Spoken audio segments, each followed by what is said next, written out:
Paris in the fall, the last months of the year and the end of the millennium. The city holds many memories for me, of cafes, of music, of love, and of death.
As I picked myself up, all I could hear was the ceaseless drone of traffic.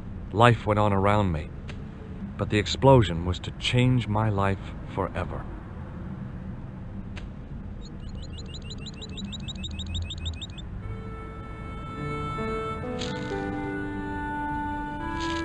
The leading article referred to the visit of a Nobel Prize winner from some unpronounceable Eastern European state. That was the only news story. The rest was rumor, gossip, and sensationalism. Then I noticed the writing at the foot of the page. It read Salah ad-Din, 1345.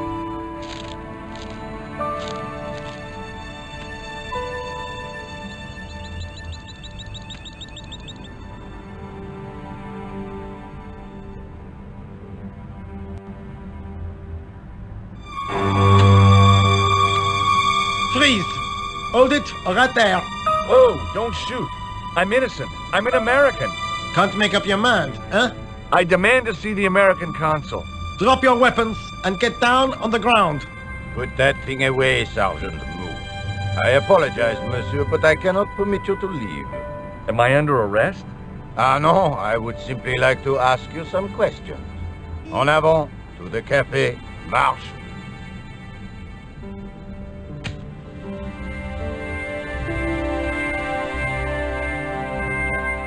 What a mess. This bombing is an outrage, is it not? Stop that, monsieur. Stop holding your breath at once. Has it occurred to you that he may be dead, Mou? Oui, monsieur, but I prefer to look on the bright side. Besides, I recall a case where the killer escaped by feigning death. However, in this case, the man is quite dead. Clearly, the killer knew of his presence and... How many times have I warned you about premature extrapolation? All we know is that he is dead. It seemed reasonable to assume... A great detective assumes nothing. Take Maigret, for instance. But he was a fictitious character, monsieur. Why, he was no more real than Poirot or Tintin. That's different, Moo. They were comedy Belgians. Anyway, it is unlikely that even you will learn much from talking to the dead. Examine the girl and take her statement, if you can.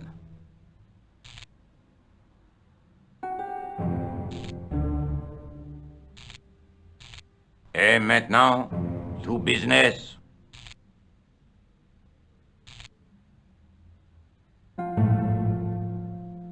Your name, please? George Stobart. I'm from California. And what brings you to Paris, Monsieur Stobart? Travel. I'm touring Europe. You chose well. The city is most beautiful at this time of year, no? Yeah, I guess so, apart from the bomb blasts. Were you in the vicinity of the cafe at the time of the explosion? Yeah, I was sitting out on the sidewalk. I was lucky I wasn't killed. The inspector passed over my remark with no reaction. Did you see the deceased enter the cafe? Yes, I did. Was he alone? Yeah. And did he say anything to you? No, he was more interested in the waitress. Did you see anyone else in the cafe? Yeah, there was a guy dressed as a clown. He was carrying an accordion. An accordion? Bon, the picture is forming in my mind, and it is not a pretty one. Is the girl all right, Moo? She'll live. She confirms the American statement. A clown with an accordion, no doubt an elaborate and eccentric disguise. Very well. Eh bien, I have heard enough. What do you mean? I am satisfied that you know nothing. You may leave. I hope this little incident does not spoil the rest of your vacation. What about my personal safety? Can't you at least give me some advice? What can I say? Stay alert and look out for suspicious characters. And don't cross the road until the little man shows green. Great advice. I honestly believe you are in no danger, monsieur. Should you remember anything of importance, please contact me. My card.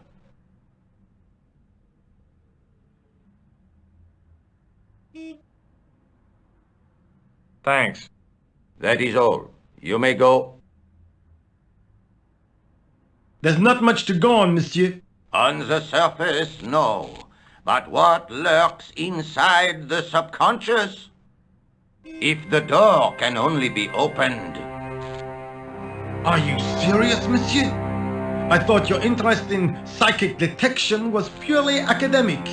Academic? You are about to witness a scientific breakthrough.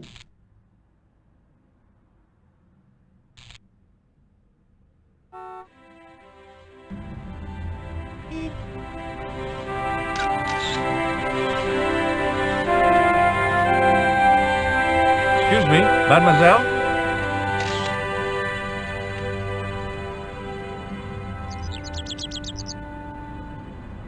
Hi, my name's George Stobart. Oh, an American by the sound of it. Yeah, that's right, on holiday in Paris. Some holiday, huh? You were here when the bomb went off? Sure was. Sat right out front of the cafe. Did you notice a middle-aged man, maybe 60, with an hat and overcoat? I couldn't believe it. She hadn't even asked how I was feeling.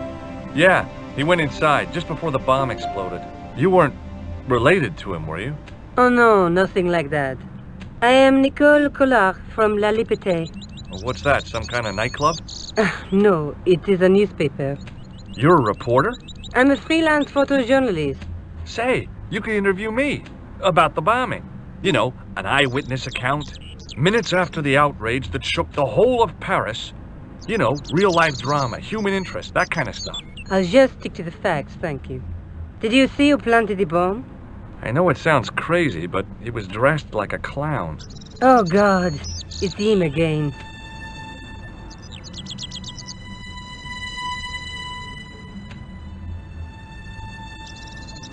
Have you met the clown before? It's a long story. I have plenty of time. I don't. Who's the guy you were supposed to meet? His name was Planter. I didn't know him, but he called me last night. He said he had a story which would interest me. He asked me to meet him at the cafe. I guess I'll never know what he wanted to tell me. Not unless you have Rosso's gift for psychic interrogation. Why won't you tell me about this clown? Why do you want to get involved? Because he almost killed me. Isn't that reason enough? I guess so. Listen, I'll give you my phone number.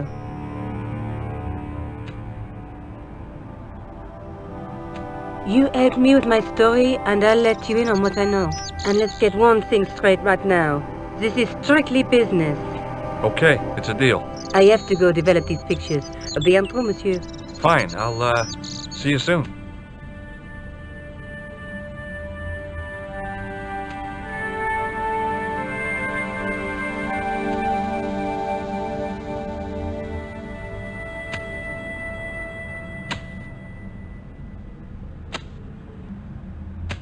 Hi, can you spare a few minutes? I thought you'd been arrested. No, it was a misunderstanding. When he pulled that gun, gah! I thought that was it. Those automatics pack quite a punch, you know? He made a mistake. He thought I was a terrorist. You? A terrorist? Ha! He was only doing his duty, I guess. Would you like to read my newspaper? I haven't got time to read that. Can't you see I'm busy? You could read it on your lunch break. 10 minutes is all I get. And if my boss had his way, I wouldn't get that. He'd have me on a drip, so I didn't have to stop to eat. Oh, take the newspaper and quit complaining.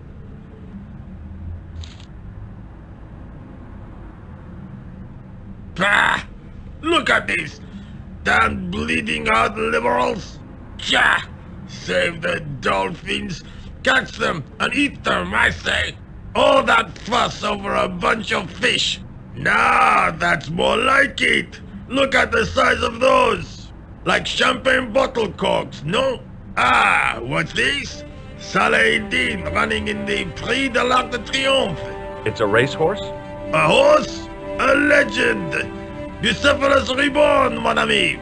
Like a streak of lightning, she is!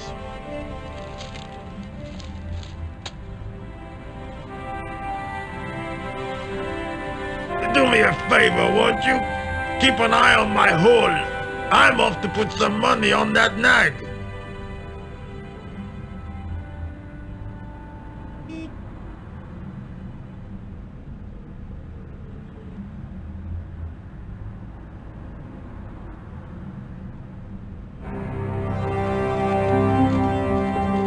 I found a T-shaped tool in the box.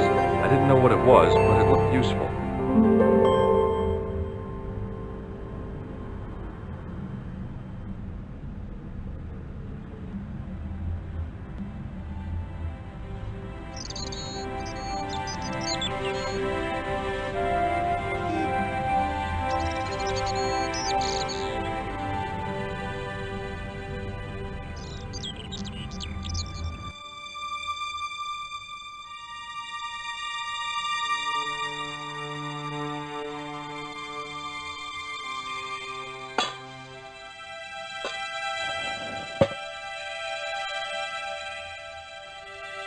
I lifted the cover to reveal what smelt like the entrance to a sewer.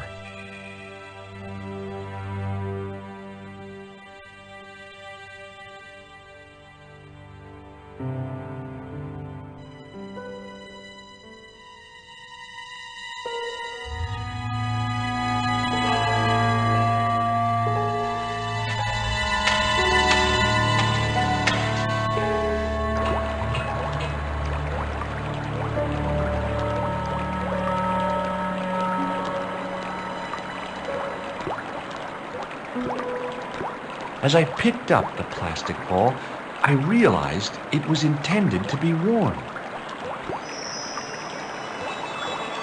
It was the clown's red nose.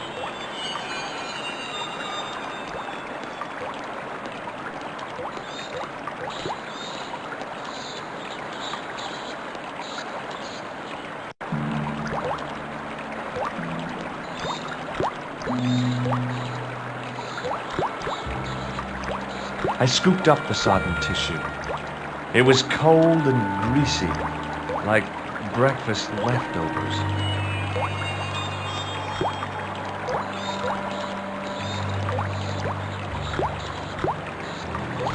I took hold of the scrap of material and unsnagged it from the spike.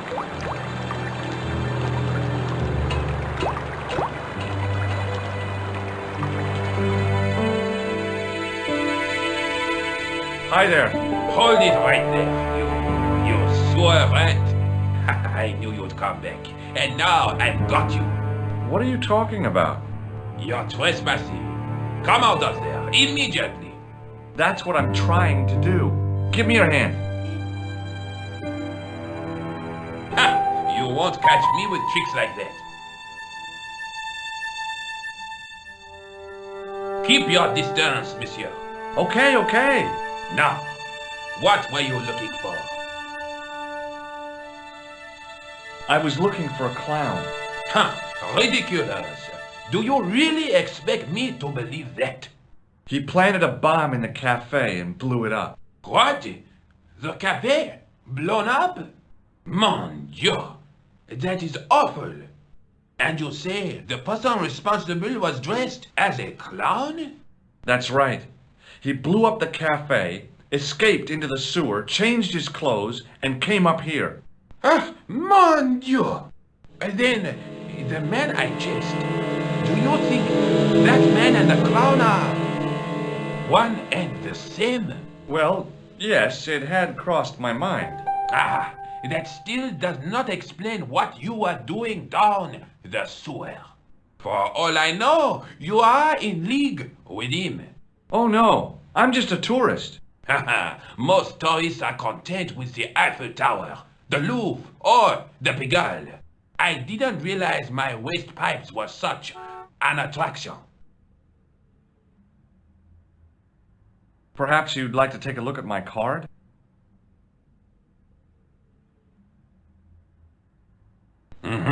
What is this?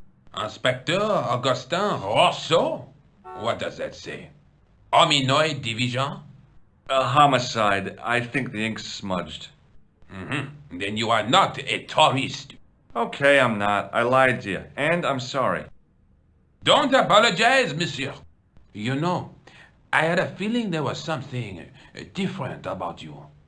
It is your posture, your poise. Oh, yes. There is no mistaking the bearing of a disciplined man. And I should know. I was in the army, you know. When I was your age, I was fighting for my life in the African desert. How can I help you, Inspector? Let's start over from the beginning and tell it just like it was. Does this piece of material mean anything to you? That is the same cloth as the jacket I found. I'd recognize that pattern anywhere.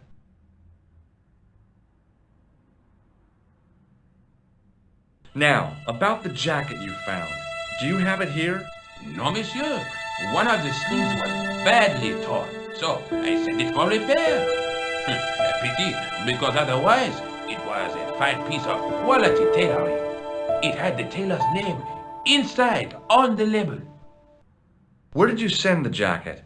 I gave it to an itinerant Romani seamstress. Just my luck. Was there anything in the jacket pockets? Not a sou. You know what I think? Do tell me. He changed out of the clown suit and cunningly disguised himself as an ordinary person. Looks like I'm up against a mastermind. What was the name on the label? It was a foreign name. Todrick, I think. Did you get the address? There wasn't one, monsieur. Only a telephone number. Well, I don't expect you to remember a phone number you've only seen once. 74 98 08 59. You're kidding. That's his phone number? Yes, that's it. A little secret number that I learned in the desert. I was taught the technique by a Tuareg shaman. That's incredible. It comes in handy at the supermarket checkout. Do I get a reward? Honesty, monsieur, is its own reward. Then I'm glad I do not rely on honesty to pay the bills. I have to be going. Thanks to your help, the citizens of Paris can sleep a little easier tonight. Raymond, I was only doing my duty, monsieur. Good luck, Inspector. I hope you catch that killer soon. I'll let you out.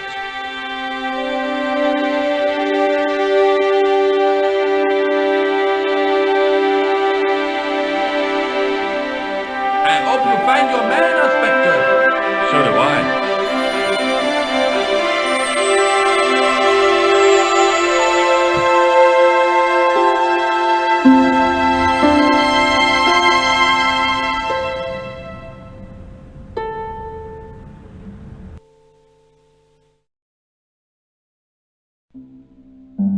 Hello? Who is this? Hi, my name's George Stobart. You don't know me. Correct, Mr. Stobart. I don't. What can I do for you? Well, I'm trying to trace one of your customers. Could I maybe come over and talk to you? No, that's not possible. Oh, okay. Forget it. Listen, all I want is a name. What are you talking about? Who are you working for? I guess you might say I'm acting in the interests of truth and justice. Thank God. I thought you were the police. There are innocent lives at stake, Mr. Todrick. Lives that you could save. You're collecting for charity, yes? No, I'm not. All I want from you is information. Go on. I'm listening. What do you know about the clown who bombed the Café de la Chandelle Verte? I don't have no idea what you're talking about. You're cool, Todrick. But I think you know more than you're saying. I don't know who you be, but sure I am you don't know what you're talking about. I don't know if you're saying that to make me think you don't know what I mean, but... Oh, this is ridiculous. Quit playing games with me, Todrick. I tell you, I know nothing about no clown. Did you know that one of your customers was a part-time clown? If a guy feels happy with a funny nose and custard down his pants, what's the problem? Thanks for nothing, Todrick.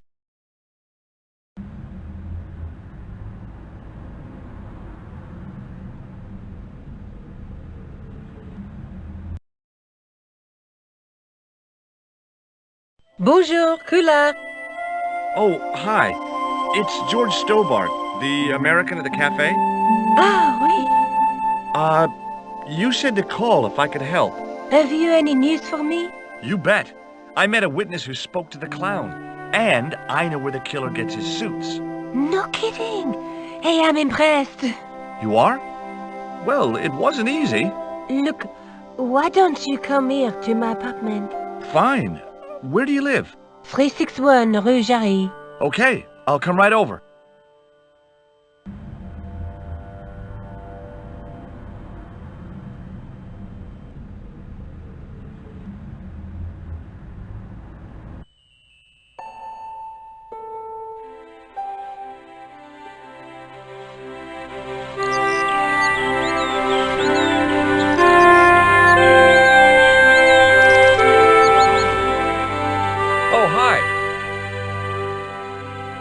Bonjour, monsieur. Would you like me to foretell your future? No thanks. I'm very good, and it only takes a minute. Thanks all the same, but I'm not superstitious. Besides, if it only takes a minute, that's not much of a future to look forward to. Do you know a young woman called Nicole Collard? Yes, I do. She lives upstairs from me, in the apartment block across the street. The door isn't locked, but you'll need to give it a gentle nudge. It sticks, you see, because of the damp. The landlord said he'd fixed it before winter sets in. He's been saying that for 3 years. See you later. That's right, monsieur. You will.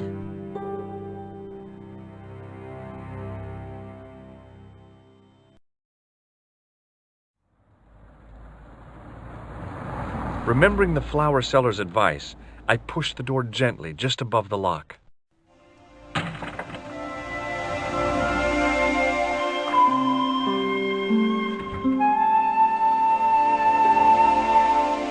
Bonjour. I'm glad you could make it, monsieur. Please, call me George. Fine. I'm Nicole. Take a seat, George.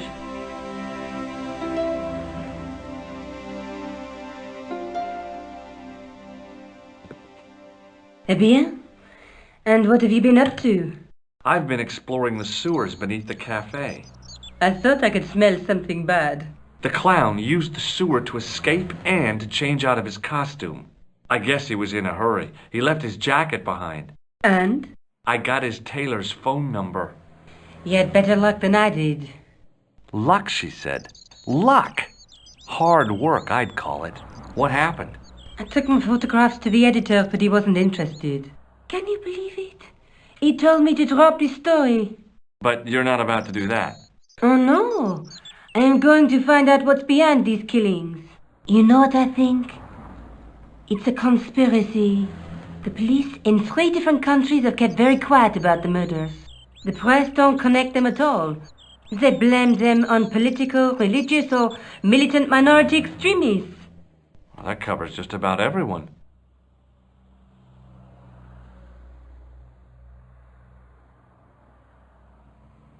I found this false nose in the sewer.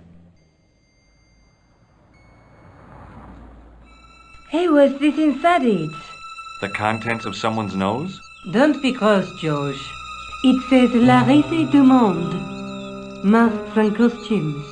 It's a costume shop near the Gare Saint-Lazare. I'll check it out. Maybe the owner remembers who hired the clown costume. Why don't you put it on, George?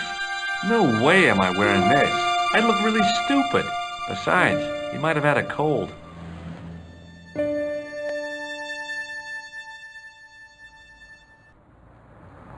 I found a piece of material near the cafe.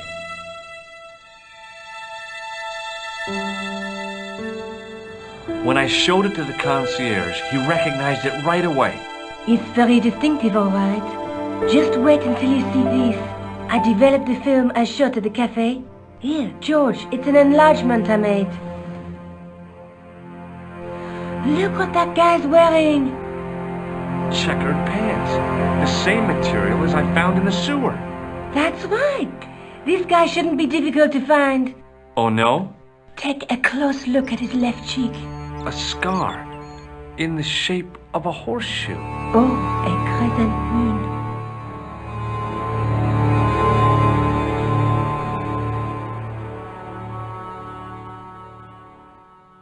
I'm going back out to search for that clown. Where? Well, I guess I could visit the costume shop. Good idea.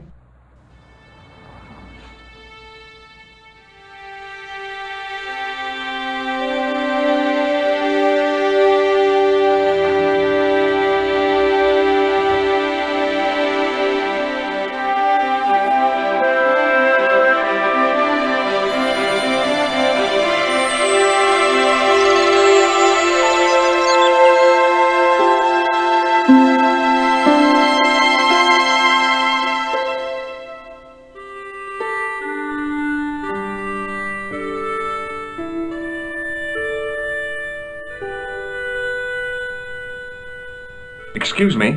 Bonjour, monsieur. Please, come in. Welcome. Leave the mundane world behind, for in these 4 walls, fantasy is king. I don't want a costume. Didn't you ever dress up when you were a child? Not that I remember. Incredible! You'll be telling me next that you never shared your elder sister's lingerie. I don't have a sister, and I think I'd look pretty silly in a brassiere. I just need some information. Of course. How can I help you?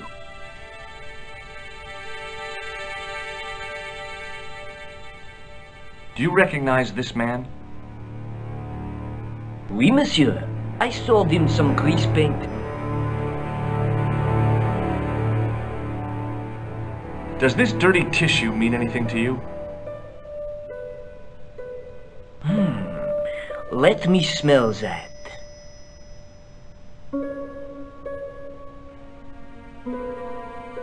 Bestheimer's number 7 white pancake. Theatrical grease paint, right? Oui, monsieur. La crème de la crème of Thespian accoutrement. Have you sold any of it recently? Yes, 2 cans. I'm looking for a man who hired a clown costume from you. The man whose photograph you showed me, he hired 2 costumes. 2? Yes, Bozo the clown and Seamus the pixie. What was his name? Khan.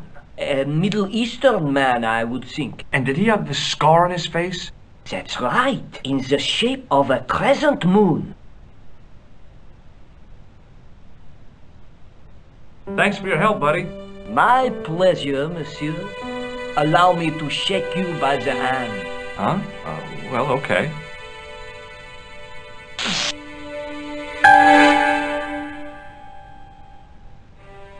What are you trying to do, kill me? You did not find it amusing? I never saw the funny side of electroshock therapy. Eh bien, it is yours to keep. A gift? Do I need a license? No, but I give you a word of warning, monsieur. What? Remember to switch it off before you visit the toilet.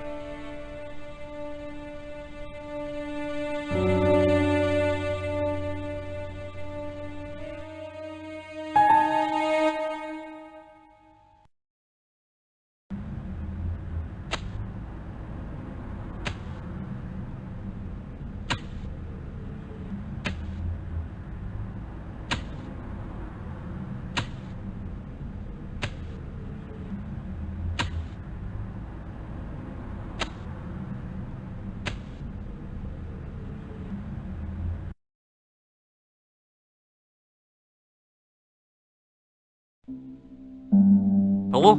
Who is this? Mr. Todrick? Oh, it's you again. What now?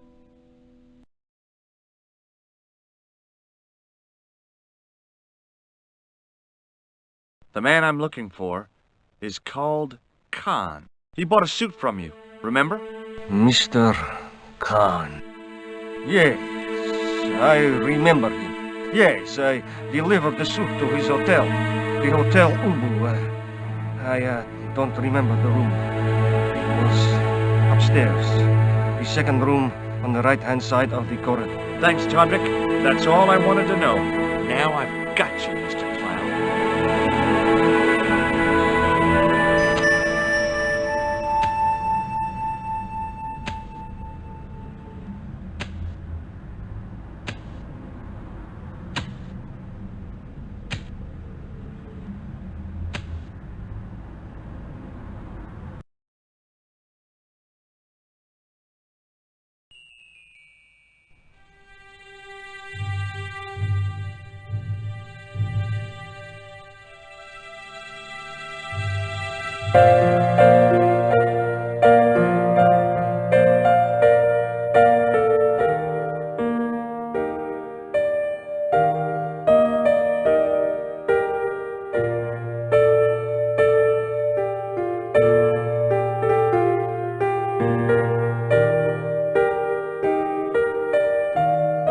Excusez-moi, monsieur. What? You were trying... No.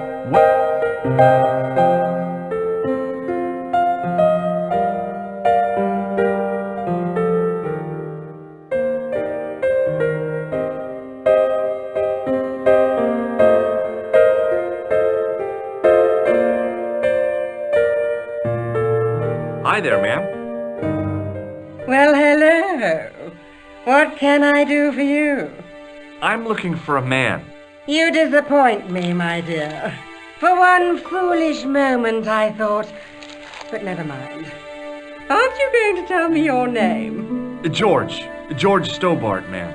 How sweet! I once had a stable boy called George. I am Lady Piermont. The common reaction is to kneel and stutter, but it's not obligatory. A real lady? I mean, you're an honest-to-God aristocrat? Oh, I don't know about that. Few of my ancestors are honest, not even to God. I can trace my family back to the Normans, but don't let that intimidate you, George. Beneath that impressive pedigree, I'm just flesh and blood. The blood may be blue, but the flesh is the plump beef of old England, so to speak. You appear distracted, George. Is there any way I can help you?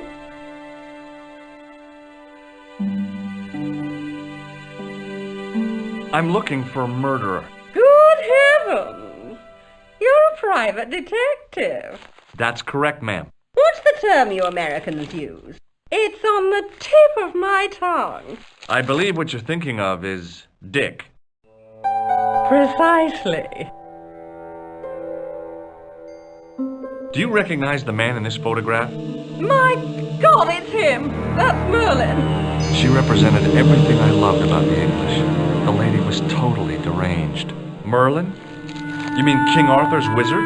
Good heavens, no! Monsieur Merlin is a fellow guest.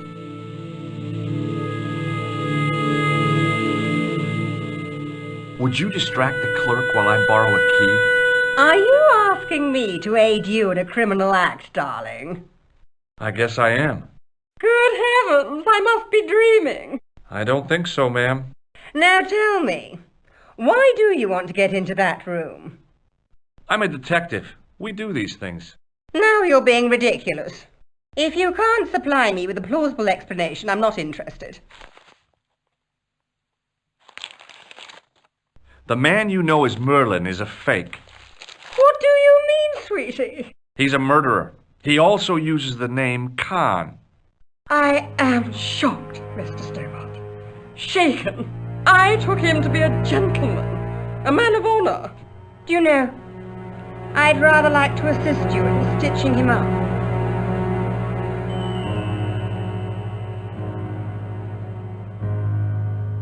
I really need that key bad. I'm not convinced I should help you, darling. When did you last see Merlin? It was no more than an hour ago. He came downstairs and spoke to that clerk chappie. Something passed hands. I couldn't see what exactly. A briefcase? No, smaller than that. A bundle of papers, perhaps. The clerk put it in the hotel safe and Merlin went out. Are you sure you saw Merlin putting documents in the safe? Yes, darling, positive. I wonder what they were. Obviously something of great importance. Yeah, I'd sure like to get my hands on whatever it is. I'll bet they had something to do with Plantar's briefcase. Has Merlin returned to the hotel? No, he hasn't. Are you going to search his room? If I could get in there, I would. And that's why you want the key? Yes, ma'am. I shouldn't think my feminine charms would be much use in this case. But a good dose of English arrogance might do the trick.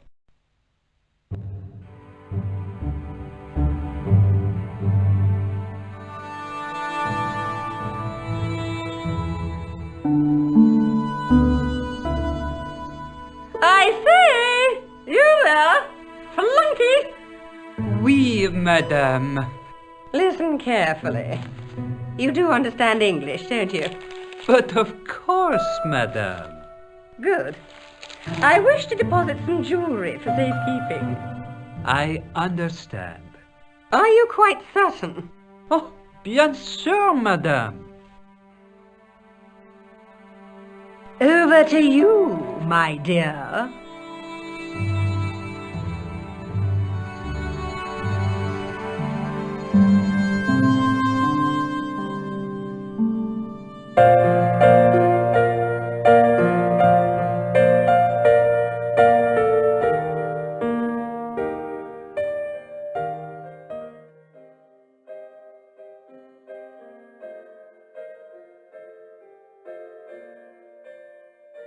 Maybe it wasn't the right room, but this was the right key.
had the kind of feeling in my stomach that would usually send me running to the bathroom.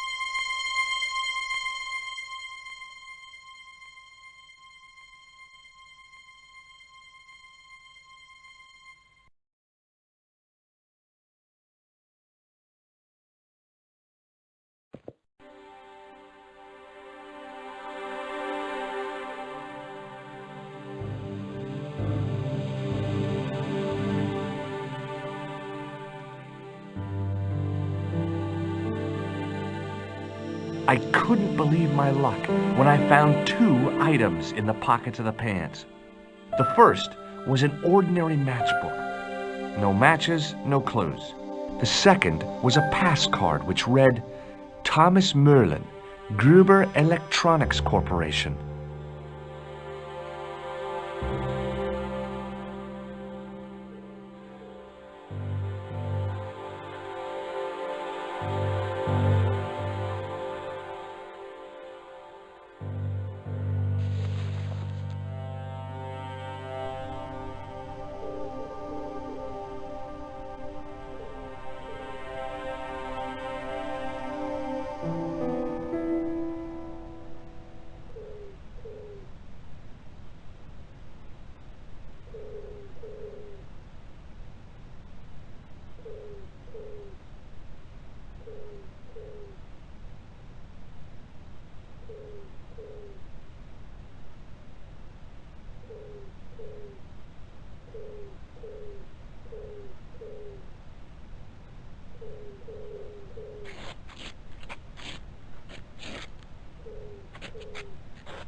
I want some information. Who are you? The police? I'm conducting a private investigation. Ah, I know only too well what you mean. That is one of the drawbacks of the catering business. When people book into an hotel, they leave their morals at home, no? Does this pass mean anything to you? That is Monsieur Merlin's property. That's right. Merlin the murderer. I want to see what he's left in your safe. Impossible. I cannot betray his confidence, no matter what you say he's done. You're making a big mistake. Maybe. I can live with that.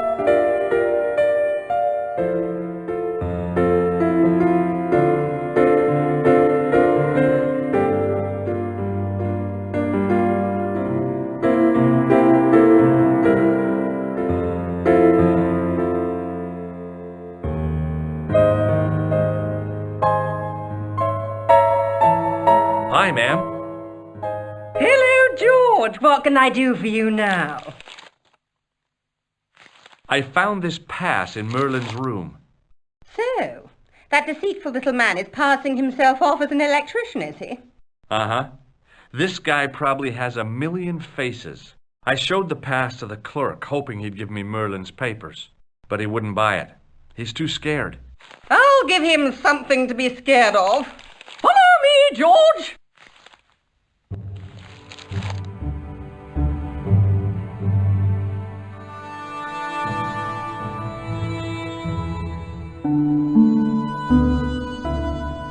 Did you place a package from Merlin in the hotel safe? I did, madame. And did my friend here show you Merlin's identification? Indeed he did, but What's the problem? he isn't Merlin. A mere academic detail. Give him the package. But that is against the law. I happen to be a justice of the peace, you silly man. I am the law. If he tries anything, shoot him, George. My pleasure, Lady Piermont. One moment, please.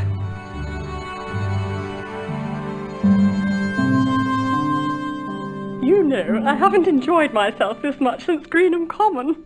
I don't know what I would have done without you, Lady Piermont. Voilà, monsieur.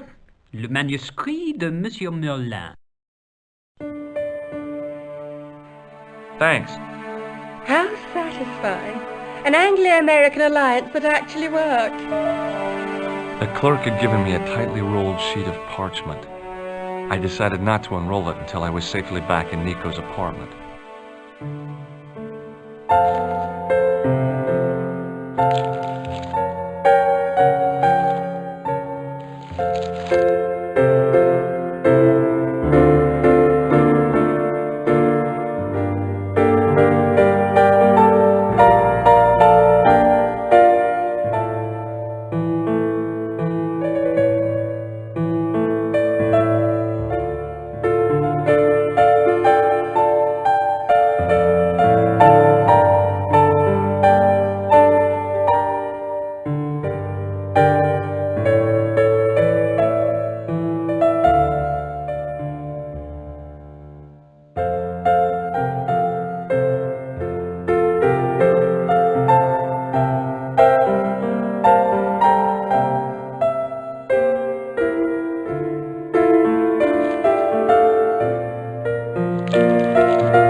I knew this was no way to treat my manuscript, but I couldn't let it fall into the hands of the goons waiting outside.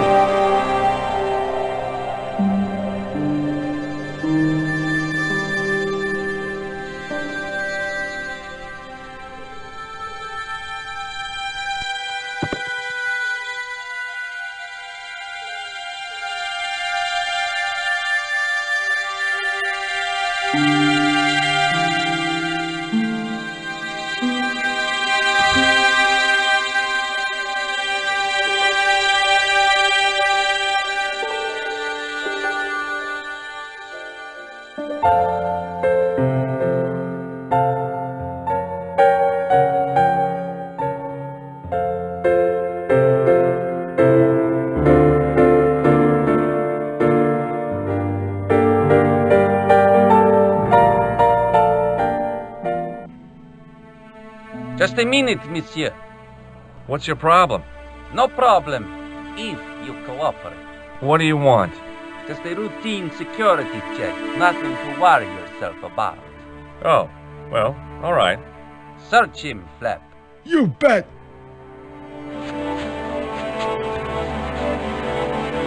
Hey, knock it off. Get off, you big ape.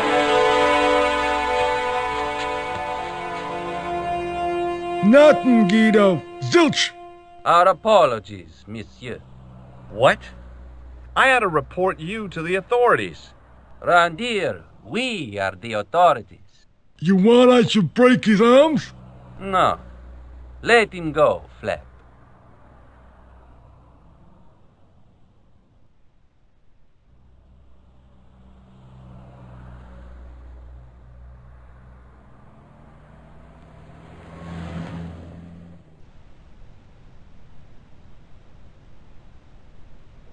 If the manuscript was what Flap and Guido were after, they were going to be disappointed.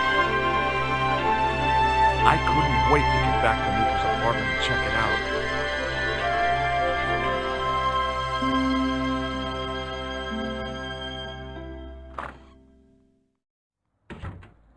You're just not going to believe what I've found.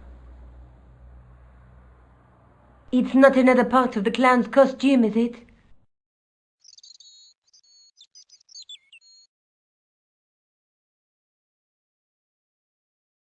It's a medieval manuscript. Khan left it in the safe at the U-boot. It's incredible. Is this what he took from Plantark? It could be, which means it's worth enough to kill for. Look there, 2 guys on the same horse. Oh, yeah. Maybe they couldn't afford one each. What of it? Have you ever heard of the Knights Templar? Their official seal was an image of 2 knights sharing a horse. Whatever this manuscript means, it's connected with the Templars. How come you know about these knights? I learned about them while writing an article on the Crusades.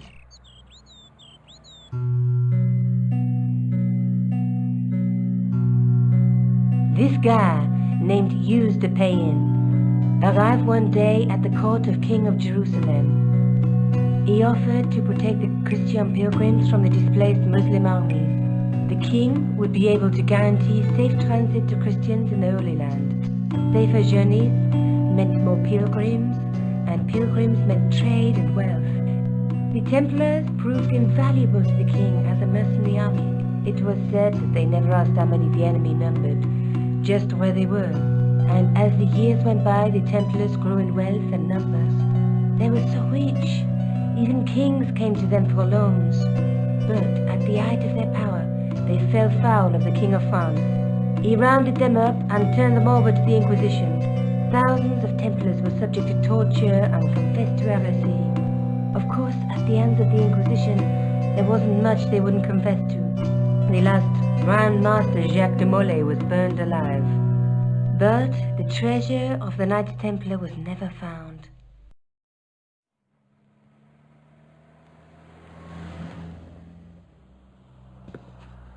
Jeez. So the treasure is hidden, waiting to be discovered? If there ever was a treasure, it's been lost for 600 years. Anyway, we're supposed to be investigating a serial killer, not a medieval treasure trove. But maybe that's what the clown and his accomplices are after. Maybe this manuscript is the key. You'd better leave it here for safekeeping.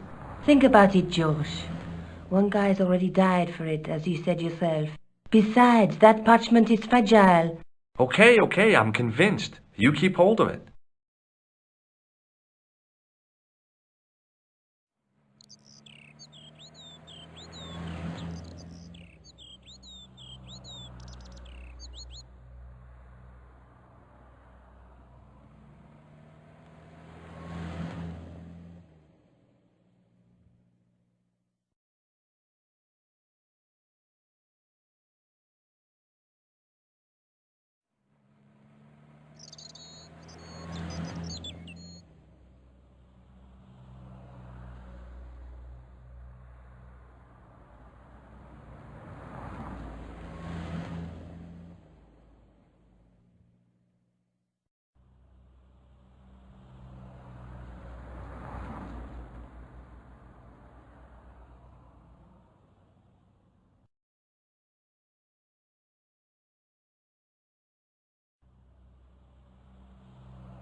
Let's take another look at the manuscript.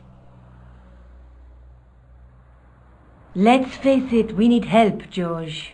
Someone who knows about these things. Who do you suggest? Indiana Jones? I know a guy who specializes in medieval studies. His name is Lobino. Huh. Some stuffy old fossil who gets horny over ancient relics, I suppose. Far from it. Andre isn't the stereotypical professor you have in mind. Where can I find this Lobino guy? At the Krone Museum.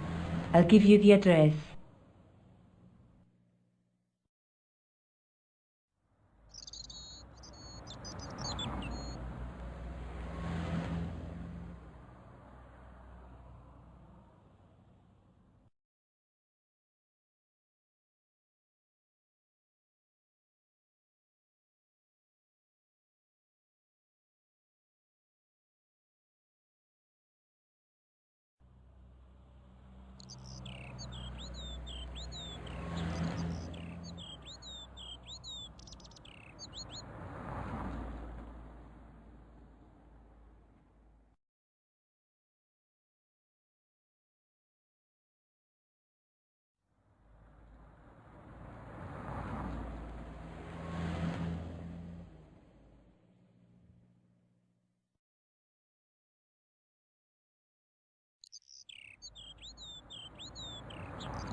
A knight with a crystal ball. There's something written on the scroll beside the knight. Yes, but it's written in Latin. Per disciplinam mea lux videbis. By my teachings, you will see the light. You speak Latin? Where did you learn a trick like that? A trick? I studied law, okay? I can read Latin. My, you're touchy. Tell me that again. Through my teachings, you will be enlightened.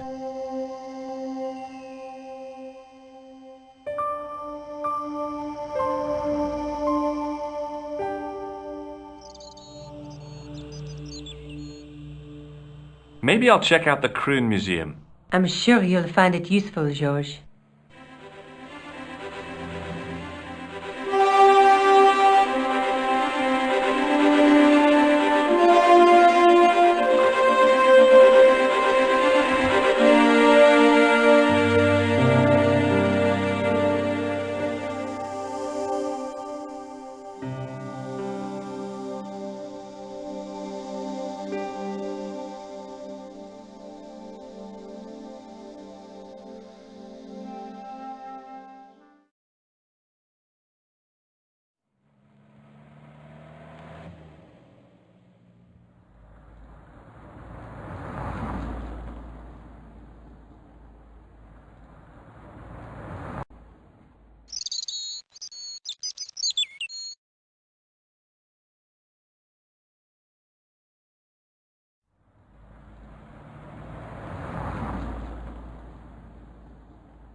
In the case was a spindly tripod, blackened with age and pitted with rust. It was identical to the tripod pictured on the manuscript. A notice identified it as 15th century from Western Ireland. It had been found in Loch Marn at the site of a Knights Templar preceptory. Ireland! What's that? This tripod was found in Ireland. I will have to ask you to keep your voice down. I'm sorry, I was excited.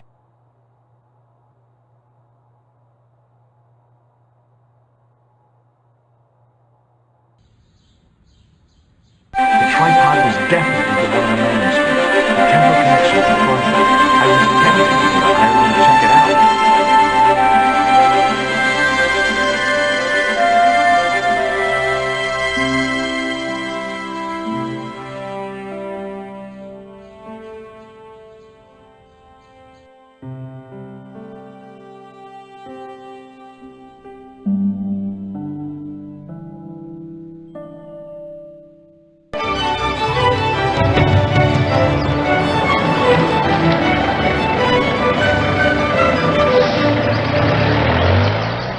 Several hours later, I arrived in Ireland, the Emerald Isle. I'd been lucky to get a bus from Dublin to the tiny village of Loch Marn. On the way out, the driver told me there was only one service a day.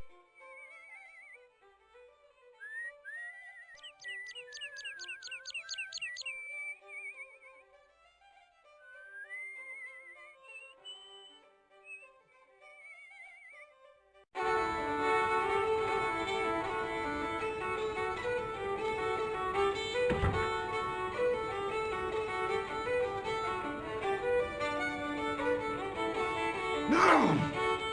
Careful!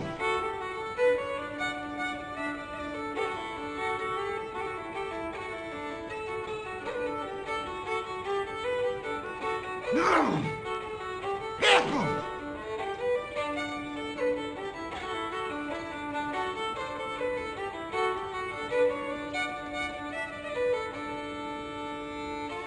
No! Careful! Top of the morning to you. I beg your pardon. Well, that's what you Irish say, isn't it? Do you want something? Or are you just flaunting your xenophobia? Well, I was trying to be sociable. Is it a room you're after? That's not a bad idea. Do you have a vacancy? I could, if you don't mind waiting until the last guest checks out. No problem. When will that be? When the undertaker comes to collect him. What can you tell me about the castle? You're the second person to ask me that today. I don't know anything about the castle. It's only an old ruin anyway. Who else was asking about the castle? He said he was a reporter. He was asking about the little people. I could have told him a tale or two about the little people. He might have paid me to hear what he wanted me to say. Anyway, I chucked him out on his arse. Good for you, Mick. That's the way to deal with journalists. Do you recognize this man? No, I don't. What do you want with him? I've got a score to settle. I don't want any trouble in the bar, mister. If it's a fight you're looking for, see Father Mahoney. A priest? A man of the cloth? Sure. And he teaches the boys how to box at the youth club. According to Mahoney, it develops character. Isn't that right, Pat? Didn't he teach you the art of pugilism? Doyle. Sorry, Michael. I was miles away. What did you say? Never mind. Thanks. Hello there.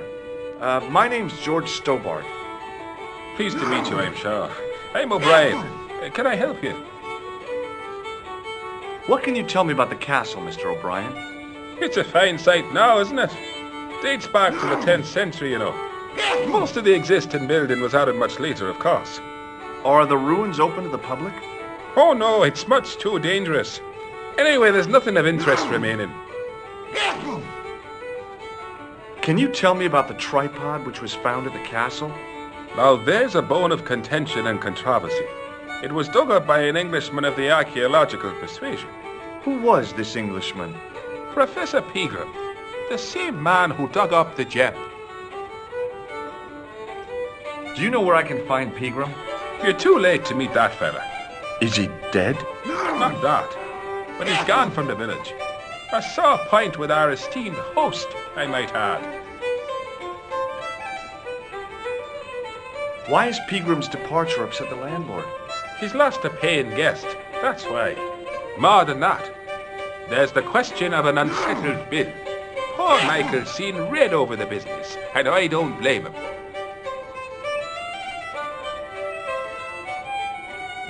Do you know where Pegram has gone? I'm sorry, but I don't. He upped anchor in the dark and shipped out before the dawn. Why did he do that? Who knows? A guilty conscience or a secret assignation. Whatever the reason, he'll not be missed in Lochmar. Maybe now the fuss about the gem has died down, we can get back to normal. What can you tell me about the gem which Pegram found? Now there's a gem which should never have been taken. A man would have to be full of greed to covet that stone. What's your interest in the jewel? You're not a reporter, are you?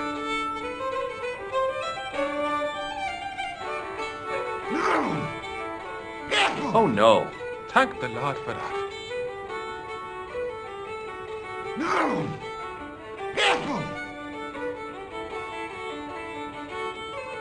How can I get into the castle? But those walls were built specifically to stop people getting in, Mr. Stobart. But I dare say you'll find a way, if you've the will.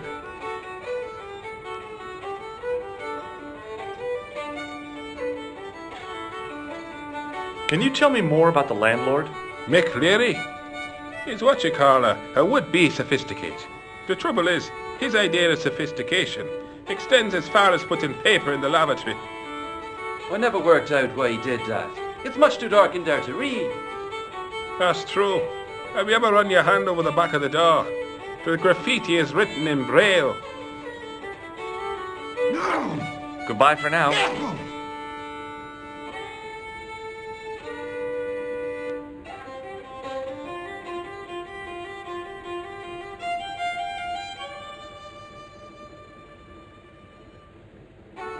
The man's arm lay across the towel, preventing me from moving it. As the man raised his arm to drink, I snatched the towel away. Hi, my name's Stobart, George Stobart. Hello there, mister. What can I do for you? Do you know Professor Pegram? Do I know him? Do I know the good professor himself? No, I don't. I mean, I know who he is, but I don't know him to talk to. Do you know anything about Pegram's excavation? Only that he didn't have the right tools for the job. What he needed was shovels and a JCB. Pegram was digging for historical remains, not coal. Is that a fact? What the hell for? It's the science of archaeology, Pat. Understanding how people used to live by what they've left behind. One day archaeologists might be digging up our remains. Imagine that, Mr. O'Brien. I wonder what they'll find. Well, it won't be arrowheads and beakers. Fast food cartons and flavoured condoms, more likely. Is it true that Pegram found a valuable gem? What? First I heard of it. Where have you been, Pat? For that gem is the talk of every town from Lochmar to Ballydoon. Nobody told me. The lucky sod. So that's why he scampered. Did anyone from the village work at Pegram's dig? I tried it myself, but that high and mighty history man called me incontinent. What a nerve. Hadn't I dug more holes than the rest of them put together? Can you tell me anything about the castle on the hill? Oh, I don't know much about anything. You should ask Mr. O'Brien here. He does joined up writing. Would you be one of them history fellas yourself? Oh no, I'm here on vacation. What's that? A vacation, Pat. It's what the Americans call a holiday. Oh, right. In Lochmar? You come to Lochmar for a holiday? Sure, it's a very pretty place. Where the hell are you from, mister? California. I know it. That's where the prunes come from. Yeah, amongst other things. Bye for now. Excuse me. Yes, sir? Do you know a man called Pegram? Indeed I do. Are you a friend of his, by any chance? Oh no, I'm just trying to track him down. Me too. That son of a bitch should be locked away.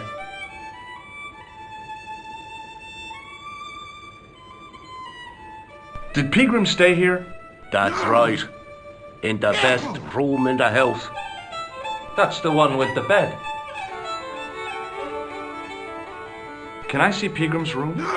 It's been taken by one of the brothers from the reformatory. They come every year for spiritual refreshment. That's a good one.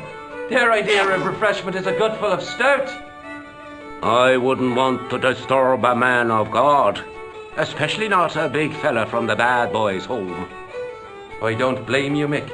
That brother's got muscles like a muscle man.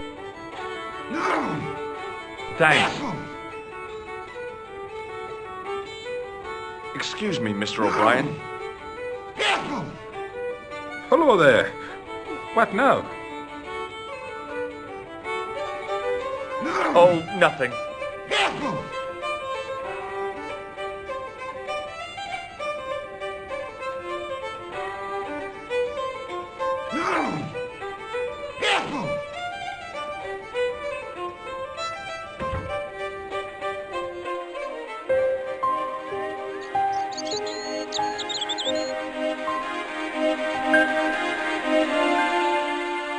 Hi there. What? What's your name, kid? Who are you calling kid? Who the hell are you? Rosso's the name. Murder's my game. Are you a detective?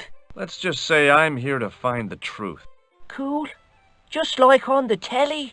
Cut the crap and tell me your name. Liam McGuire. What are you doing hanging around the bar, McGuire? I'm on the run. From me dad. Why? Did you do something bad? I ain't done nothing, boss. You can tell me, kid. Is it your dad? Oh, sir. He drinks every last penny down his evil throat. And there's me poor old mother, bedridden and dying of presumption. I tried to buy her medicine. Chopped firewood for Father Mahoney till me fingers bled. The old skinflint cheated me too. But I took the pennies he gave me back home. Look, Ma, says I, see what your darling son has earned with his own sweat and blood. When suddenly, me dad appears and grabs the loot. I'm off to Dublin heavy drinking, says he. Watch out till I get back. That's why I runned away. Something in the grin on his face told me he wasn't being strictly truthful. Compared to him, Huckleberry Finn was a candidate for Altar Boy of the Year. Do you know a man called Pegram? Can you describe him like on the telly in the cop shows? He's an English archaeologist. I know the man you mean if he's the one. Can you tell me where I'd find Pegram? No, I can't, 'cause he's not here now, but if I sees him, I'll ask him. Do you know what Pegram was doing in the castle? Digging for buried treasure. Jewels and gold and skeletons, like in the films. Do you know anything about Pegram's dig? He wouldn't let me anywhere near it. I offered to help, but he chased me off. I didn't want to see his smelly old hole anyhow. Did anyone from the village work at the dig? Pegram bought some students and bums with him. He reckoned no one in Lochmarn would know what to look for. The only local guy who worked for him was Sean Fitzgerald. What does this Fitzgerald guy look like? Big head, big ears, and face irons. What? You know, spectacles, glasses. He's blind as a bat without him. I heard that Pegram had found a legendary gem. That's right. It's been the talk of Lochmarn all week. You haven't seen the gem, have you? Hell no. I reckon Pegram made off with it. If I was him, I'd go to Amsterdam, chop it up and sell it. He could be living the life of Riley instead of digging holes. What can you tell me about the castle, McGuire? What do you want to know? Well, can I get inside? No, it's locked up. Does anyone live there? No, only... What? Oh, nothing. You know something about the castle you're not telling me, don't you? No. What is it you're covering up? Is it something you're scared of? I ain't scared of nothing.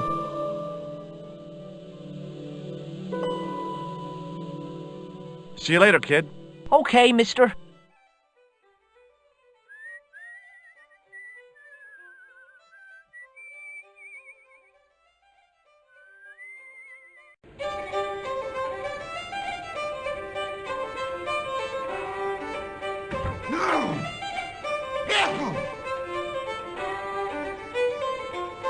Hey! Hello there again, mister. Oh, nothing really. Excuse me, Mr. O'Brien. Hello there. What now? Oh, nothing. Excuse me, Mr. O'Brien. Hello there. What now?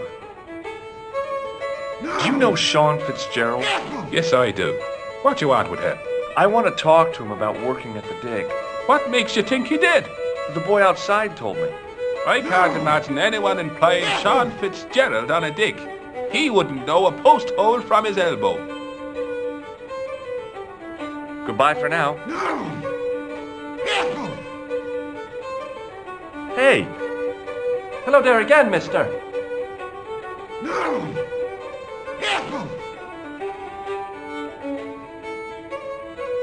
Oh, nothing. Excuse me. Yes, sir? I'm looking for a man named Fitzgerald. Fitzy? What's he done? I believe he may have worked at Pegram's dig. Sean Fitzgerald? Work? You got the wrong guy. Thanks. Hey! Hello there again. Oh.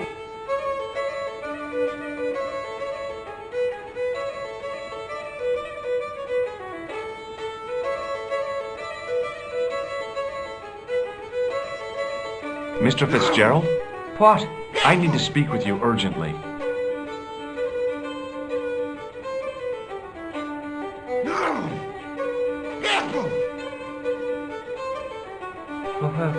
What's the problem? Did you work at Professor Pegram's dig? What gave you that idea? McGuire says you did. You don't believe that damned hooligan, do you? Why not? His probation officer could tell you a tale or two. Have you heard about the gem which Pegram found? I heard a rumour, but you can't believe everything you hear or see, can you? Can I get you another drink? Oh, no, thank you. I shouldn't be drinking at all. I'm on tablets for my nerves. More than a pint and I'll pass out. Where can I find Professor Pegram? I heard he's gone fishing. I don't know where. What can you tell me about the castle? There's nothing there. Just an old ruin. How old? I really couldn't tell you. Have you ever explored the castle yourself? I used to play there sometimes, when I was a kid. Then one of the little ones fell off the wall, broke his head and died. We didn't go there anymore. You haven't been up there recently? No. See you later.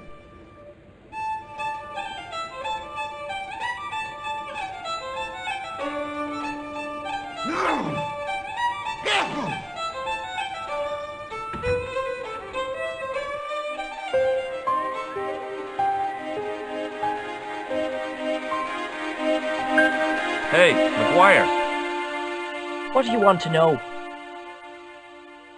Are you sure Fitzgerald worked at the dig? Oh, yes. It was him, all right. Would I tell a lie? Well, he denies it.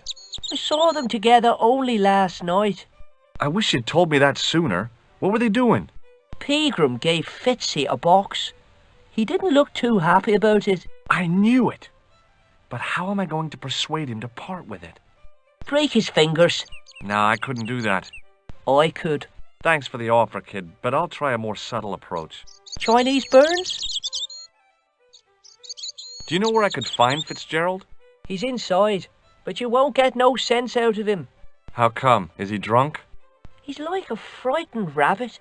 A real bag of nerves. Why, the fella's scared of his own shadow. What? Everything and everyone. So I shouldn't have any trouble getting him to talk. He's a pushover, but don't scare him too much. Try the soft touch. Butter him up a bit.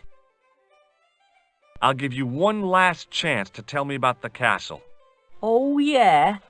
And what if I don't? Then I'm taking you back to school. Oh. There's a ghost. It's called the Phantom of Loch Man. See you later, kid. Okay, mister.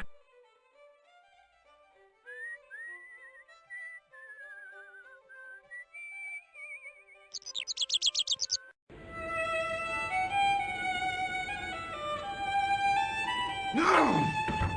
Careful!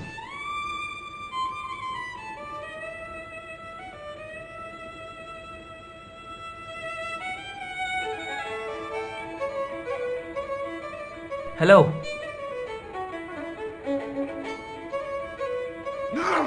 McGuire says he saw you working at the dig. What's more, he saw you talking with Pegram. No! Careful! No! He's a little liar. He'll say anything to get attention. Well, it's his word against yours, I guess. See you later. No! Careful! Hey!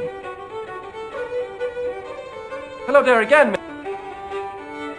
Do you remember seeing Sean Fitzgerald at the dig? Let me see now. I think me brain box needs a spot of lubrication.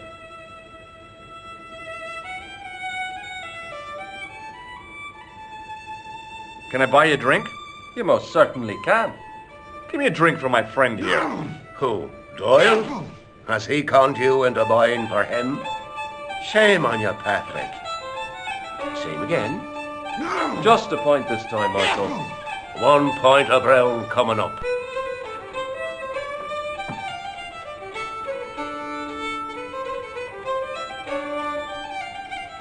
Do you remember Sean Fitzgerald now? I can picture the scene as if it was only last week. Come to think of it, it was only last week. Fitzgerald was there all right. Him and a bunch of students. He was speaking with the boss man. Bye for now.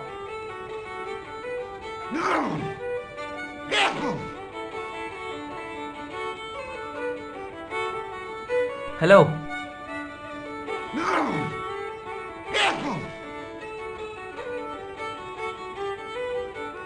Doyle told me you definitely worked at the dig. He's seen you there. You might as well admit it. Just my luck. Grassed up by a delinquent and a dimwit. I need to talk to Professor Pegram, if he's still alive. What do you mean? Is he in danger? Yeah, you too, if I'm right. You're not from the Social Security. Hell no. What makes you think that? Well, I was claiming benefits at the same time I was working for Pegram. I'm not in a position to make judgments, Sean. That's between you and your conscience. All I want is to talk to Pegram about the gem. But he's not here. I know that. But he left that package with you, didn't he? So where did Pegram go? I don't know. I swear it. He came to see me early this morning. Said he was leaving.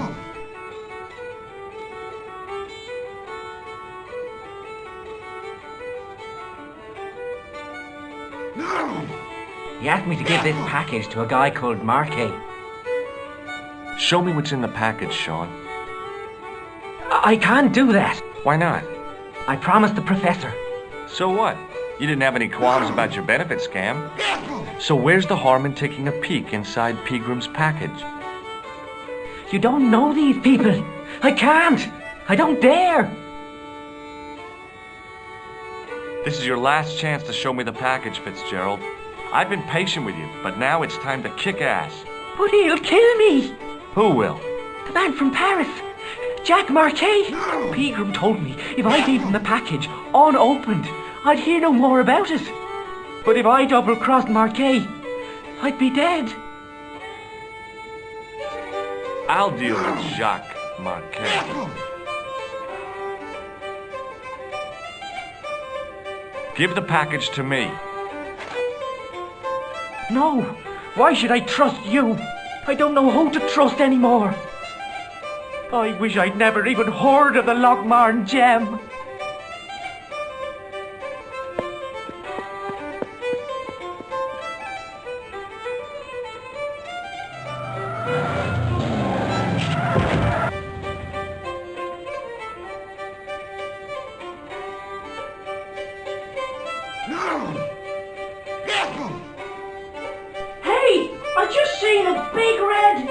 Get out of here, Maguire. Come back when you're old enough. What's the lad howling about? A big red sports car. Sean Fitzgerald's been runned over. Get out! Noisy little tyke. Maybe you should send out some medicinal brandy maker. Oh, yes. And who's going to pay first? Not me. Me too, neither.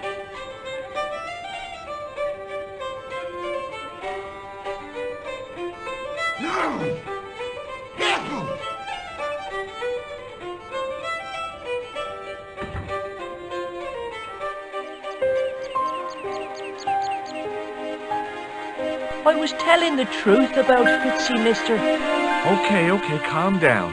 Now tell me what happened. I was standing here, minding my own business, when I saw this beautiful red sports car coming up over the hill. Would you look at that, says I, and I going over to take a closer look. Next thing, Fitzy comes tearing out of the pub and nearly knocks me on my ass, but the car just flies at him. It was too fast for poor old Fitzy and hit him an awful wallop. He goes flying up on top. Jesus, says I thought he was a goner. Next thing, the driver hops out, and I couldn't believe my eyes.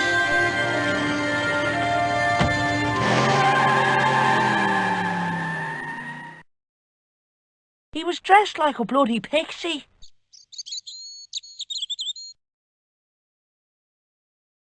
Did Fitzgerald drop anything when he was hit? I didn't see. It all happened so fast.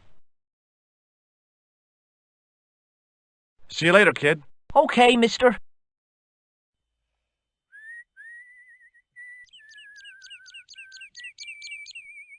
I pushed the switch down, but in doing so it snapped off in my hand.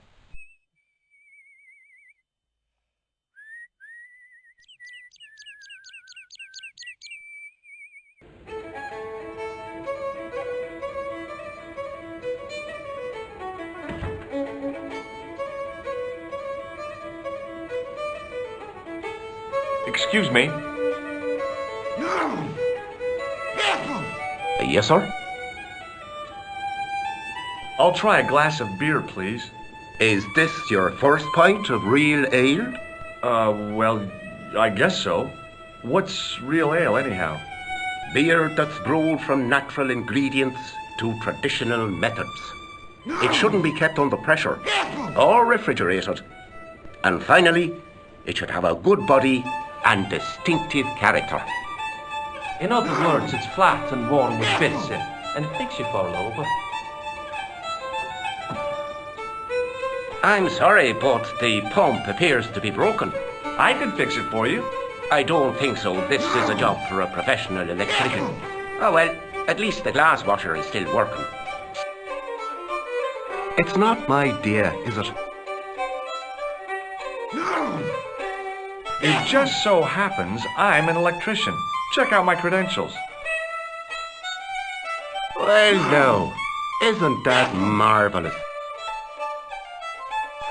Here's a house bedeviled with faulty wiring of a wayward nature. Here's you, an electric man, with a little plastic card to prove it. I still want to see what you can do before I let you touch me beer pumps. You can make a start on the glass washer. No! Careful! And when you finish that, will you take a look at the pumps?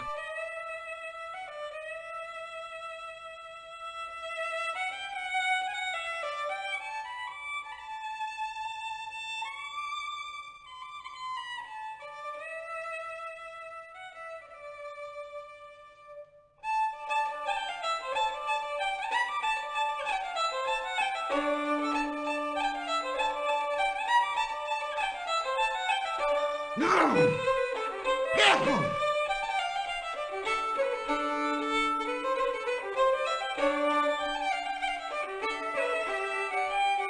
No! Careful! It was an electrical plug attached to the glass washer. Careful!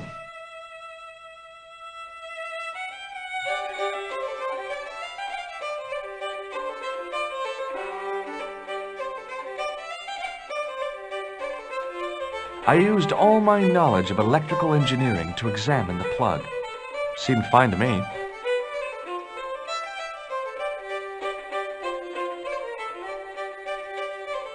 No! Careful! Hi there, old-timer. No! What? Nasty cold you've got there. As soon as the words left my lips, I regretted them.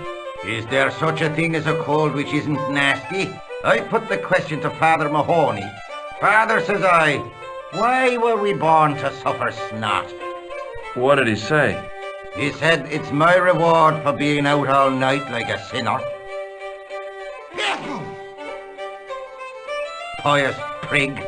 Anyway, this is no ordinary cold. 'Tis the hay fever. Pollinosis? Thank you. You're not a policeman, are you? Excuse me? Police? No, I'd know it if you were. Do you know Pegram, the archaeologist? That's the scrawny fellow who was poking around at the castle, isn't it? No, I don't know him.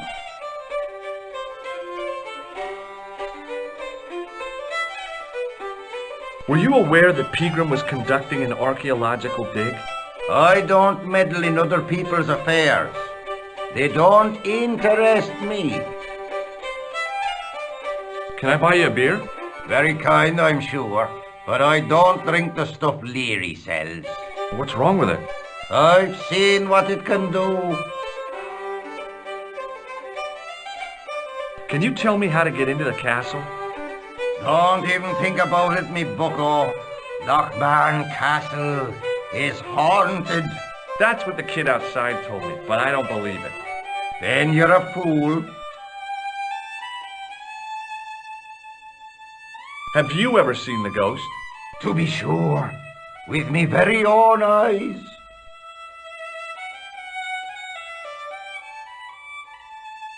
Can you describe the ghost? It was horrible. A wee stunted beast, long beak, straggly, flappy wings. Are you sure it wasn't a wild animal? A rabbit or a skunk or something? Skunk? In Lochbarn? That'll be the day. No, that was a ghost, to be sure.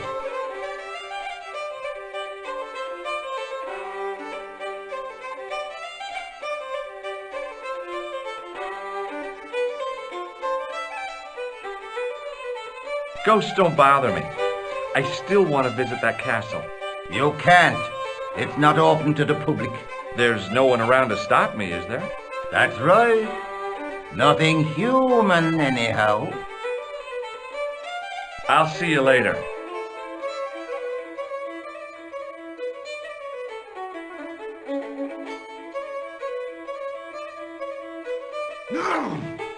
As soon as the old guy looked away, I grabbed his piece of wire.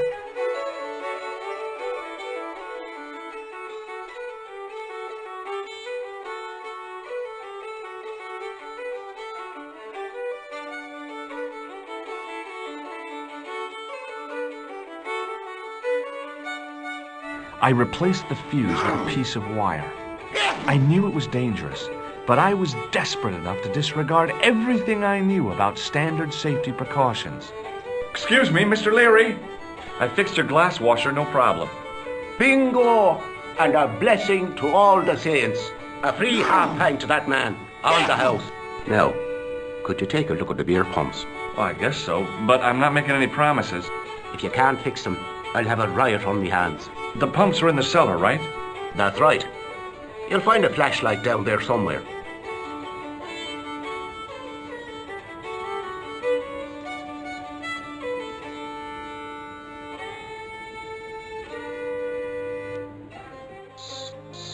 What a dumb place to store a flashlight. A dark cellar. The only way I was going to find anything down there was to feel around.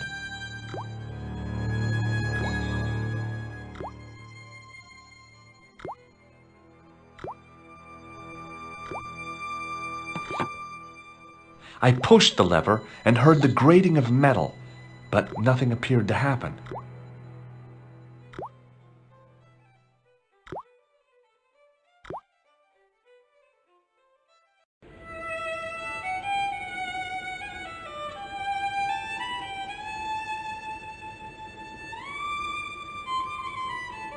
No! Careful!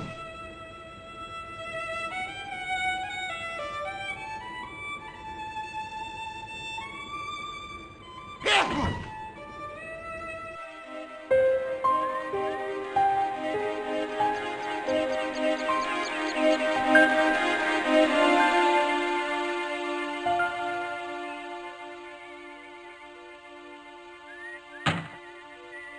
I lifted the trap door, and an overpowering smell of stale beer rose from the cellar below. I looked down on a stone-tiled floor, way too far to jump.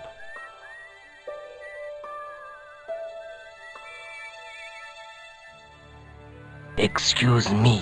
There was a nasty feeling in my guts I usually associated with light opera. It was Khan. What's the problem? Did you see what happened here a few minutes ago? What was that? A man was involved in an unfortunate accident. I didn't see anything. What about the boy? He doesn't know anything either. The kid, well, you know how it is in these rural communities. Not enough genes to go round. I prayed McGuire had the sense to keep his mouth shut. Was the guy hurt bad? He's been taken care of, but he thinks he dropped a small parcel. You didn't happen to find it, did you? If I had, I would have taken it to the police. Of course. Thank you.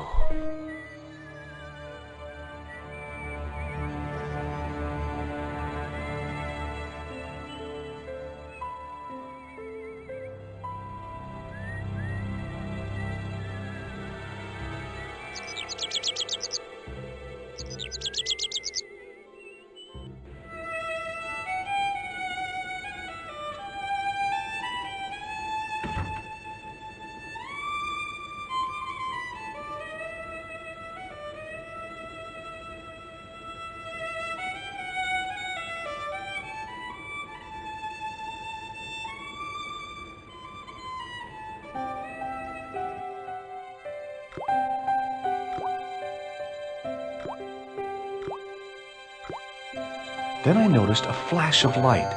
Something sparkling beneath the open trapdoor.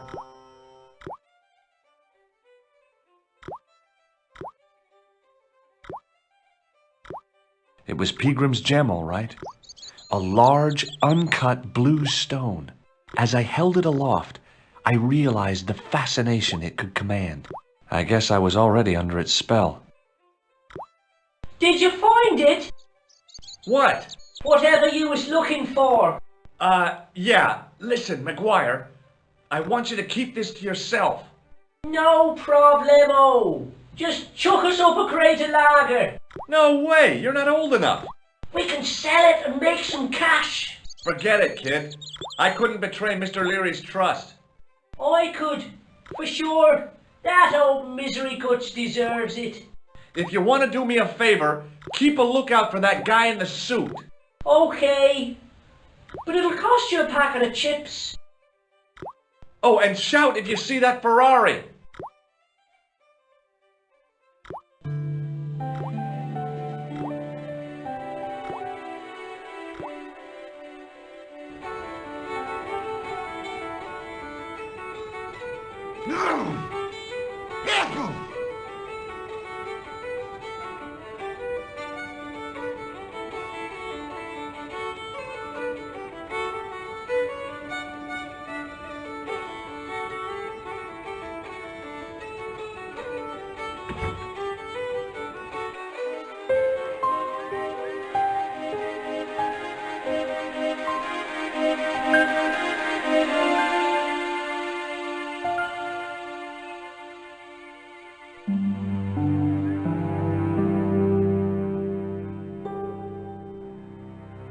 Hi.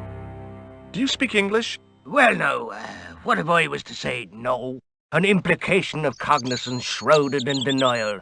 A pretty poser of a paradox indeed. I gave him the look I'd perfected when I was 12 and was going to be the greatest hypnotist of all time. It was a killer. Are you attempting to hypnotize me, or is it the constipation you're suffering? I was a little out of practice.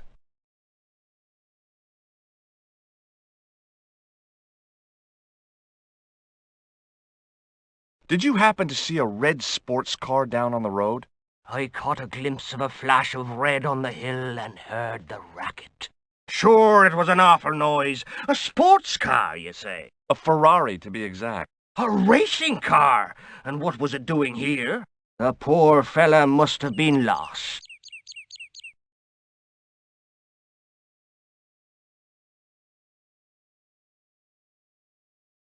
The driver of the Ferrari was involved in an accident. Is that so?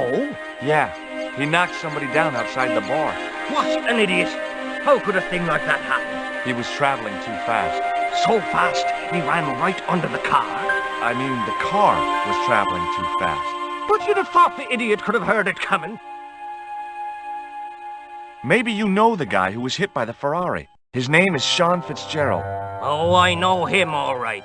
That's me nephew, the idiot responsible for the stacking of my hay cart. Was he killed by the car?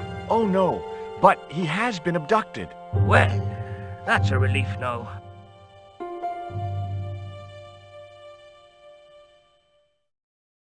Aren't you going to look for your nephew? What for? From what you say, it's too late. Well, you could report the matter to the police. Better not. Besides, what could they do? Well, they could mount a search. They have only the one bicycle between them. In a question of superior acceleration, I put me money on the Ferrari. I think you ought to know exactly what Sean has gotten himself into. I'm not sure I want to know. But you're his uncle, his own flesh and blood. You're right, but what can I do? If I'm not here to guard it, some idiot might try to climb the haystack. What a moral dilemma.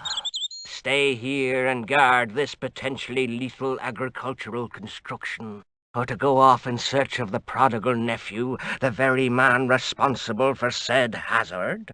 It'll need some thinking about. Why, there's no problem. You're right. Why didn't I think of it before? We'll demolish the haystack. You don't have to demolish the haystack to go look for Sean. I'll stay here in your place and warn anyone who's silly enough to climb it. Marvellous! I think I should start me inquiries in the bar.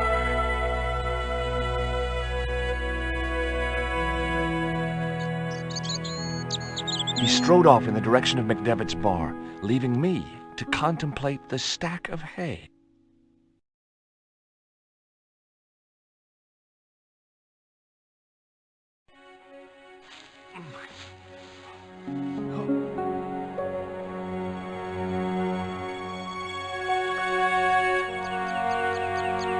The stack of hay stopped, short of the top of the wall.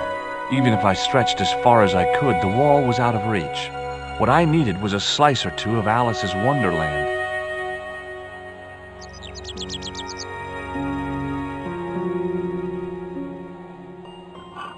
I inserted the end of the lifting key in the mortarless crack and gave it a firm shove.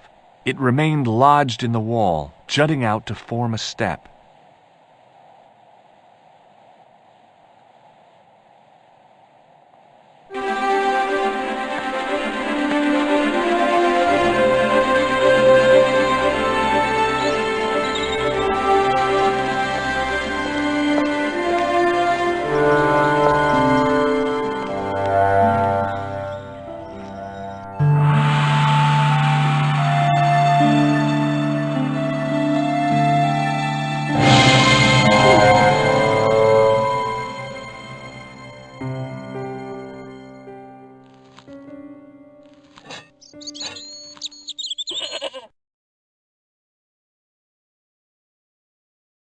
The rope by which the goat was tethered had become tangled on the old plowshare.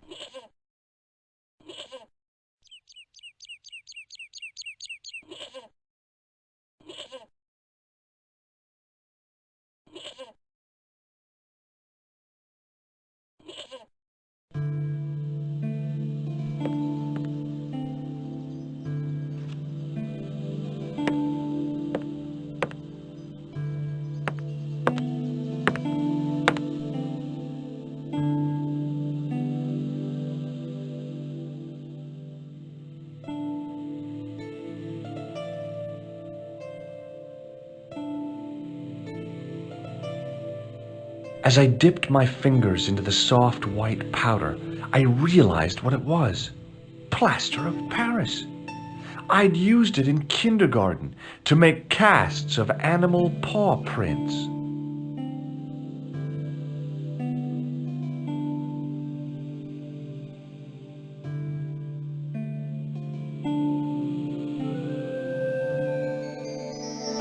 The statue was too heavy to lift. It overbalanced into the sand.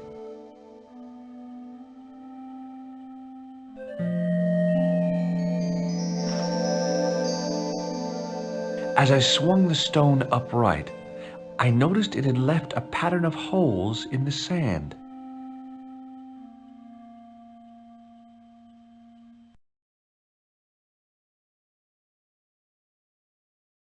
I sprinkled the plaster on the sand until the holes were filled.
No!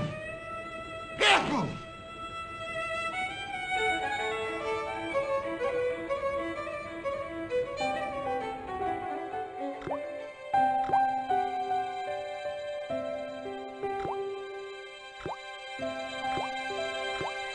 The faucet creaked, coughed, and spewed out a stream of rusty-colored water.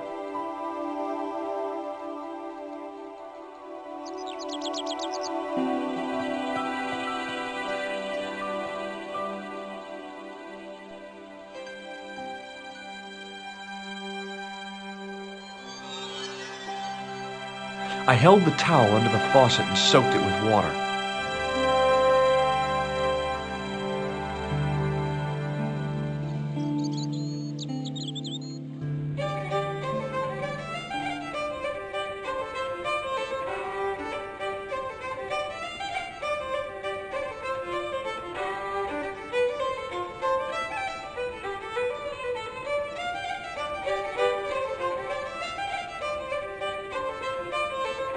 No!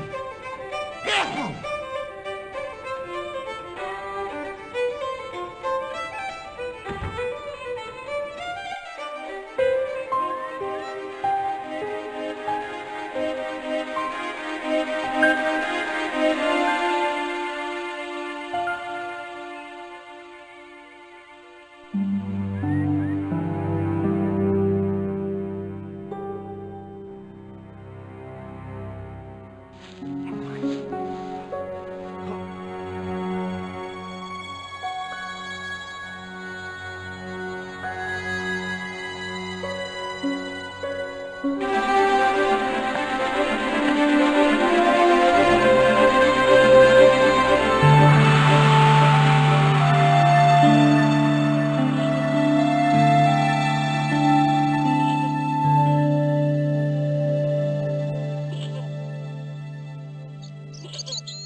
The trickle of water was quickly absorbed by the plaster.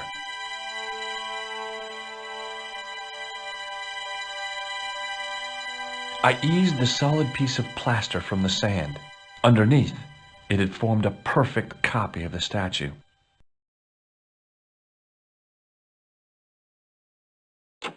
The hardened plaster cast fitted snugly into the 5 matching sockets. There was a soft thud, then silence.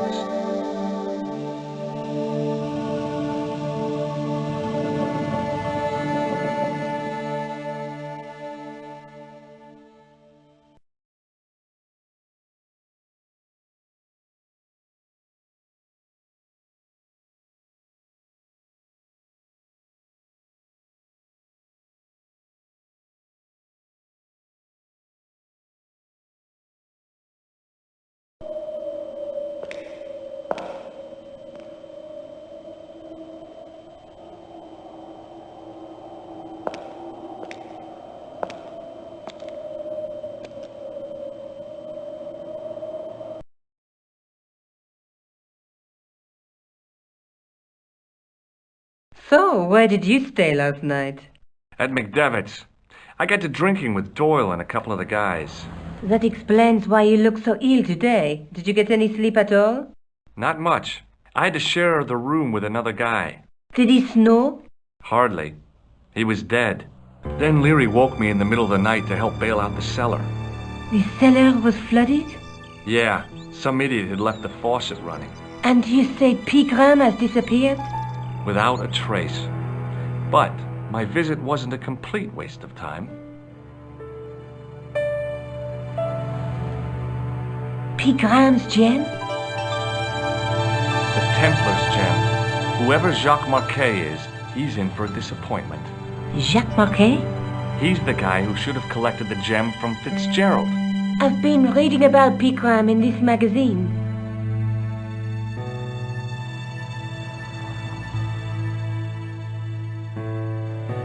The media got its claws on him. Yeah, if I was his agent, I'd get him to lose the pipe.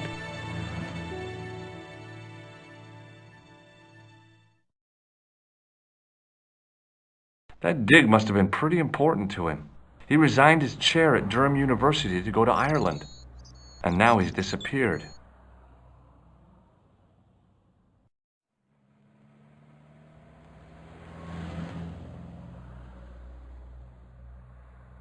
See what you can find out about Professor Pegram. I'll speak to the university. What are your plans? I want to find out who, what, or where Montfaucon was. All I've got to go by is the name and a picture of a hanged man.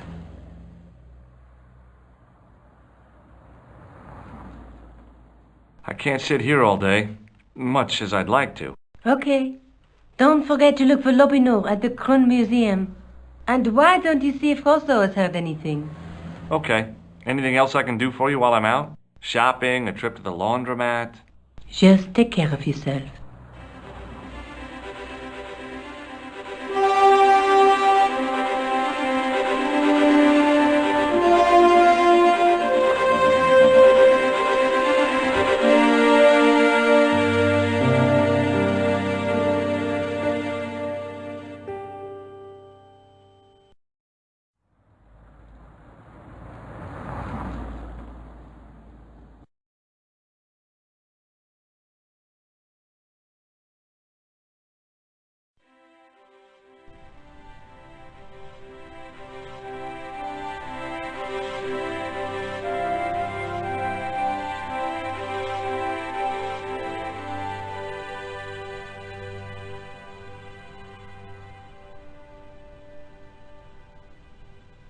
Excuse me?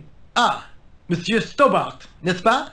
That's correct. You remember me. The retention of such data is part of my duty as a gendarme. That is how crime is fought, through attention to detail, not intuition. Yes, sure.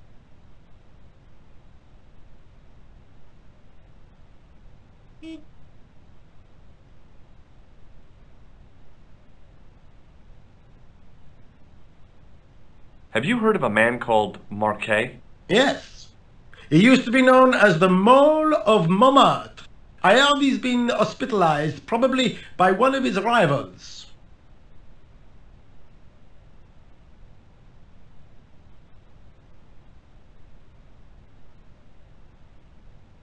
Which hospital was Marquet taken to? The Hagenmeyer Clinic, in the Avenue des Hérissons. See you later, Sergeant.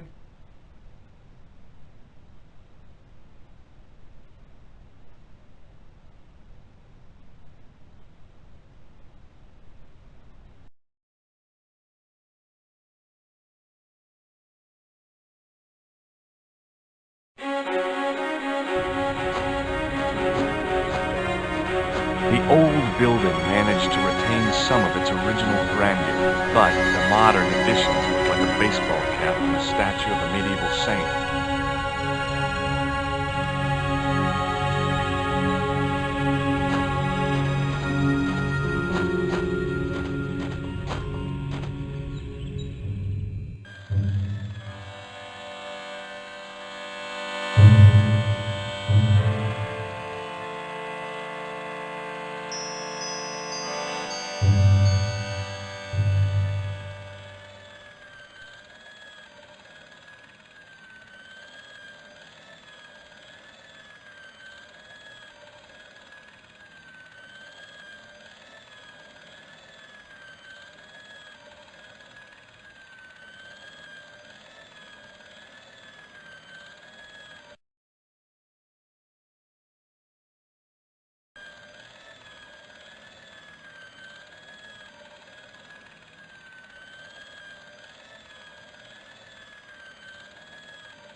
Excuse me. Yes, sir? Is this the Hagenmeyer Clinic? That's correct. I thought I was in a garden center. Oh, the plans. They were my idea. A little greenery to evoke the spirit of nature. How may I help you?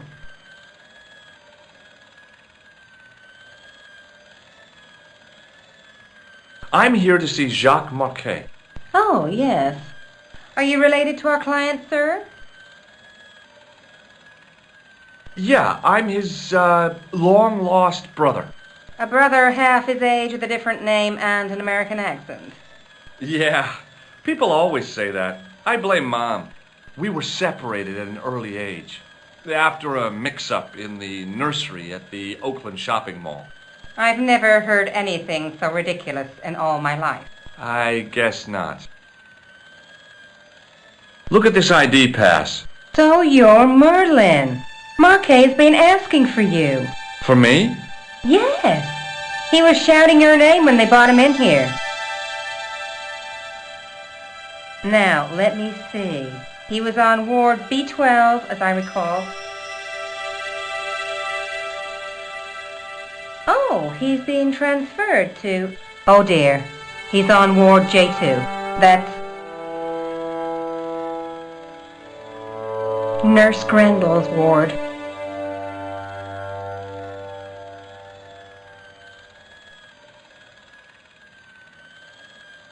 Thanks for your help, ma'am. You're welcome.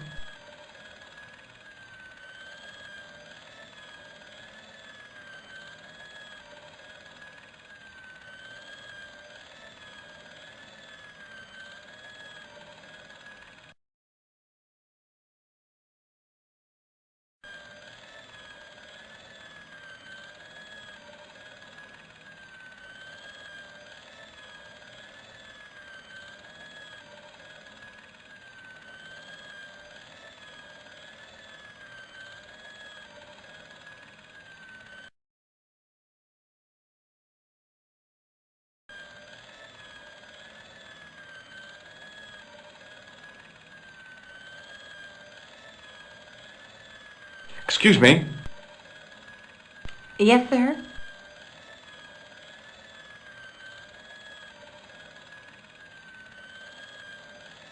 Oh, it doesn't matter.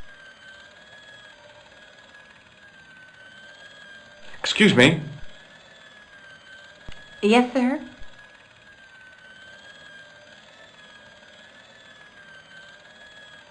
What's so bad about Nurse Grendel? She runs that ward like a South American prison. Keeping a well-disciplined ward isn't a crime, is it? Well disciplined. In the discipline and punishment stakes, she'd whip the butt off the Marquis de Sade. Everything, I mean everything, is done to a strict routine. 6 o'clock alarm call, 6:10 bowel movements, and woe betide anyone who doesn't have a result. Those patients of hers are like Pavlova's dogs.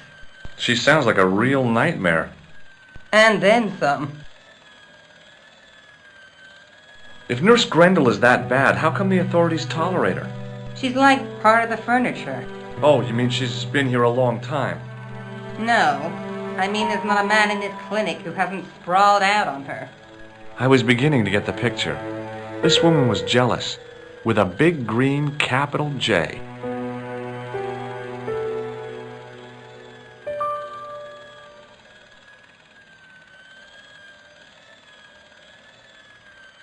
How do I find Nurse Grendel's ward? Down the corridor on the left, turn right at the senior consultant's washroom. Right again at the executive coffee lounge. Bear left past the administrator's sauna. And turn left at the end. That's J2. And good luck.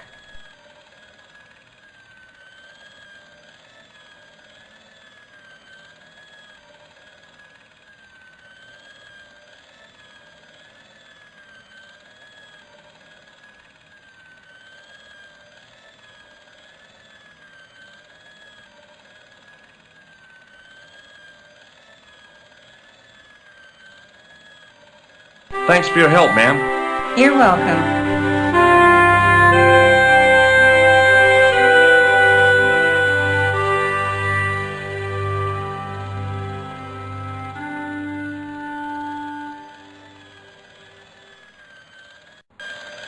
As I turned the corner, I saw the source of the hellish noise which echoed through the corridors.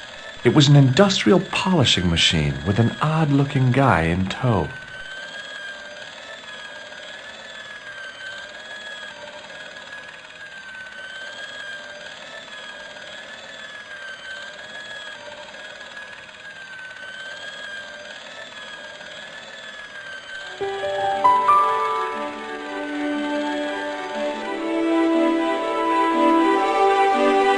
As I tugged the plug out of the socket, the polishing machine coughed, spluttered, and died.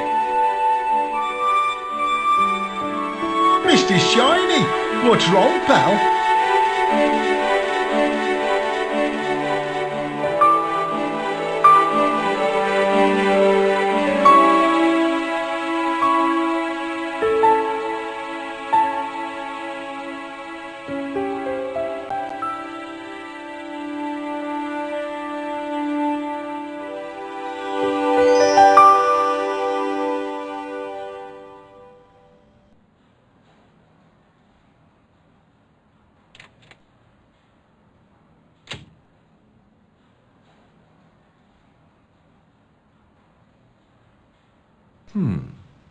Dr. Stobart at your service.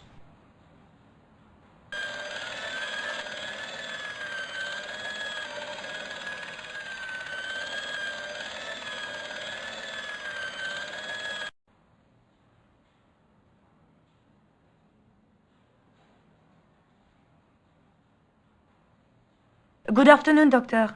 Oh, hi. Is this Ward J2? Yes, sir. The patients are ready for your inspection, Doctor. Thank you, nurse. Well, who's first? Monsieur Croquet in bed 2. What's his problem? He's been complaining of loss of consciousness. You'll need this, Doctor.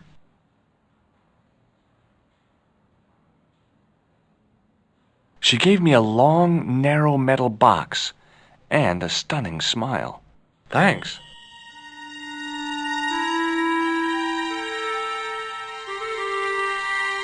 Hi, I'm Dr. Stobart. Hello, Doctor. The nurse told me you keep losing consciousness. That's right. I've had the problem as long as I can remember. It's a real out-of-body experience. Like death, but not so conclusive. I see. How long does it last? Just a fraction of a second, and then I recover.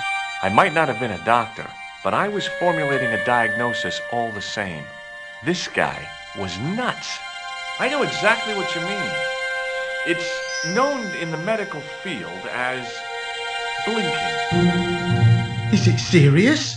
Of course it isn't serious. It's perfectly natural. But just think, 2 seconds every minute. Why, that's almost half an hour every day. 2 weeks out of every year spent in total darkness. I don't have time to listen to this baloney.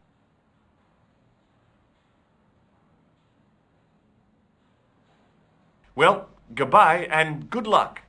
Thanks, Doc.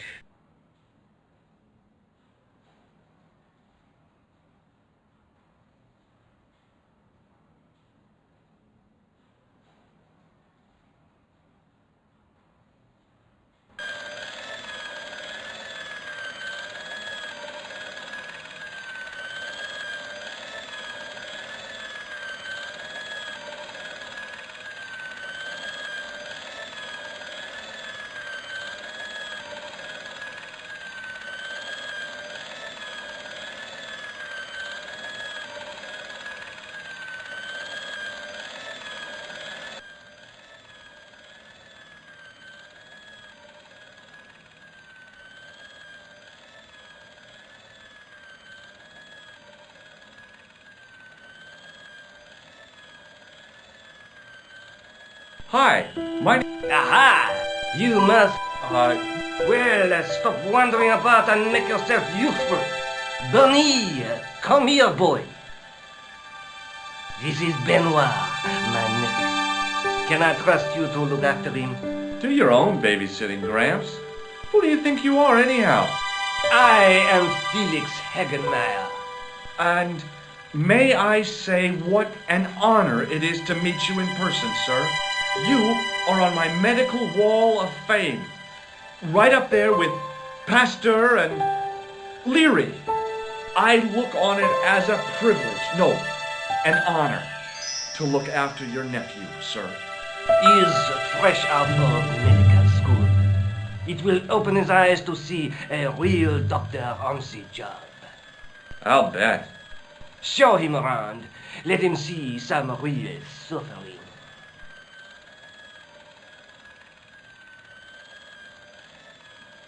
So long, Hagenmeyer.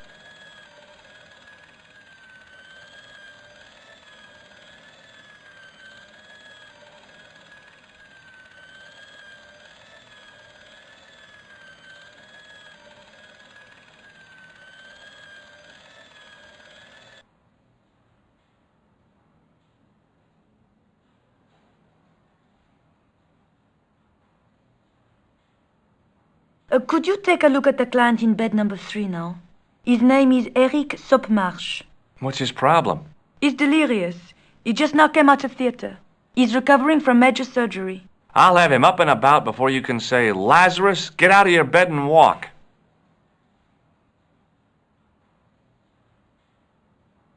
Hello? Anybody home?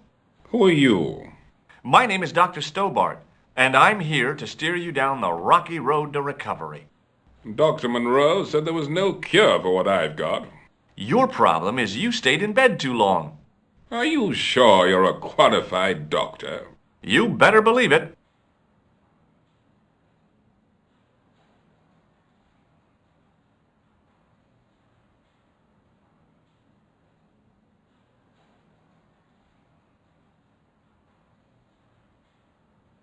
See you later. Hey, Benoit.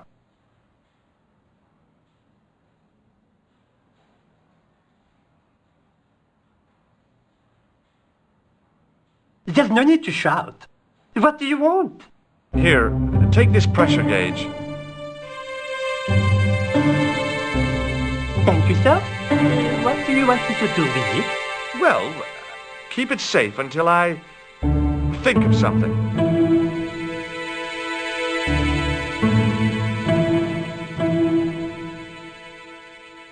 Doctor! What is it? You haven't taken my blood pressure.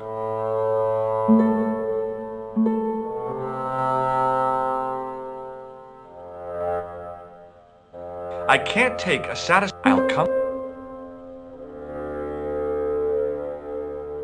Hey, Benoit.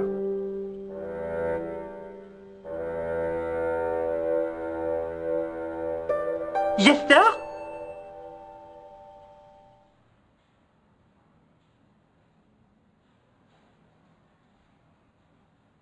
Are you ready with that pressure gauge? Primed and ready to pump, sir. What do you want me to do with it?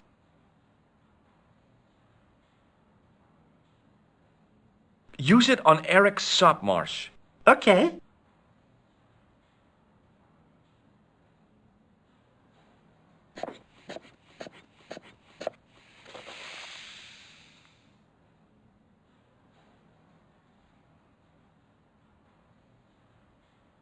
Rather you than...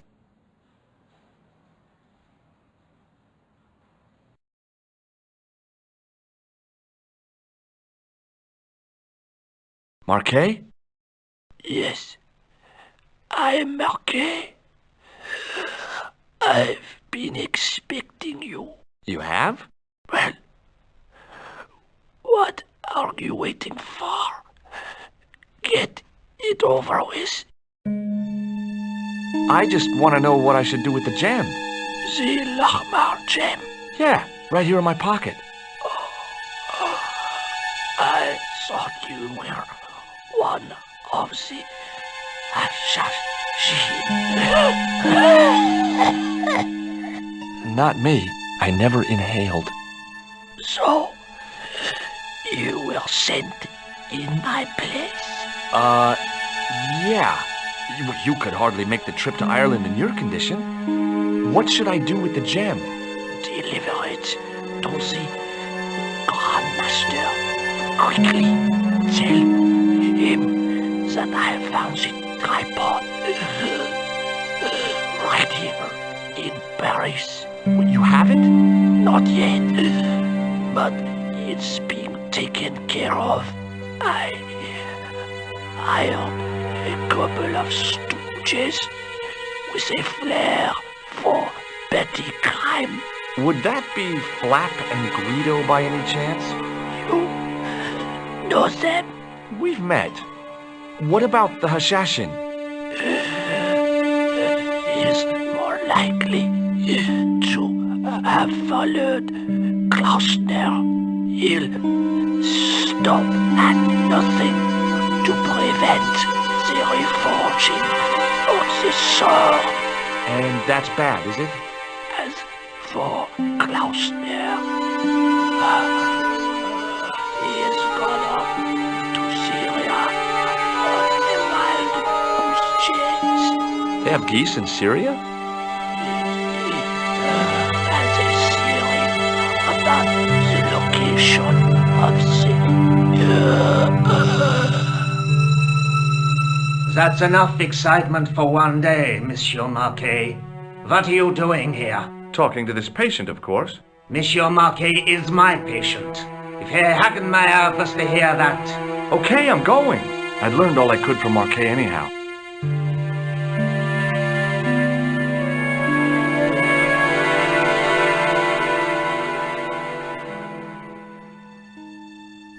Ah, there you are, sir. I was just coming to look for you. I finished with your pressure gauge. Thanks, Bunny. What's that noise? It sounds as if someone's having a cardiac arrest. It's all right. The doctor's in there with him.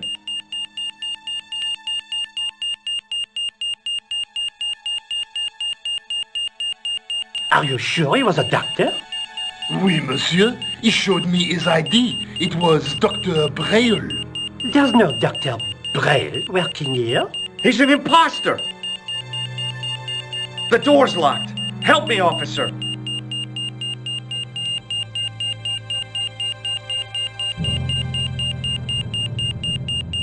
Stand back, monsieur.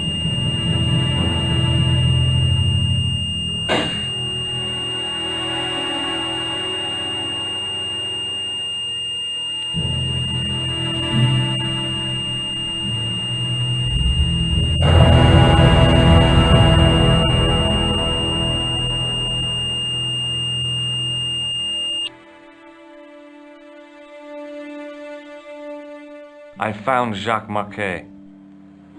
Did he talk? Yeah, he talked. For the very last time. He's dead. Yeah, killed in cold blood by a bogus doctor. That's despicable. What kind of guy would pass himself off as a doctor and take advantage of a dying man? Was it Khan? No, I don't know who he was, but it certainly wasn't Khan. He got away, out the window.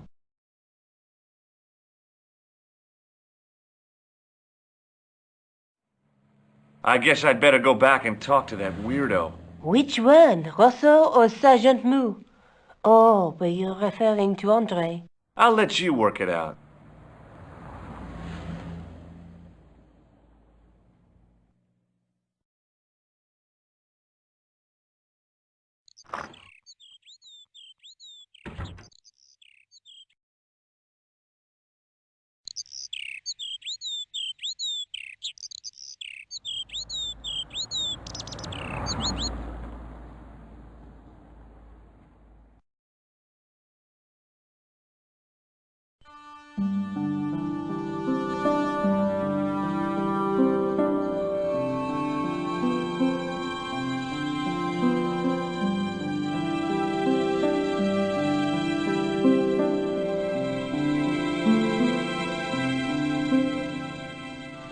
You have left it very late, monsieur. Late for what? Anything? I am closing the museum soon. You wouldn't like to get locked in. I can tell you, not in this gallery. Why not? It is haunted, monsieur. You don't believe in ghosts, surely. Oh, yes, I do. 7 years ago, a lad managed to hide in here. He'd made a bet with his friends, I suppose. When I found him in the morning, he was cold as ice and stiff as a bud. Well, what was the cause of death? They said it was a brain tumor. But on his face was a look of stark, desperate terror such as I have never seen before. Scary.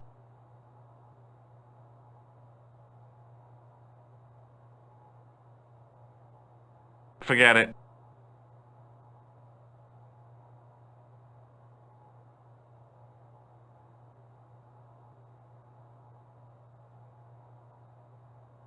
I beg your pardon. Are you André Lobineau? That's me. You want my autograph? No, I was told you may be able to help me. Help? My name is George Stobart. I'd like your professional opinion. Well, okay, shoot. Does the name Montfaucon mean anything to you? Sure, it was the most grisly spectacle in Paris until the Revolution. A public toilet? Montfaucon was the place of execution for many thousands. A dark temple of death, with row upon row of arches, each one framing a grim exhibit. Scores of rotting corpses swung on creaking rope, while the crows devoured their flesh. That explains the image of the hanged man. I found a reference to Montfaucon in Ireland, in a village called Lochmarn. Lochmarn? That's where Pegram was digging. That's right. He'd left the excavation before I arrived. Where was the site of Montfaucon? To the northeast, near the Canal Saint-Martin, but there's nothing there now. The old gibbet was torn down during the Revolution. I'd like your opinion on a medieval manuscript. Vraiment? Do you have it with you? No, it's too fragile. And besides, there are certain people who'd stop at nothing to get their hands on it. Intriguing. Do you have a copy of the text? There isn't much, only a few Latin phrases. I was kind of hoping you'd help decipher the pictures. Without seeing the manuscript, that's a tall order. Just tell me one thing. What does the image of two men riding on the same horse suggest to you? The Knights Templar. Does the Templar seal appear on this manuscript? I'd love to see that for myself. The manuscript is being looked after by a friend. In Paris? Yeah. Not far from here, in fact. Well, just give me the address and I'll come round and take a look. I'm not so sure about that. Maybe I should check with her first. A female friend? Yeah, she's a woman. Maybe it was my imagination, but I noticed a predatory look in his eye. Suddenly, this friendly historian had turned into the big bad wolf. This friend who has the manuscript? Oui, the anonymous girlfriend. She lives at 361 Rue Jarry. Ah, I know it well. I'll drop by. Just as soon as I can. Thanks for your help, André. You're welcome.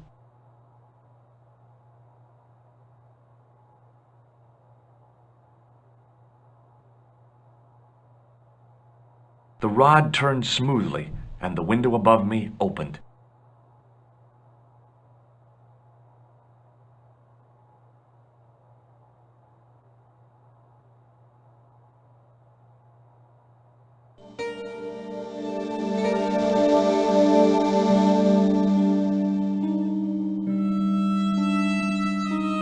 It is closing time, Monsieur Lobineau. Already, there just aren't enough hours in the day. More than enough for me.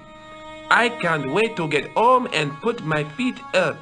Eh bien, see you tomorrow. Good night, Monsieur.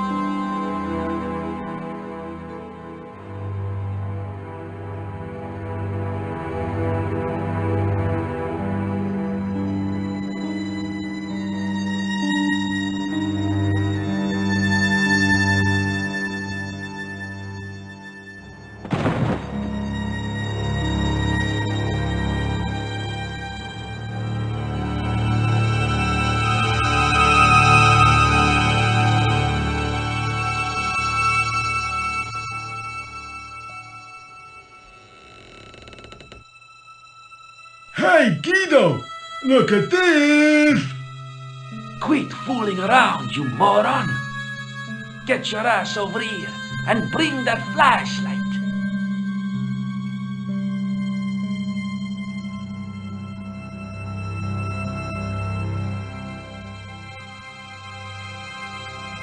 What the?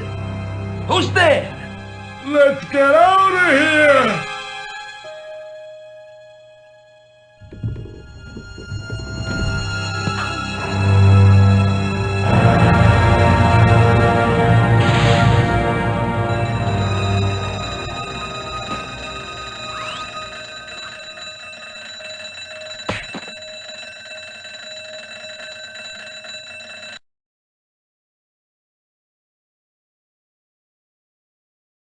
And when I woke up, I was at the police station. Luckily, I managed to persuade Rosso I was innocent. Poor Georges.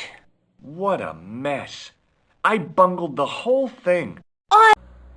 It was you who stole the tripod? Oh, hell, Nico. I could have been shot. Those dogs are more likely to shoot their own feet. I just wish you'd told me your plans. We're supposed to be in this together. And how come you dressed up like a pantomime cat? Don't sulk, Georgie, please. Oh, rats. And don't call me Georgie. Oh, I really thought you'd be pleased. After all, we've got the tripod.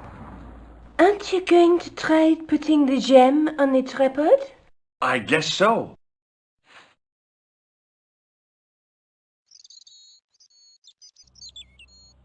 Nothing happened. Yeah. The gem fits perfectly, but what does that prove?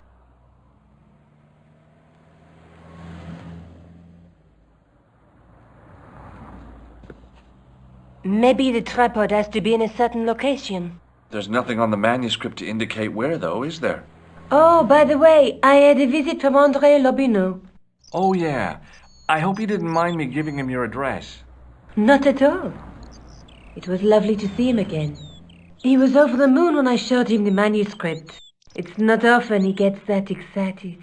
He made a sketch of the Knight's crest to take back to the museum. I believe he's identified the family who bear that crest. I sure hope so. I have to go. Already? You only just arrived. Time and tide wait for no man. Okay, I'll see you later.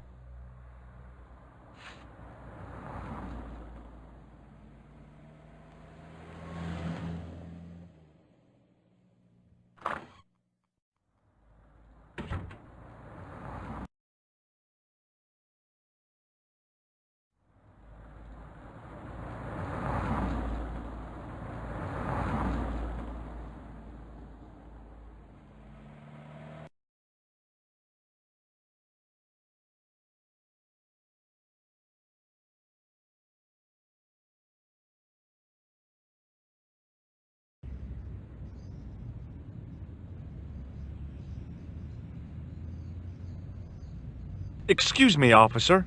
And how may I help you? Does this red nose mean anything to you? Aha! A prosthetic nose. Very significant. It is? No, I am just having a little joke. Does this red nose mean anything to you? Aha! Very It is? I'll see you around. Oui, monsieur. I'll be there.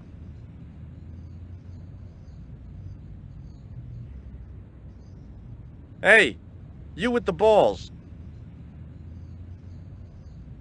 Oui? Look, How you say, whoop-de-doo. how did you learn to be a juggler? Juggler? What is this juggler? It's you. You juggle, that makes you a juggler. No, I am a jongleur. A jongler? What's that? Mon Dieu.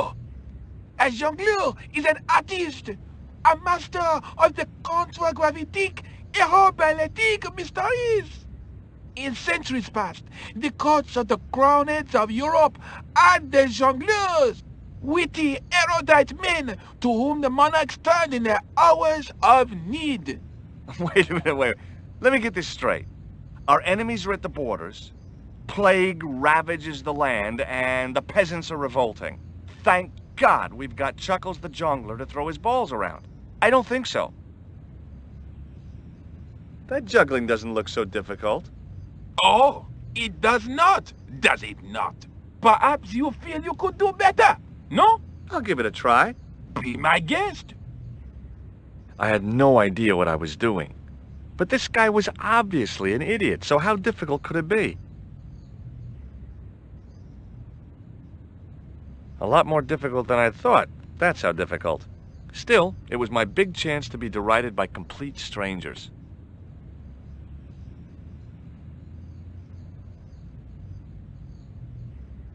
Not so easy after all, is it? No, I guess not. Look, a red nose. Ah, you are a clown. A clown?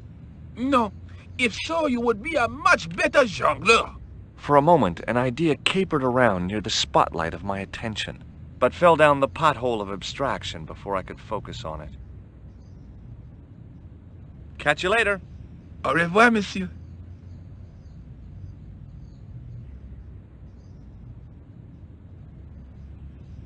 Hello again, officer. Hello again, monsieur. Does this red nose mean anything to you? Ah, you are a clown. Do I look like a clown? No, although you juggle like one. Now, if I'd known you were a clown, it would have been amusing. And not a humiliation for you. What do you mean? Whoever heard of a plainclothes clown? He had a point. So you're saying that if I juggle badly with a red nose, I'd be the king of comedy.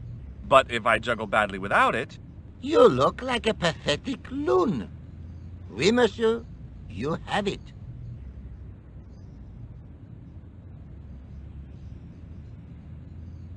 Hi again. Oui? What is it this time? I'd like to have another try at juggling, please. You have gone on a crash course, perhaps? No, I just had an insight into presentation. Huh? Allow me to demonstrate. The balls, please. If you insist on completing your humiliation, monsieur. Okay, now for my secret weapon.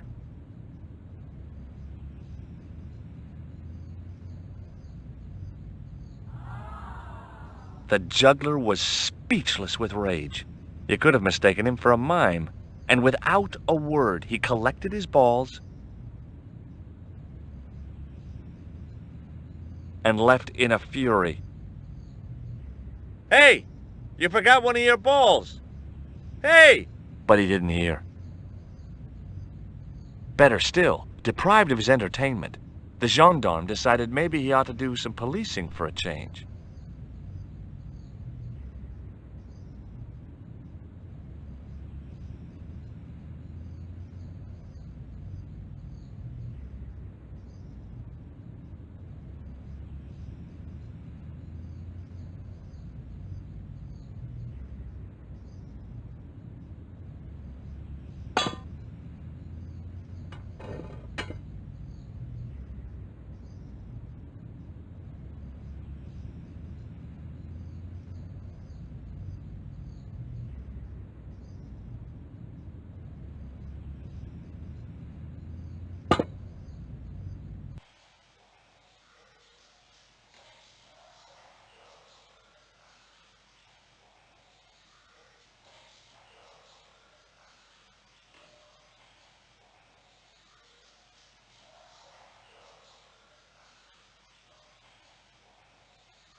Hey, that's hollow. It was time for some brutal destruction.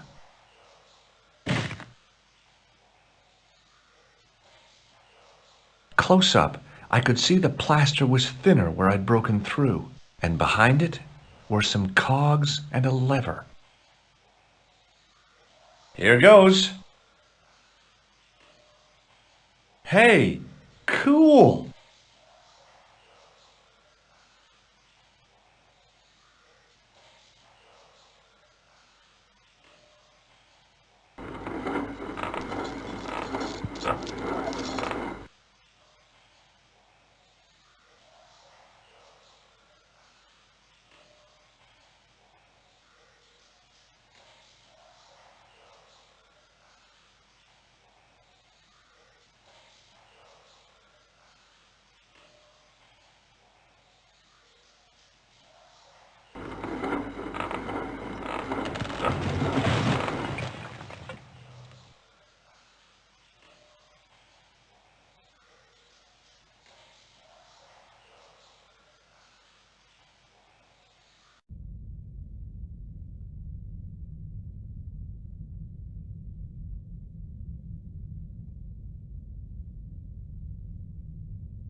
In the beginning was the end. An end wrought by our enemies began our darkness. In the end will be a beginning. An end to our enemies heralds our new day. Report. The military establishments are in flux. The end of the Cold War has left them with no clear goal and as obvious targets for budgetary cuts. We have successfully promoted a sense of betrayal in the upper echelons. They feel that the politicians have cast them adrift. The pattern is emerging. Our time is now. Good. Mademoiselle? Governments are giving the corporations more respect than their own citizens. A groundswell of dissatisfaction and dissidence is growing. The corporations are becoming too large and complex for their own executives to control them. A blind belief in market forces is accelerating this trend the world over. The pattern is emerging. Our time is now. The global population's belief in those that govern it has never been lower. We have inculcated a sense of immediacy and action over forethought and planning in all the major governments. They are acting on hasty decisions that cannot be completed or revoked without appearing foolish. The pattern is emerging. Our time is now. Excellent. The tired old governments are dying a slow death from their own incompetence and our machinations. The millennium is almost upon us, and everything is in place for the rise of our new order. Almost. Professor, where is the broken sword? As we discussed last time, with the loss of the manuscript, our search is as a corollary hindered. And as discussed last time, you have been furnished with a dramatically increased budget. What have you been doing with our money, Professor? We are working on the principle that the Templars, that is to say our predecessors, Hold on. These are the Templars? must have left a trail when they were hiding the clues to the sword of Baphomet's location. I have a small army of historians and archaeologists ferreting out that trail. I trust these historians and archaeologists are more trustworthy than your friend Pegram. Pegram was loyal. He tried to protect the Lochmarn gem when the Hashashin came near. And failed. And don't call that Syrian maniac the Hashashin. He's an assassin. Plain and simple. That's not what he believes. He actually thinks. Silence! Do I have to remind you that we have a sacred duty? A trust? When Philippe attempted to destroy the Order, we lost the sword and our power with it. Now we have the opportunity to reforge it. But time is short. We need results, not petty bickering, not excuses. Now, Professor Baphomet. Yes, of course, my apologies. We will find Baphomet and the sword, manuscript or no. We have already found another element actually within Paris. Excellent. What is it? Well, we're not exactly sure at present. Ha! But I have my best people working on it. You would do well not to criticize others, Eklund. At least I have not murdered one of our own. Of course. That guy was the bogus doctor in the hospital. Marquet was a liability. Eklund dealt with him on my orders. I beg your pardon, Grandmaster. I did not mean to. Have you any good news for us, Professor? We already know 3 of the elements. We know that Klausner had obtained the lens before he vanished. Where was he? Syria. We know that he arrived, but after that, nothing. The assassin! I fear so. It's a shame. Klausner was a good operative.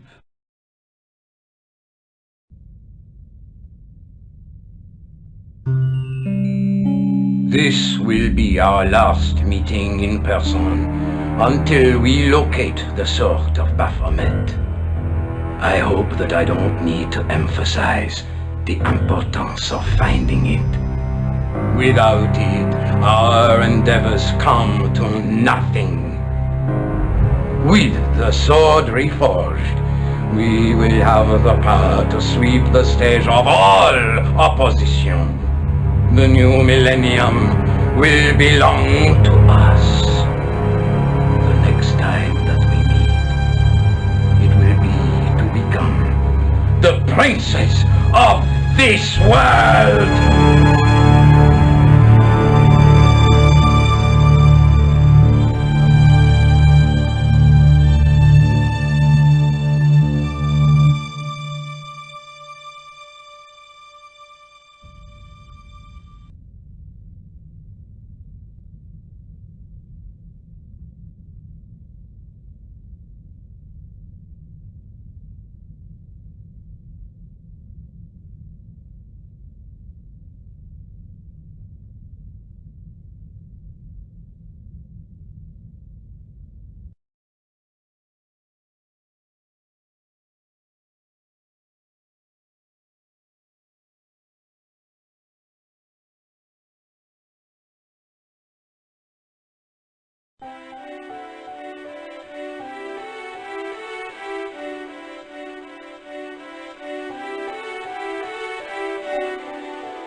The light, falling from above, struck the gem and scattered in 5 neat rays, and each ray picked out a letter. Starting from the seal, I could read M-A-R-I-B, Marib. Now all I had to do was figure out what the heck that meant.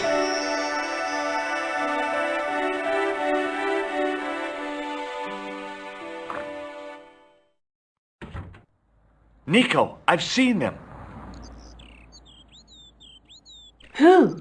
The Templars. I spied on their meeting in the catacombs. And you saw the Knights Templar?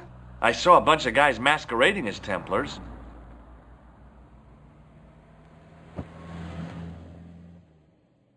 They're after something called the Sword of Baphomet. The bogus doctor was there, the guy who killed Marquet. The manuscript is the key, just as we thought. It shows the way to the broken sword, whatever that is. And how does the assassin fit into all this? He's out to stop them. These Neo-Templars, they're men and women in influential positions. Don't you see? Plantar was one of them. The assassin killed him for the manuscript, to stop them finding the sword. But now we have got the manuscript. Yes. So, how do they hope to find the sword? I don't know. They said something about a lens and a guy called Klausner who's gone to Syria. But they didn't seem to realize the significance of the very site of their meeting. You see, after they'd gone, I discovered a stone pedestal and a carved inscription. I set up the gem on the tripod, directly below a beam of light. The gem split the beam and lit the letters M-A-R-I-B.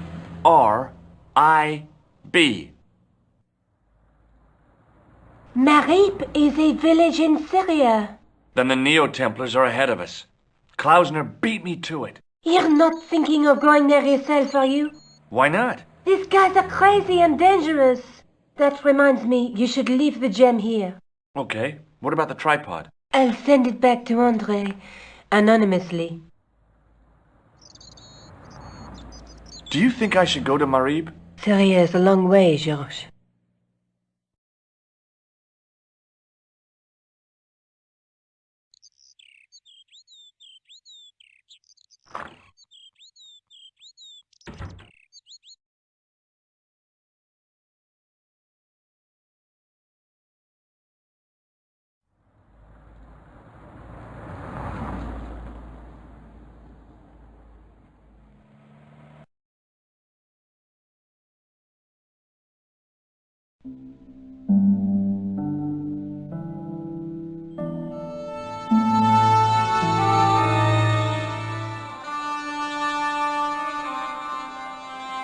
Hey there, young fella. Speak you the English? Speak you the Anglaise? Parlez-vous anglais? Yes, si, and indeed oui, and rather better than you by the sound of it. My name is Nijo. Welcome to my grand emporium of quality merchandise. What do you think of this, eh? Oh, sir, what a splendid plaything. One day, when I am rich, I am going to build a world-renowned collection of brightly colored balls. Are you serious? In deadly earnest. People will come from far and wide to see my Yes? collection. The Rockefellers and the Gettys can keep their hoards of so-called fine art. But answer me this. What good is a Picasso, I ask you, if you cannot bounce it off a wall? You may have a point. Hi, Nijo. Hello again, sir. And how may I help you this time? Seriously, do you really think this thing's so great? Take it away, you tempter. I'll swap it for something off your stand. Due to seasonal financial considerations, I'm afraid I cannot. I thought you wanted this thing. I do, sir. The stand doesn't. Which in translation meant it's not really my stand, and I'll be in big trouble if I swap anything for something that I want myself. Alternatively, is there any service that you require? Not at the moment, but I'll bear it in mind.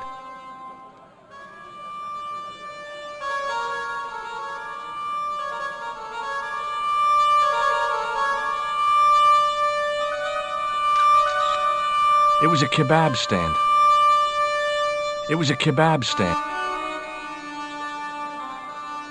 Hi, what's your... Hello. Well? Most good.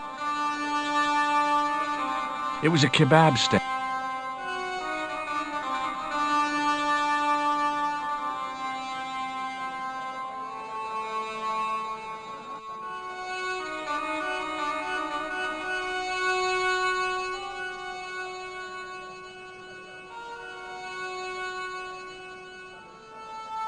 Hi.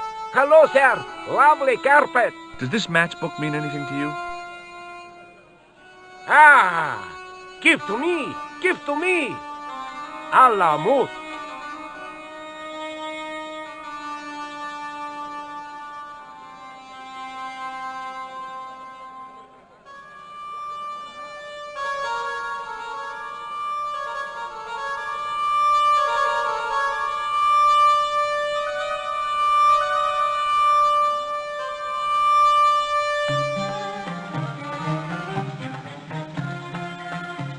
Many beneficent greetings, my most fortunate possible friend. Huh? Do I know you, mister? No, no, and again I say, no. But, my friend, do you not see our mutual good fortune in this meeting? How frank do you want me to be? You are a traveler, yes? Boy, you must be the world's greatest detective. No, I am told that is Sherlock Holmes of the big forehead and slipper full of shag. I, as contrast, am world's greatest luxury taxi driver. I can see where this is going. I am Ultar, taxi driver and luxury guide per excellence, yes. This I had to hear. Where does your heart desire to go? Simply mention the name to your obedient servant and we shall fly there, swift as the eagle. Oh, well, I don't really want to leave Marib yet, but I'm sure that if I do, you'll be the first to know.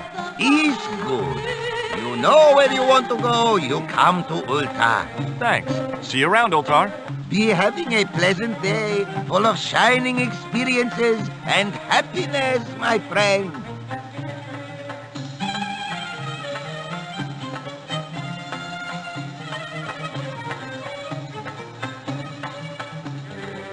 Damn, the door's locked. I'm sorry? Did you say something? He say you not to go in toilet. Read sign, matey. Matey? It lose something in translation. I knew the door was locked. I knew the door was...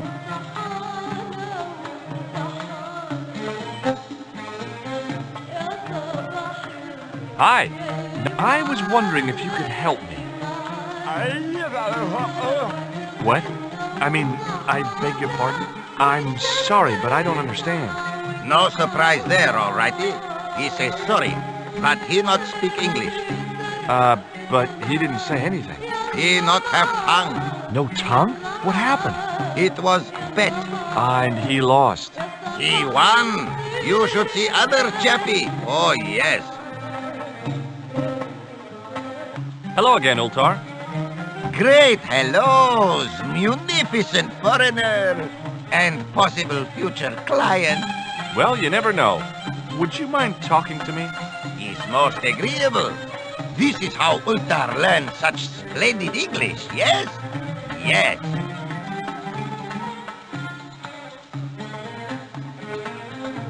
This place is certainly hard to find. Oh, yes, it is most exclusive.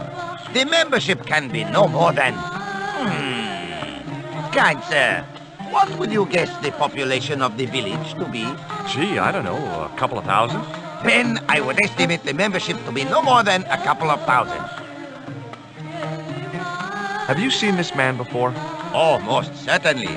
Was here only yesterday. Here? Yesterday? My God, he's close. Yes, he was asking a lot of questions, just like you. What did he ask about? He asked about American called Stoby. Stobart? Yes, Stobart. You know him. The killer knew my name. What else did he ask about? He asked about German man called Klobner. I tried to remember the name of the man the conspiracy had lost in Syria. Was his name Klausner? Sure, that is what Ultar said. Klausner. I told this man in the picture, Klausner wanted to go up to Bull's Head. Hold on, he wanted to go where? Bull's Head. Big hill, 10 miles out of town. Maybe 60. When was that? Oh, maybe a week ago. What can you tell me about this Bull's Head Hill? It's most magnificent. Lovely views. Worth visiting. Yes, by indeedity. How do I get there? No. Let me guess. You need fine luxury guide to take you there in air-conditioned taxi. Woe is me. Where can I find such a guide? And Ultar is most luxurious guide for most literally some way, in any direction. Gee willikers, lucky old me. Are you desirous of my pleasant and luxuriant service? All right, let's go. First, I regret the formalities. A trip to the Bull's Head. $50 Yankee dollars, please. $50? I don't have $50.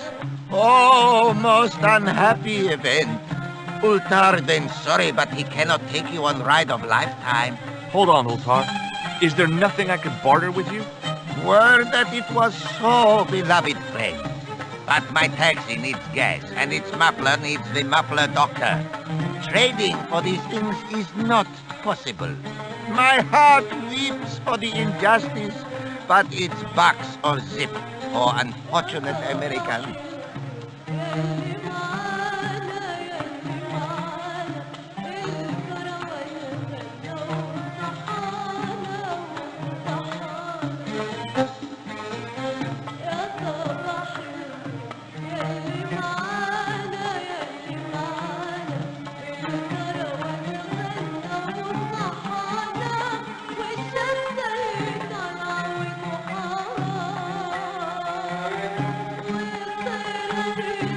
About Bull's Head Hill. Are you desirous? Well, at 50. Well, I still... Oh, the delight. What do you know about the kebab seller? A most miserable man. Ultar say, cheery up, matey mate, it might never happen. And he say, shut up, Ultar. Fancy that. Not at all. Arto has face like the drizzle that falls on the midweek afternoon. Whatever that is. Do you know anything about the Templars? Of course. Yes? What can you tell me? Great she-bop band of the 60s. No, that's not really... Who put the bop in the bop, bop, bop, bop, bop? Yeah, eternal questions. See you around, Ultar. Fare you. Hello again, friend. There wasn't much point in trying to launch an in-depth comp when I couldn't speak Arabic and he couldn't speak. Hello again, Praise be to... What do you make of that boy in the market, Nejo? Nejo? Ha! Ayub's boy. He's too big for sandals. I speak splendid English and he laughed. He say, Ultar, you big ox, you split infinitive. I say, I split your head if you stay still long enough. Pretty funny, yes? Hilarious. You should be on cable. Bye for now, Ultar. May good fortune follow you, mister.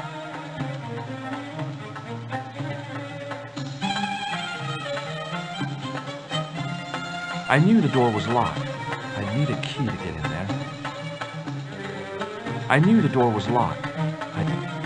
I knew the door was locked. I'd need the key to get...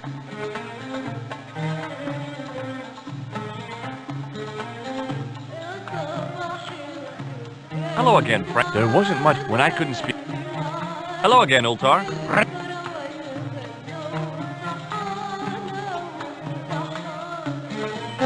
Nothing. Hello again. Praise. Nothing.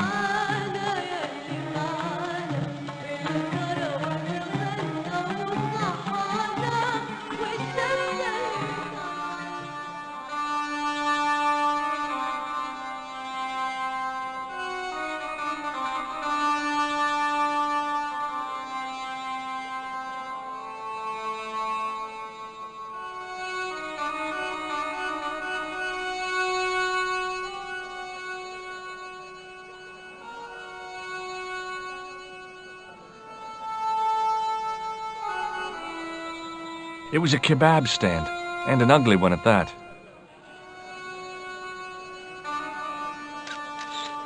In the still air, the smell hung around.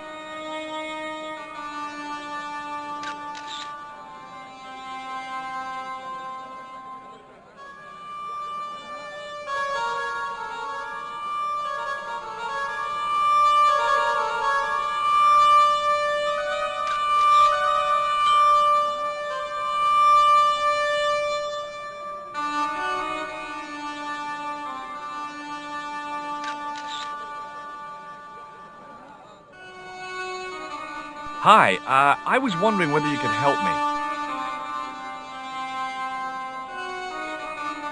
Why, sure, son. Always got time for a fellow American. The name's Henderson. Dwayne Henderson. Pleased to meet you, Mr. Henderson. Hell, boy. I'm not in the office. Call me Dwayne. Oh, okay. Dwayne? My name's George Stobart.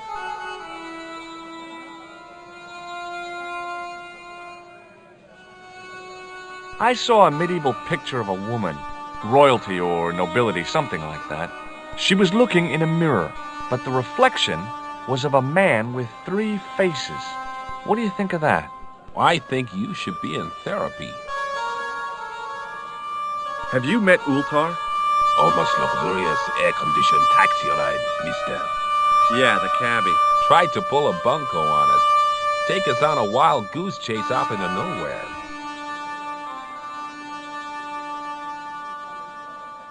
Have you ever heard of a hill called the Bull's Head? Can't say as I have. Where's that?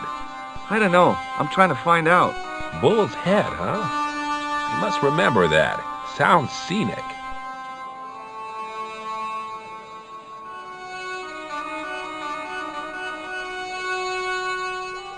Okay, well, I'll see you around, Dwayne. Count on it, George.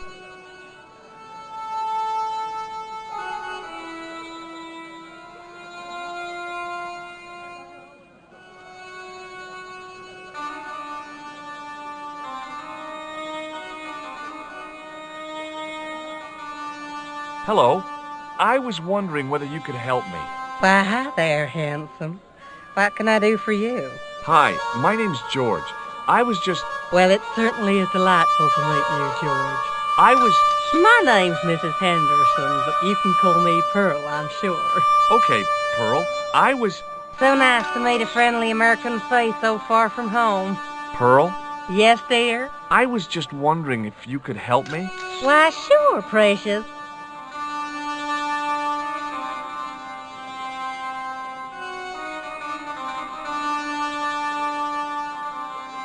Have you met the taxi man, Ultar? Heavens, yes. What a big man. Very muscular. But you didn't go for a ride. Why, George, you're absolutely the most...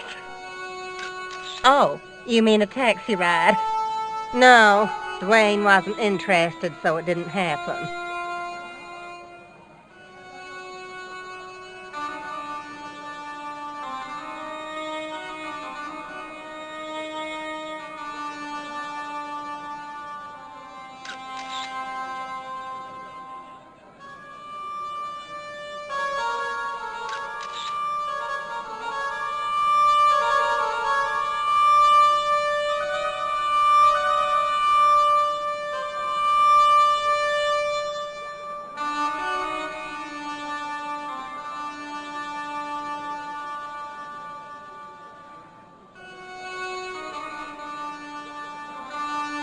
Have you talked to the boy on the bric-a-brac stand?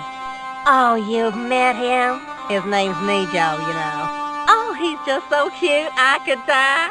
I'd love to bundle him up and take him back to Ohio. He might not thank you. I'm looking for something ancient, you know. Something to impress the folks back home. The poor boy was trying to do his best, but we still haven't found anything. I've got to go now, Pearl. It's been a pleasure, George. Don't be a stranger.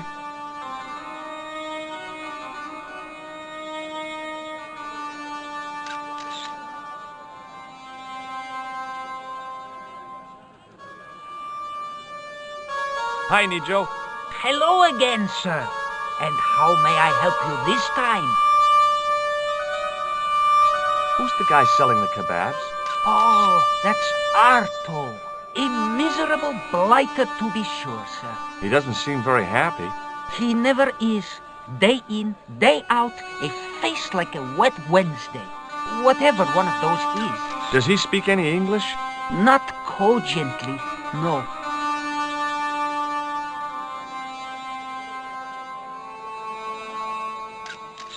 Is that your father lurking in the back of the stand? He is indeed. A roaring fellow. Ayub's his name. You don't sound like you respect him very much. Don't I? Not only do I respect him, I rather like him. For all his bluster, we get on very well. So, this is your stand? Oh, yes, sir. Though stand does not begin to do it justice. The finest in this bustling metropolis. This is a bustling metropolis? Well, not per se, no. What do you know about that couple? Oh, they're American. Is that all? The chap's a little odd. As for the lady, it's a funny thing. But I get the impression she's a lot cleverer than she's letting on. So long, Nijo. Toodle pip, sir.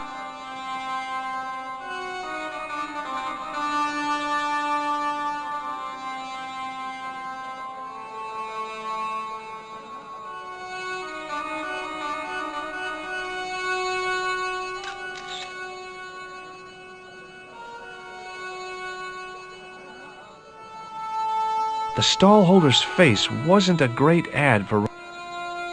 The stallholder's face... It was a kebab stand.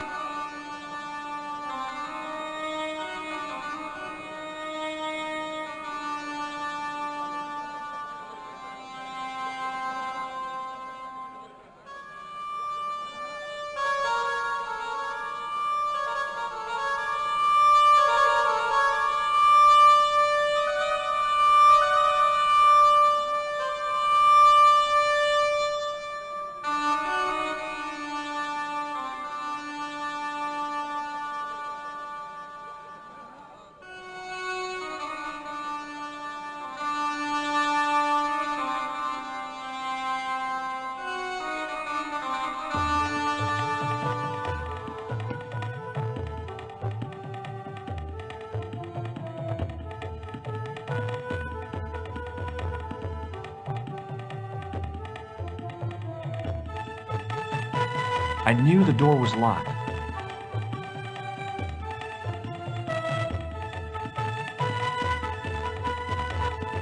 Hello again, Ultar. Praise be to Allah. I am blessed with your bountiful presence once more. Have you met the American couple? Have Ultar met them?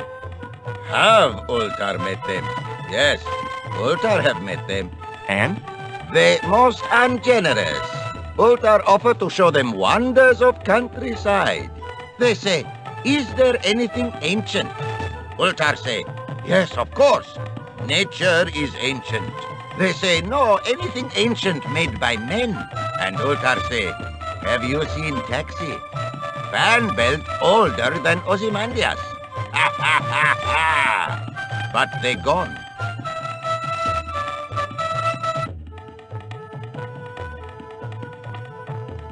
You're sure this was... Yes, indubitably. See you around, Ultar. Fare you most splendid, good sir. Hello again, friend. There wasn't much when I couldn't speak Arab. Hello again, friend. There wasn't much point in trying to launch an in-depth when I couldn't speak Arab.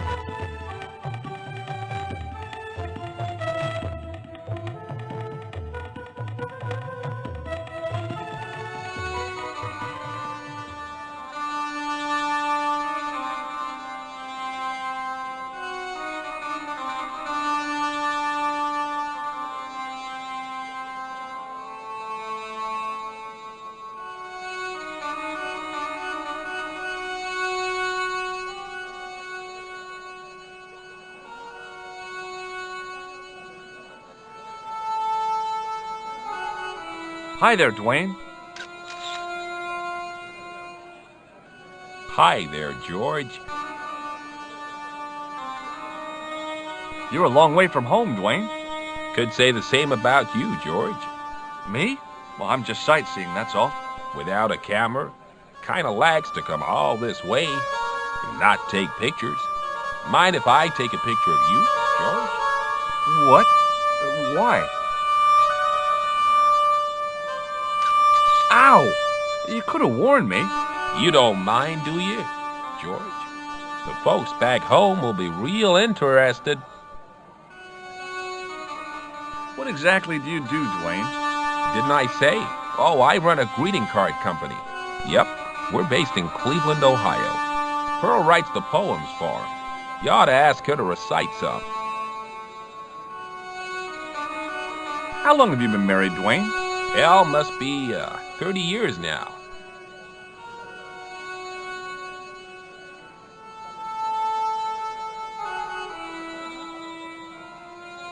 Do you mind if I ask you an odd question? Okay, but I might not answer it.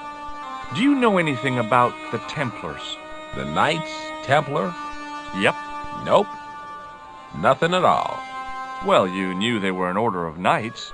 What I know and what I say are two different things, boy. I haven't lasted as long as I have in this business without knowing that. In this business? Sure. The greetings card business. Oh, please. Does the image of a knight holding a crystal ball mean anything to you? Hell no.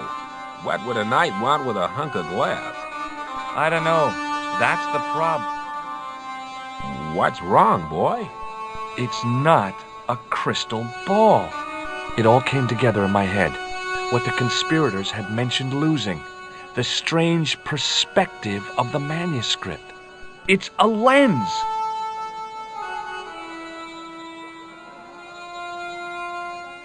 Have you talked to Nijo? Nijo? He's the youngster on that junk stand, right? Yeah, we've met him. He's a smart kid. Speaks 4 languages, and he's never had a day's formal education. He should go far. Kept trying to peddle garbage on us, though.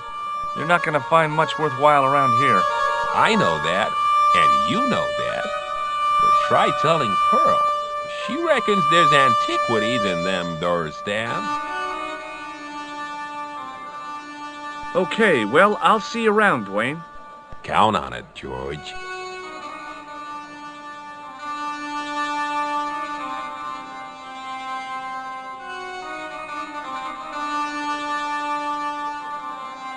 Hello again, Pearl. Why, hello, George. It's such a pleasure to see you again. I've been talking to your husband, Dwayne.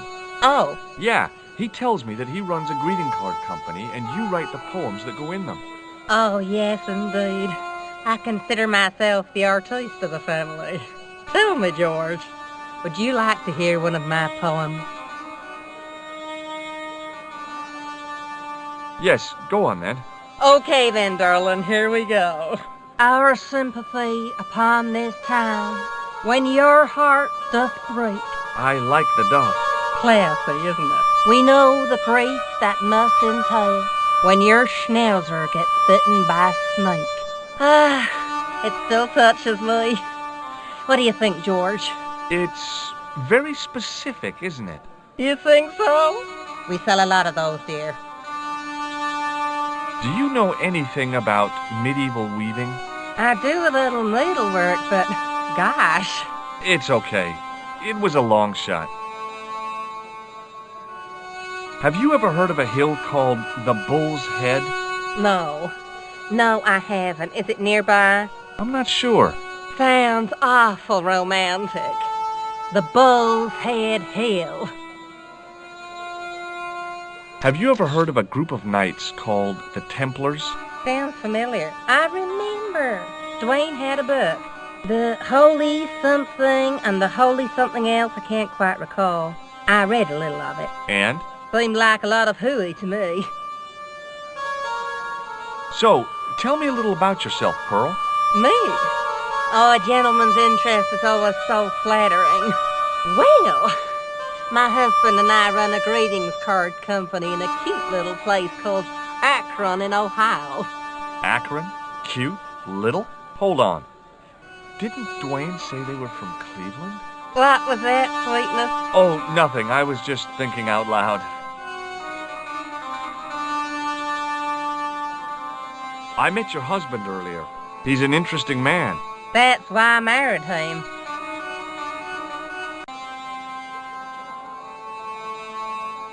You said that your company is based in Akron. And Dwayne said it's in Cleveland, no doubt. Well, yes, he did. Dwayne was in the Marines and Vietnam, you know. Anyway, he got a medical discharge. Thing is, he gets confused. We moved away from Cleveland 5 years ago. Oh, I'm sorry. I didn't mean... He also gets a little paranoid. Thinks he's a spy or something. I'm so sorry, Pearl. Don't worry yourself, George. We live with it. I've got to go now, Pearl. It's been a pleasure, George. Don't be a stranger.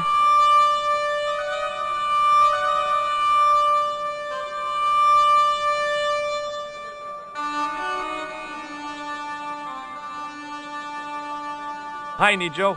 Hello again, sir. And how may I help you this time? I met an interesting guy earlier, a cab driver. Ah, that would have to be Uta, a barbaric sort of chap. Oh, he's not that bad. You know how he speaks in Pidgin English? That's how he speaks in Arabic too. Does the word Templar mean anything to you? Templar. Templar. Templar! Why, yes, of course. It does? Yes. A splendid series of books by Mr. Leslie Chatteris, featuring the roguish Mr. Simon Templar. Great. That's a real help, Nijo. Anything else? The Saint television program, featuring Mr. Roger Moore of the quizzical eyebrow, and a stick man with a halo. Bing!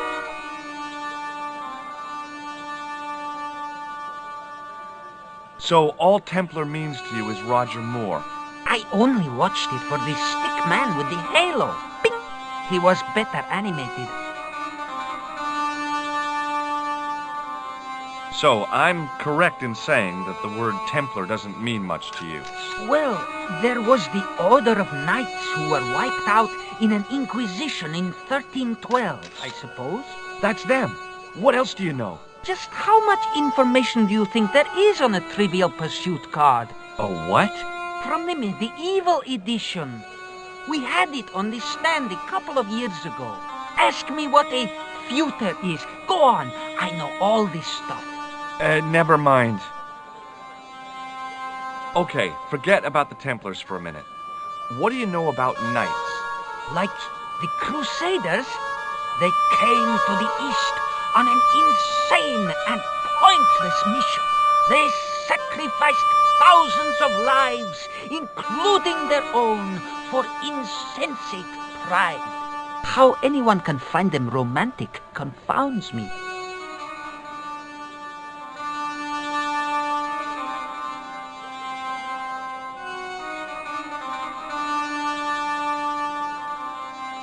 That's not a very friendly cat you got there, Nijo.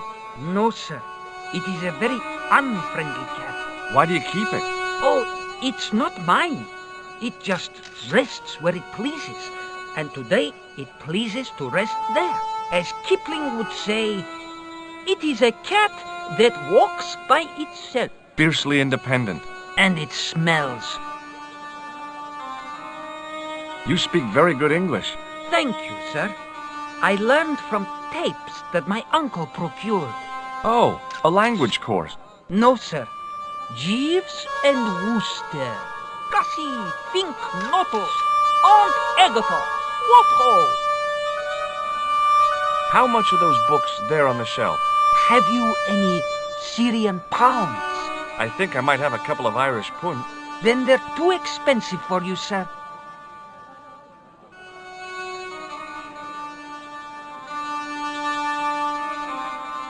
See you around, Nijo. Ta-ta for now, sir.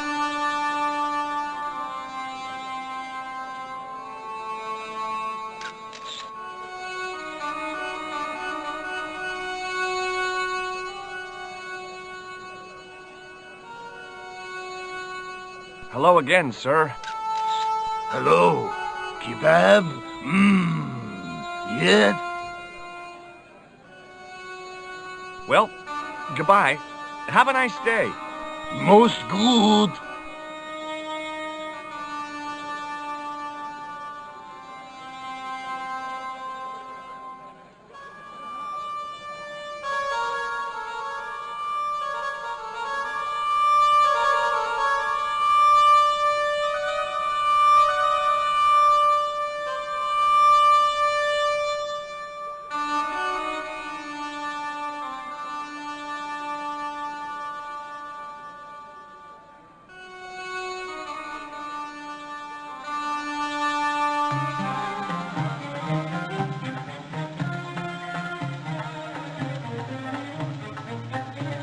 I knew the door was locked.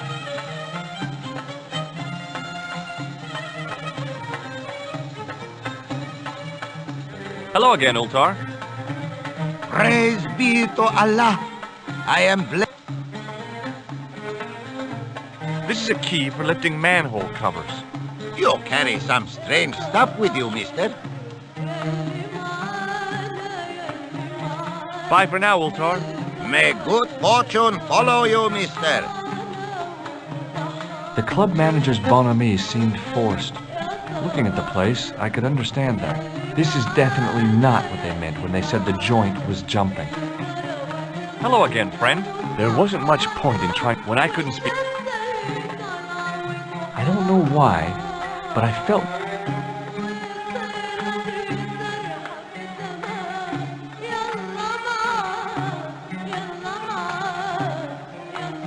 by staring hard at the notice and squinting.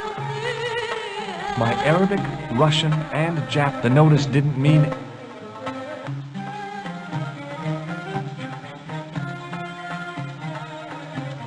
Hello again, Ultar. Praise be to Allah. I am blessed.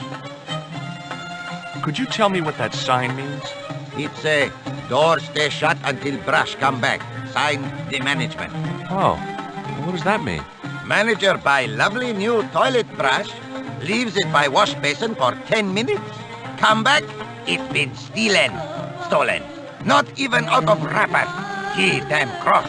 Lock up toilet and say, nobody use fine pristine toilet until brush given back. We say, what we do till then, eh? He say, cross legs and use superior willpower. And that's what you've been doing? No, Ultar use bucket. See you around, Ultar. Fare you most splendid, good sir. Hello again, friend. There wasn't much when I couldn't speak.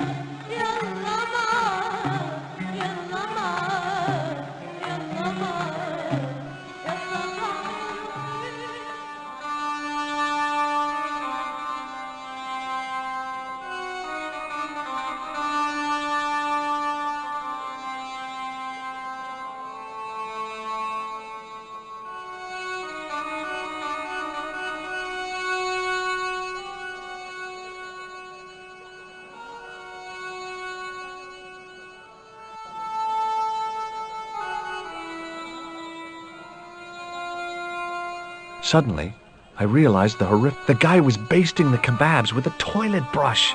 It may never have seen the inside of a toilet bowl, but it was still hardly appetizing.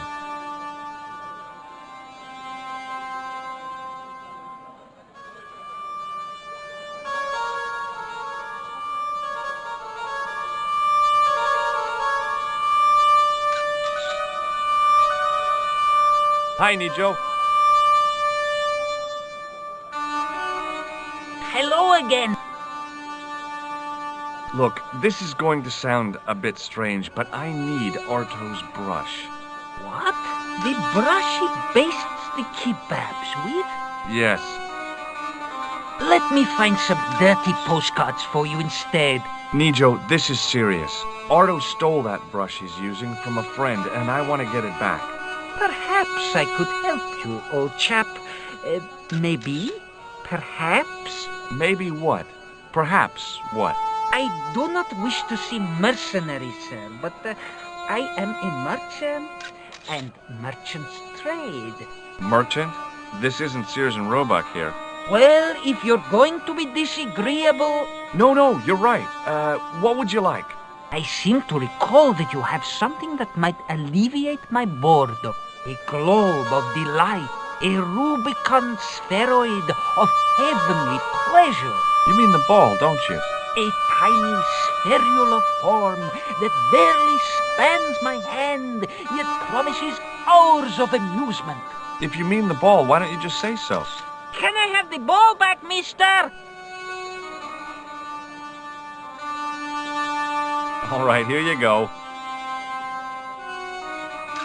People say bad things about Americans, but you're okay in my book. What people? What bad things? Never mind that now. Remember the brush? Right, yes, the brush. All you have to do with Arto is be polite. It lightens his day, makes it all worthwhile for him again. How can I be polite to the guy when I can't speak a word of Syrian? Arabic. That's what I meant. Simply memorize this phrase. Il-ach il-kalb. Il-ach il-kalb. Close enough. Now, go over to Arto and deliver those honeyed words even unto his delicate ear. He won't be able to do enough for you. Really? Really. What exactly does il-akul kalb mean? A polite but subtly complimentary greeting. He won't be able to do enough for you. So long, Nijo. Toodle pip, sir.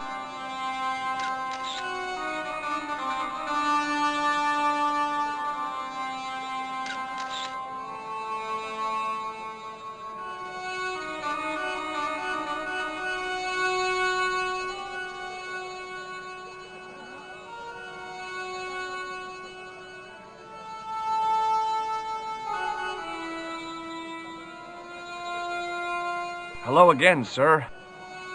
Hello. Kebab? Yes? Il-akul kalb? Filthy. Bad. I'll kill you. Whoa, calm down. Feet, do your thing.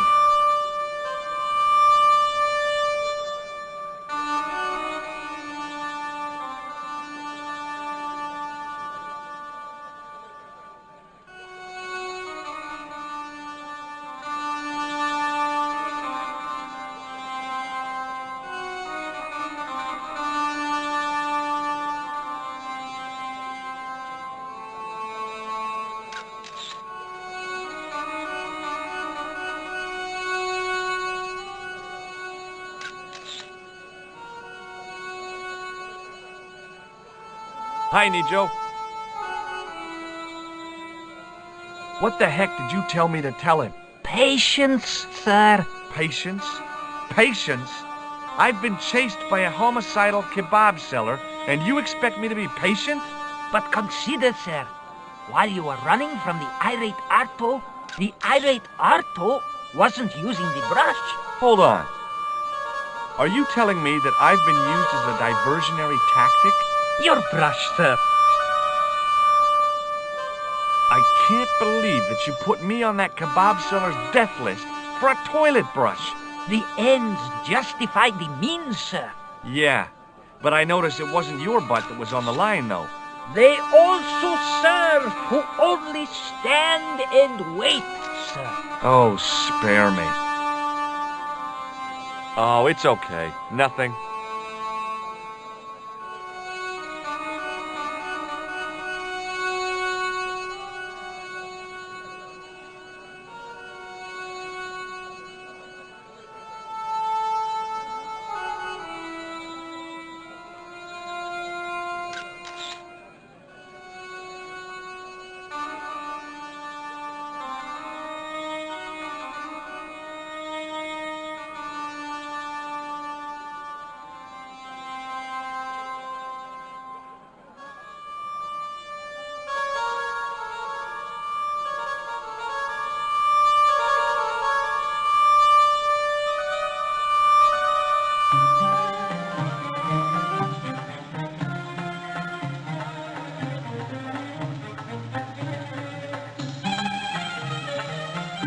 Hello again, friend. There wasn't much point in trying to launch an in-depth conversation when I couldn't speak Arabic and he couldn't speak. Period. Well, I did know a few words of Arabic, but doubted the wisdom of using them. Here's your brush, sir. It wasn't easy getting it back.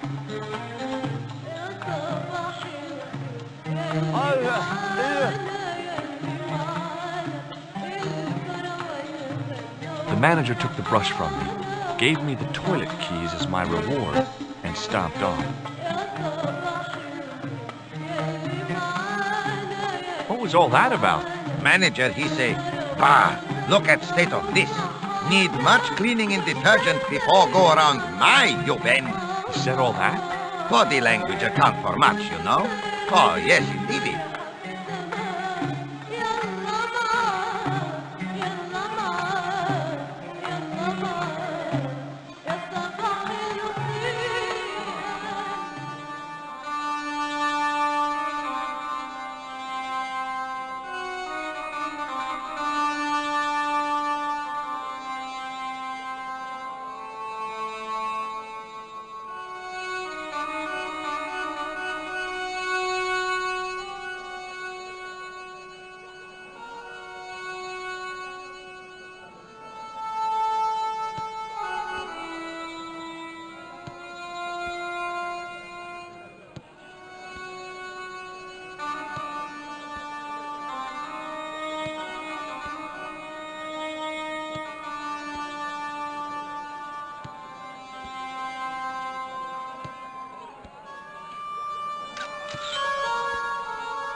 The plaster seemed to soak up the grease paint until it began to look like stone.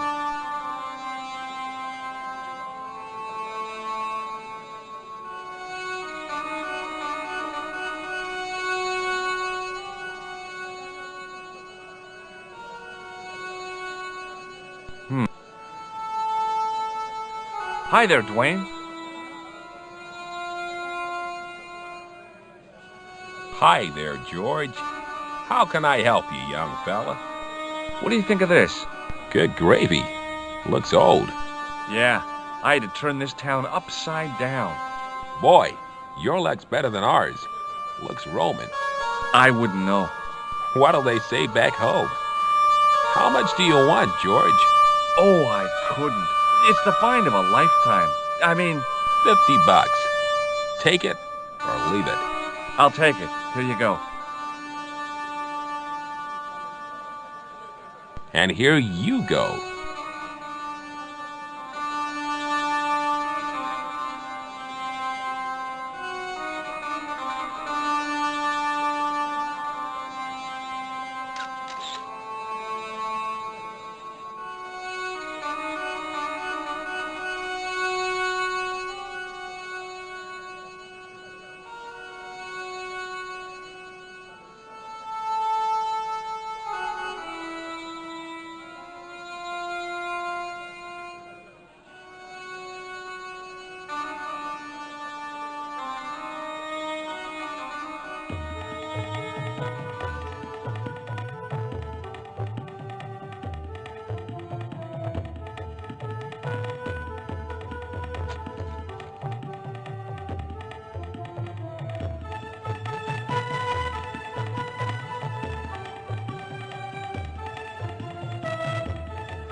Oops.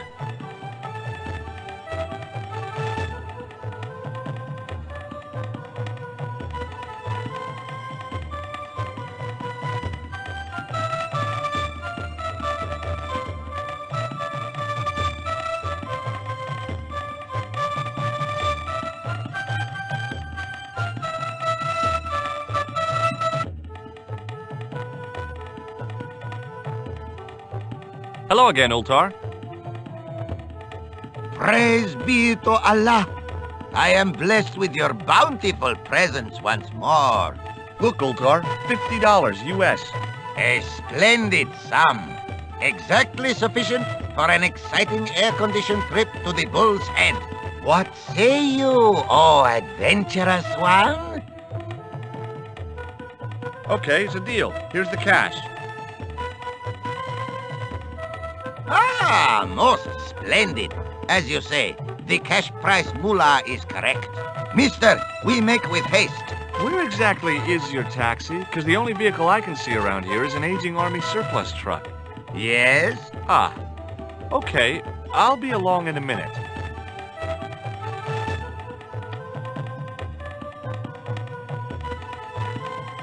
It didn't seem right to take off with the toilet keys, so I left them on the bar.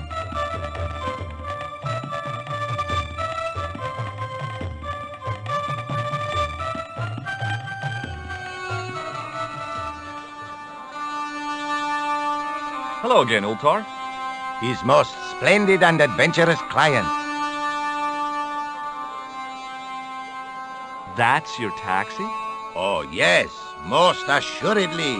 Most entirely splendid taxi in all Marib. It looks like an old army truck to me. Bah! You Americans with your checkerboard caps and your Judd Hershes. You have lost sight of what a taxi should truly be. About 4 tons by the look of it. There, you have hit the nail in the nutshell. Okay already, let's go. Regrettably not, most esteemed pair. There is a minor problem of a tiny nature. The fan belt has taken it upon itself to break. So, what are you gonna do? What can I do? I must wait for a ride to the garage for a replacement. How long is that gonna take? 1 day, maybe 6. I can't wait that long. We gotta get moving. But how, my friend? I'll think of something.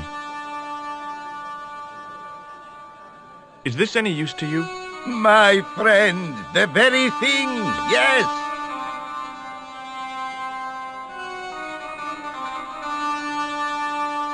Ultar took the towel from me, cut it in 2 lengthways, and gave me half back. With his half, he did the kind of fan belt replacement that's normally done with stockings.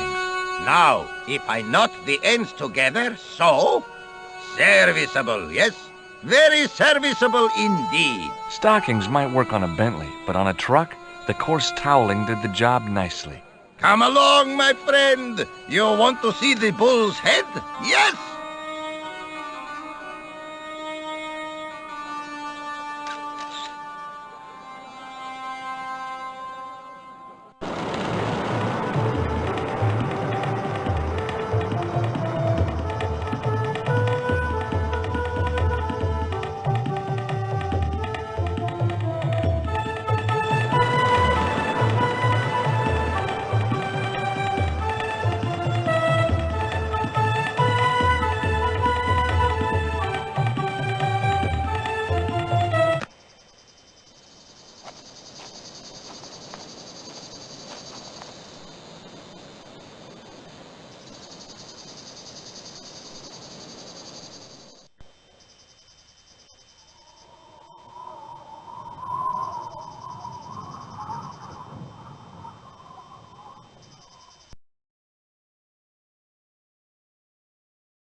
With a flourish, I tied the end of the towel to the stick with a textbook reef knot.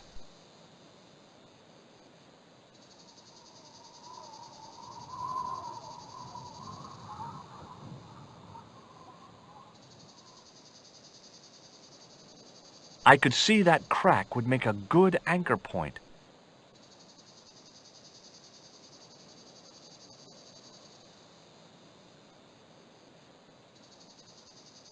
Well, that looked really safe, but I had no choice.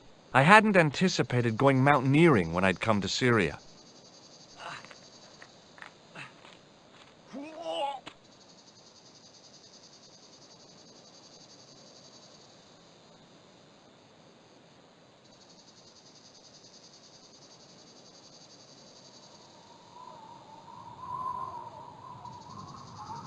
I didn't like the idea of putting my hand in there.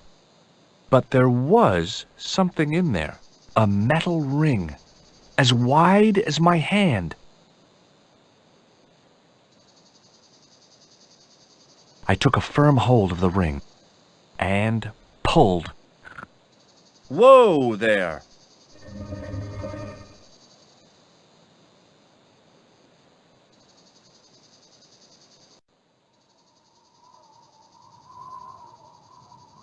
Around the corner, I found the corpse. Oh my God. Klausner? Large as life and twice as dead. I'd hardly had time to accept the fact when I heard the door mechanism start up again. Oh man, no! The door had slammed shut, trapping me. I had a bad feeling about how Klausner had died. I couldn't think of anything to do with the statue, apart from scaring small children with it. A stone head bearing 3 bearded faces. It was a strange image, but a powerful one, redolent with antiquity and ancient mysteries.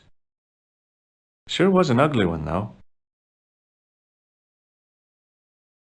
Okay, all right. I've done more fun things in my life than searching a corpse. But as my life expectancy wasn't great, I figured I should try every new challenge that came my way. Hey, what's this? I'd found some kind of lens, a very old lens made from a very hard glass. That settled it. The knight on the manuscript had been holding a lens the whole time, not a crystal ball.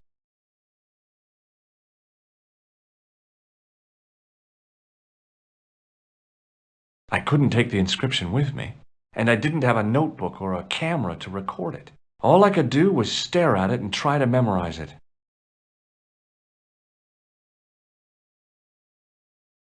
In occidenta sita est, in ora mundi. Okay. That would have to do. The mouth's opening. It must be Ultar. My God. If he comes in, we'll both be trapped. Ultar! Don't come in! It's a trap! Stay where you are! You! Hello, Mr. Stobart. We meet in the most unusual places.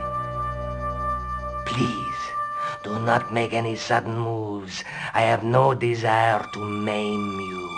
Did you say maim? I did. Dead men tell no tales, as you say. And I want to hear everything that you have to tell. And what if I don't want to talk? Then I shall, most regrettably, have to kill you. Rest assured, however, that I am an excellent shot you would not suffer. Oh, that's good. Believe me, I'm really assured. It is rather dark in here. I think we should conduct our business outside. Why should I make myself an easier target? If I fire at you, Mr. Stobart, I shall hit you even in here. But, unfortunately, my marksmanship will suffer. It could be the difference between hitting you in the leg or the groin. Boy, it sure is hot in here. No sudden moves, Mr. Stobart.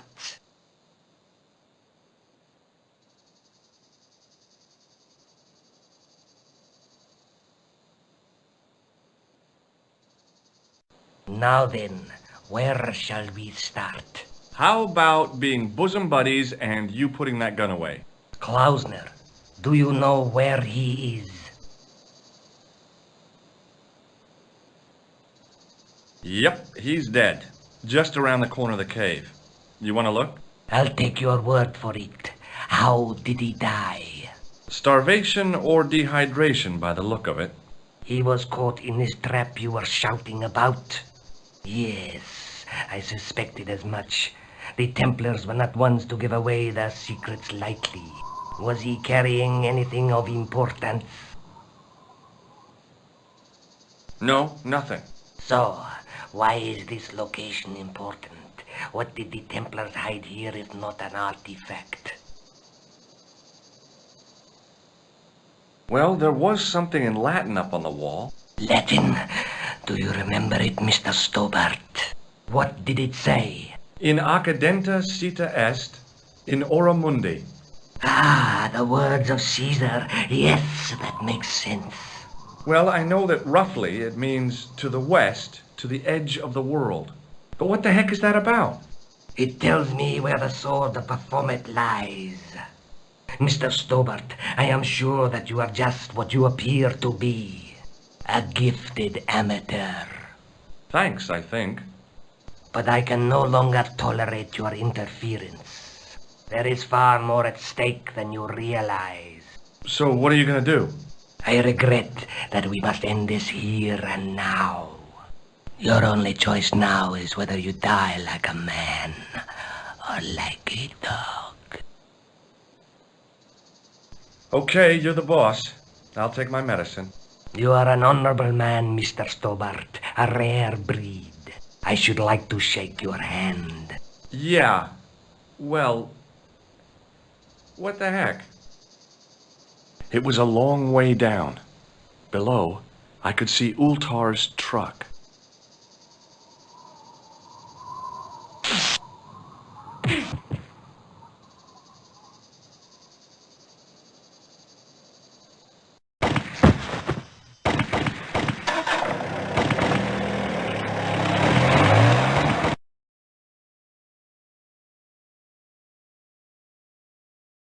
Luckily, the canopy on Ultar's truck broke my fall. Thank goodness for that. The worst part of the experience was Ultar's driving. What about the lens? Is it still in one piece? Oh, yeah. Well, it's good to see you again, George. Really? Well, I have to say, I'd have enjoyed Syria a lot more if you'd been there. I wouldn't have been much help. Anyway, you did just fine on your own. I'll be back as soon as I can. Okay.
The statue had any secrets.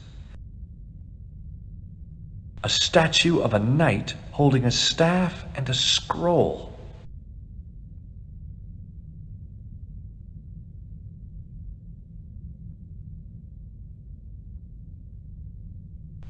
The lens fitted into the end of the scroll like a hand in... Hey! A Knight Templar burning at the stake, and a date. Let me see. MCCCXIV. That's 1314.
Hi, Andre. Hello, Georgie. What's with the long face? Haven't you heard? The tripod was stolen. No kidding. I just don't get it. So many other treasures, and the thieves choose the tripod. A modern-day alchemist, perhaps? Who knows? There's no shortage of crazies in Paris. Hey, I visited Nicole's apartment. Yeah, she told me you came by. Ooh, quite a fine Georgie boy. I didn't expect anything quite so sexy. I hope you're referring to the manuscript. Oui, of course. Where have you been? Nicole said you were away. I just returned from Syria. Syria? On the trail of the Templars? It's a long story, but I found the bull's head. It was referred to on the manuscript, remember? Yes, what is it? A secret cave built into a high cliff face. In the cave, I discovered a map bearing a phrase in Latin. In accidenta sita est in ora mundi. The island of Britain. Lies at the edge of the world, to the west. Strange. That map seems to contain a series of pointers. Like I said, it's a treasure map.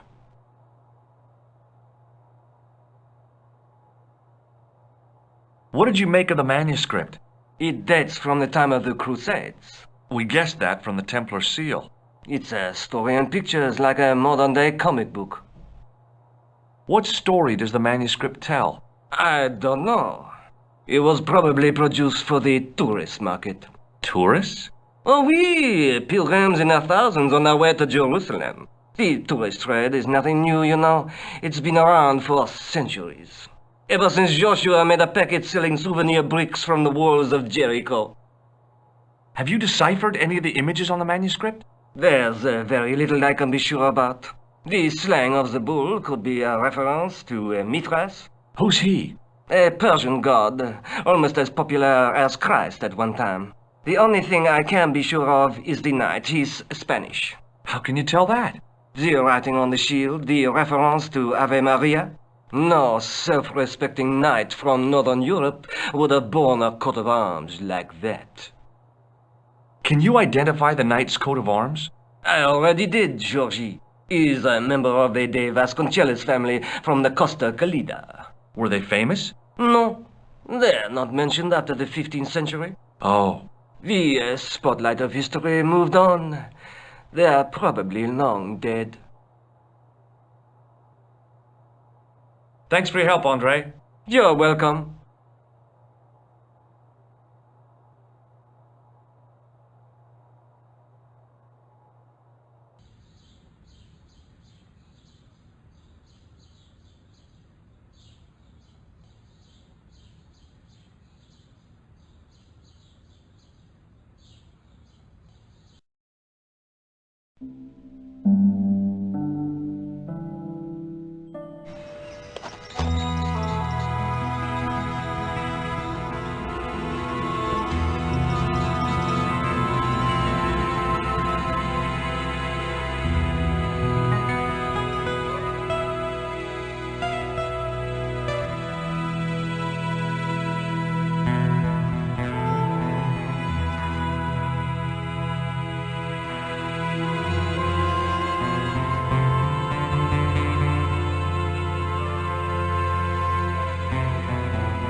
Never stops.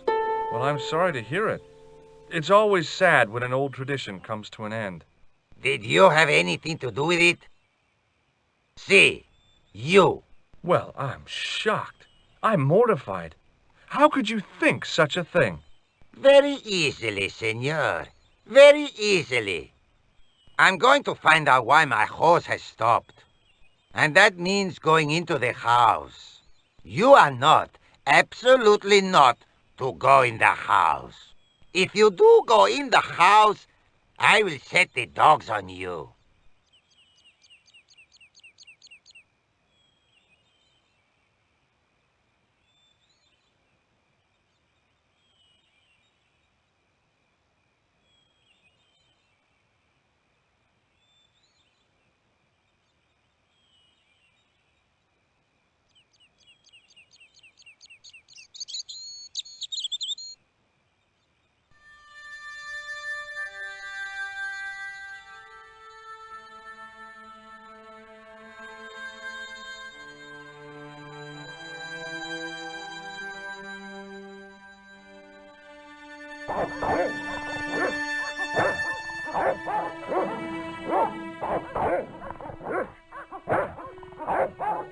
I hid behind the armor and waited for developments.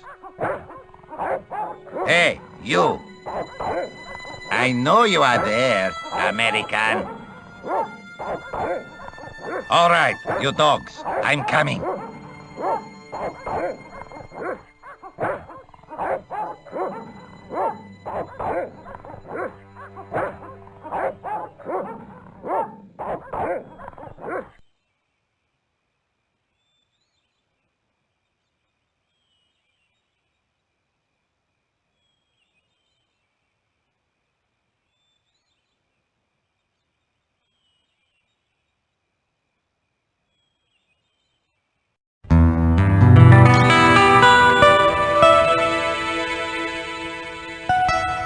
Madre Dios, who are you?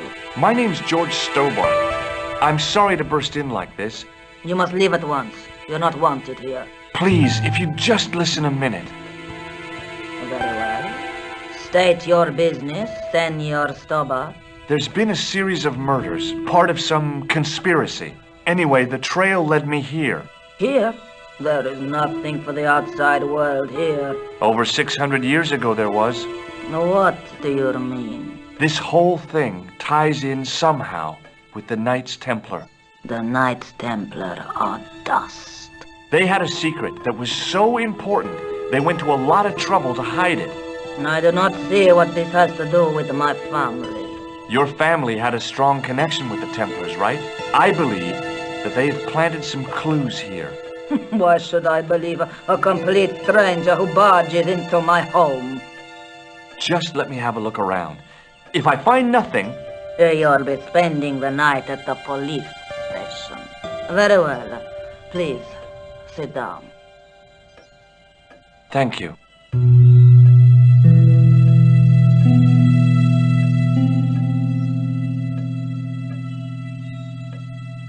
I know your family is involved with the Templars, but I don't know how.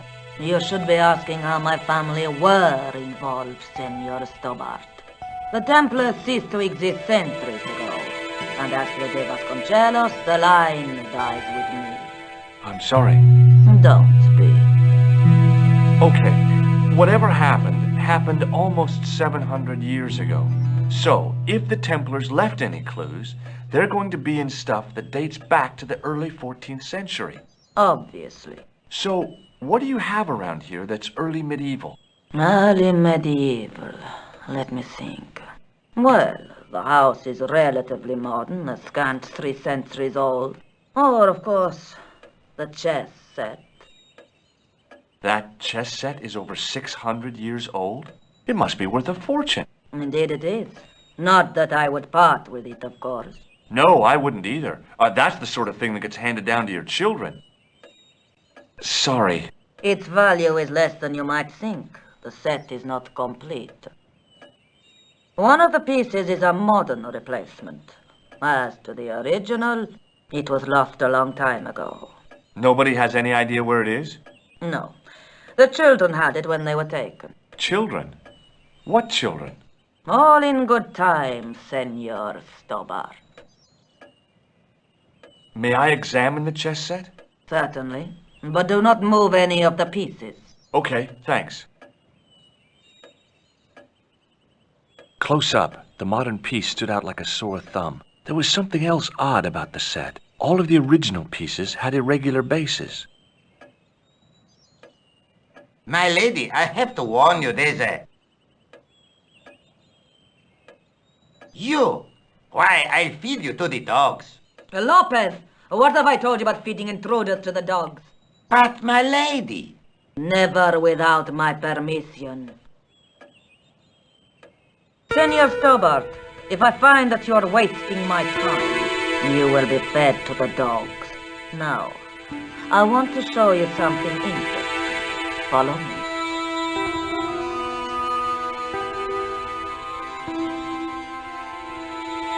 Lopez, unlock the door, Papa.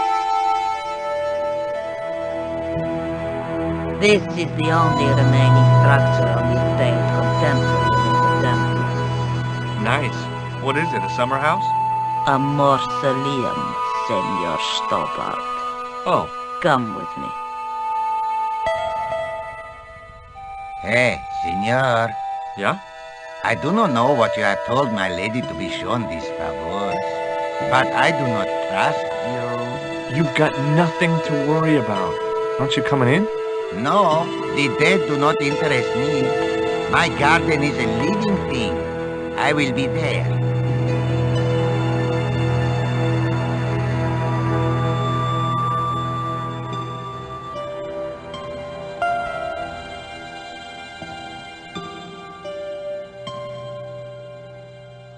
Wow, this is old. It was constructed in the 13th century as the final resting place of the De Vasconcelos Templars. It's well maintained. These are my ancestors, and they deserve respect. I come here at least once a week to say a prayer for them. Mind if I have a look around? By all means.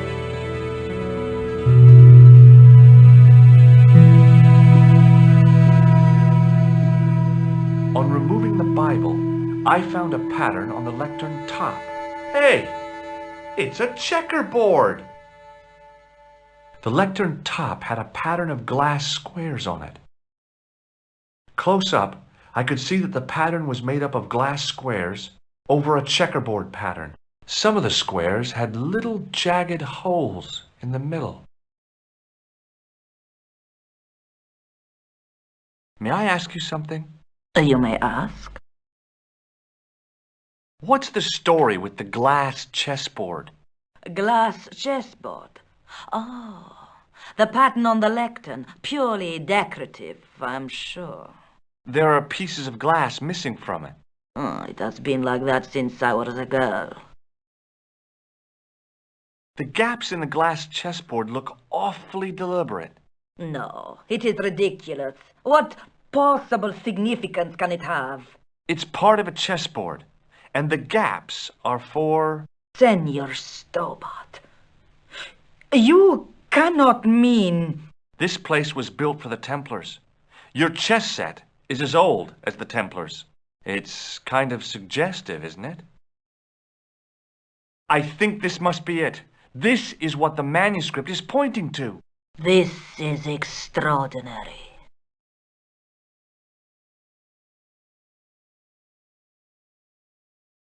Am I to understand that the Templars left a puzzle here?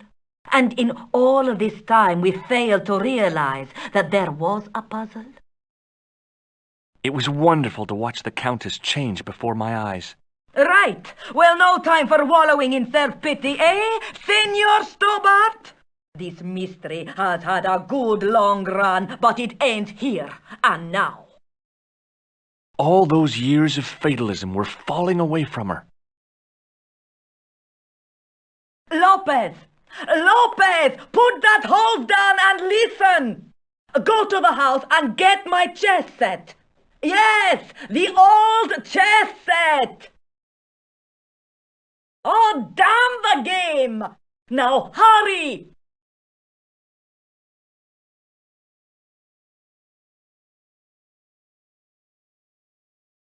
My, this is exciting, is it not?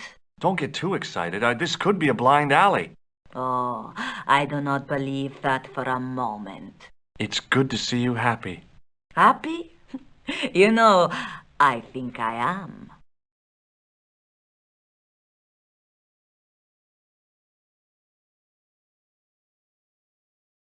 You certainly know your history. What's your opinion of the Templars, Senor Stobart? The Templars? Well, they seem no worse than a lot of the knightly orders. You are mistaken. Compared to the simpering politicians of the Hospitallers or the brutish Teutonics, the Knights Templar were the embodiment of chivalry. The filthy, money-grabbing French king and his pet pope did a great wrong. A bane settled upon my family at the whim of that self-seeking tyrant. It was all a long time ago. Some things don't die. Injustice is one of them. While we're waiting, I'd really like to know what happened here. I mean, the curse and everything? It all began at the time of the dissolution of the Templars. Don Carlos had already left their ranks to become a scholar. Don Carlos, is he the guy who went missing? Si, but he had reckoned without the local bishop. The bishop envied us our lands and determined to use the papal edict as an excuse to destroy us. Don Carlos was on one of his scholarly journeys when the Inquisition arrived. When Don Carlos returned, it was to find his loyal manservant slain and his children gone. They took the kids? But why? Oh, we will never know. The bishop denied all knowledge of the children's disappearance. But witnesses had seen his men kill the servant who had been charged to protect them. What happened to Don Carlos? He swore he'd find his children if he had to go to the edge of the world. He put on his armor and took up his sword and shield and rode out alone. He was never seen again. Lopez, you have the pieces. Si, my lady, as you asked. Por favor, Senor Stobart, would you be so kind? My lady. Calm yourself, Lopez. I believe Senor Stobart's motives are pure. Very well, my lady. My lady seems to trust you. But you don't. No, senor.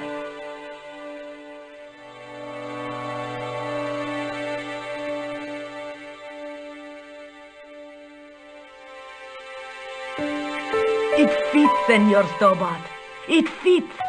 Working quickly, I found which pieces went into which holes.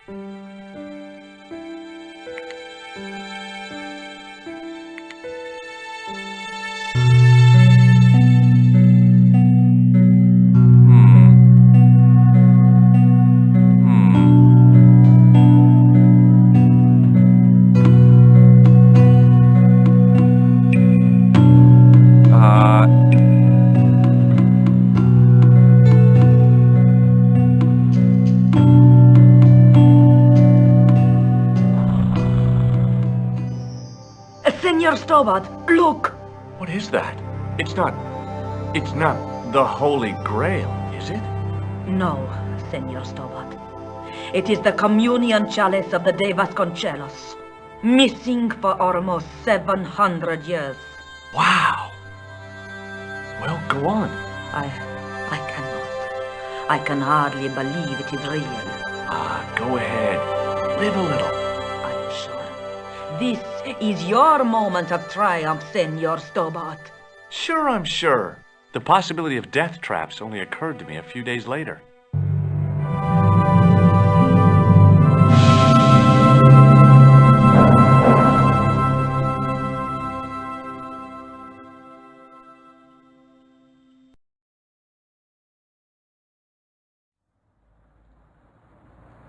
So the curse of the De Vasconcelos is lifted? Oh no. The Countess was thrilled to find the lost chalice. But there's still the riddle of the missing knight. Well, you can forget about that now and get back to finding the Templar's secret. Actually, I promised the Countess I'd find Don Carlos. You what? I can explain everything. You have got the odds for a withered old Spanish aristocrat? The Countess entrusted me with the chalice and the quest for her ancestor's tomb. You're as crazy as she is. Haven't you got enough problems? Khan and the Templars?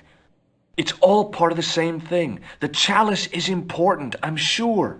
The manuscript pointed us to the knight, and I have to find him. What then? I don't know. But when the knight and the chalice are reunited, maybe I will.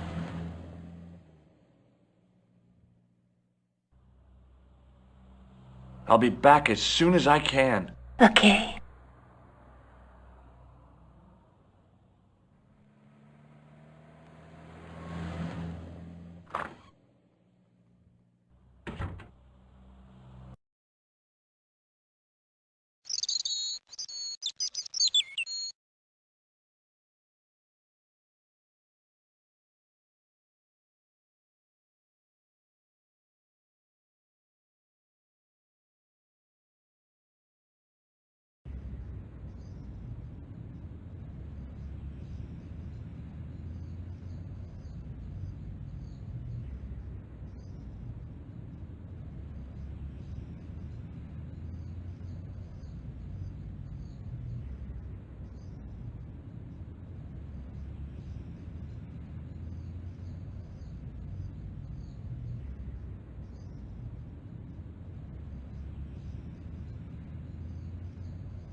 Excuse me, Father.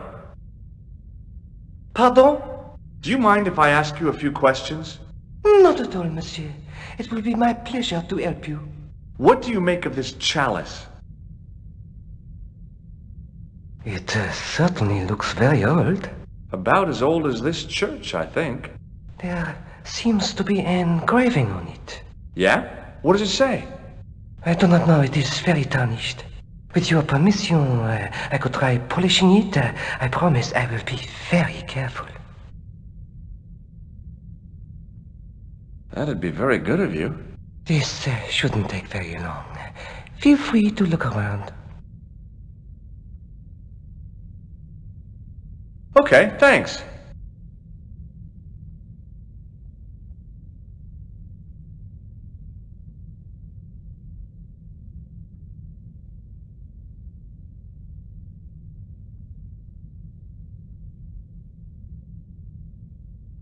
A knight there in the company.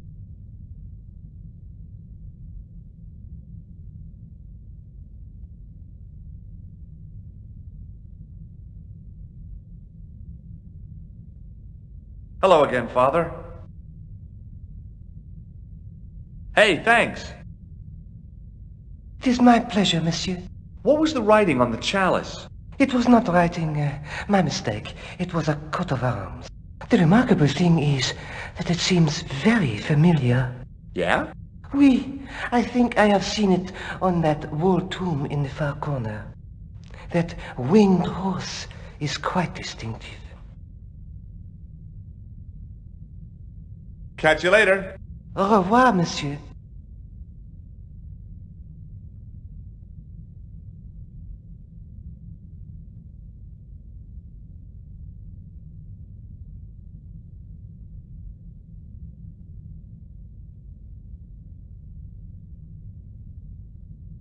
No. It couldn't be. Could it?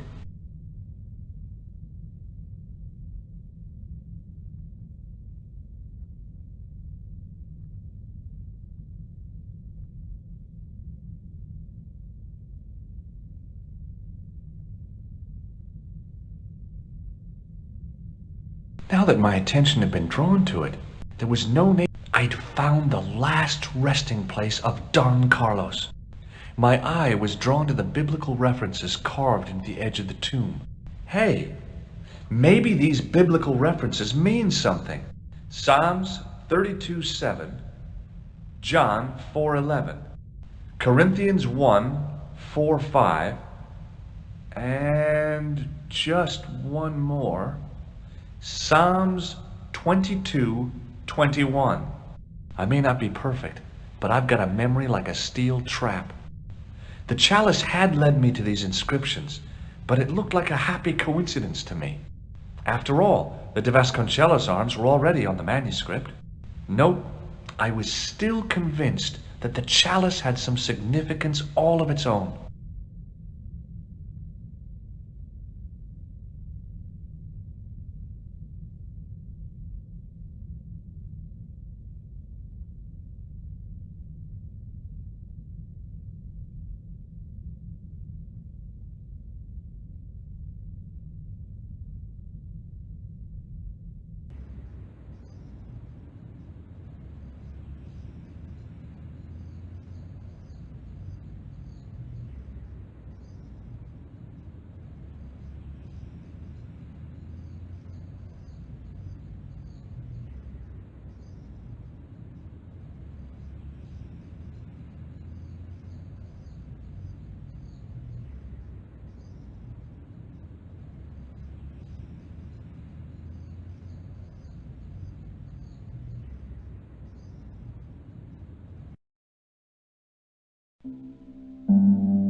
Hi, Andre.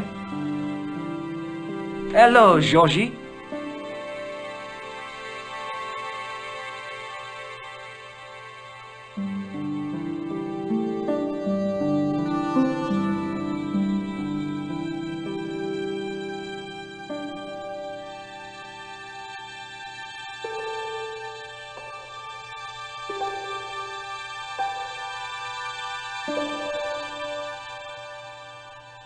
While I was in Syria, I discovered a strange pagan statue. It was like a head with 3 bearded faces. Horrible. That sounds as if it could be Baphomet, the idol described by the Templars. The poor Knights of Christ had an idol that looked like that? Allegedly. The description of the idol came from the evidence extracted by the Inquisition. Mind you, not one statue or idol was ever found on Templar property. Until now, that is. Just last month, a statue of Baphomet was unearthed right here in Paris. Where? At the Institut Hermétique de Nerval. The statue is beneath the foundations. It was discovered by some workmen while renovating the building.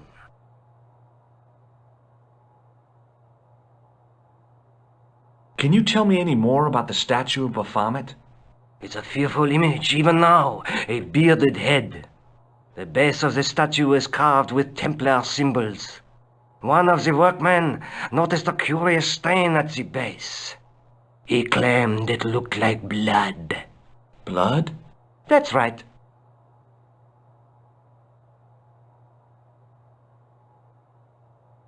What do you make of this cup, Andre? It's a 14th century communion vessel. Spanish, probably. You sure know your onions.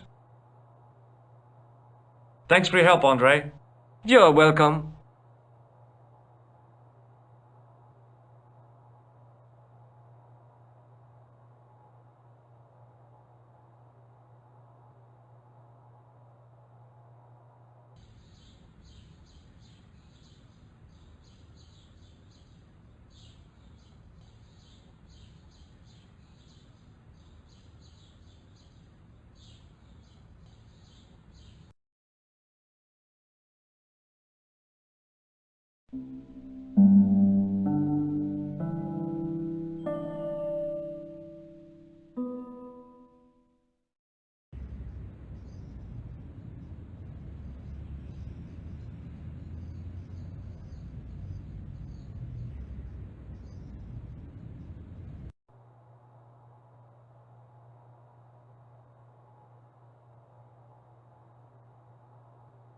There was a closed door with...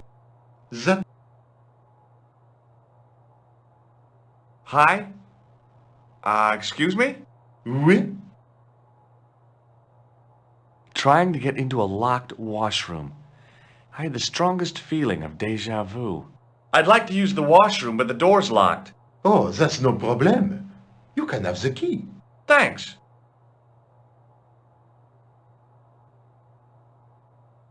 Talk to you later. Au revoir, monsieur.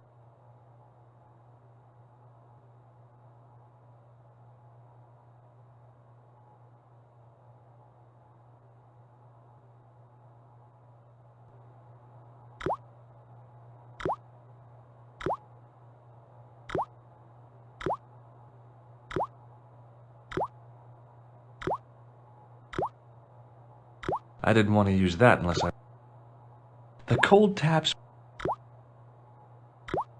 The cold tap...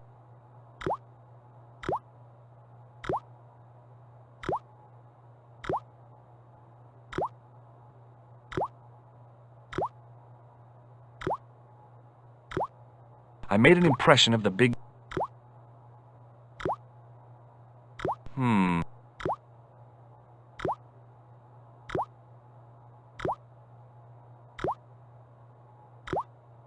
I carefully sprinkled the plaster into the soap mold I'd made of the key.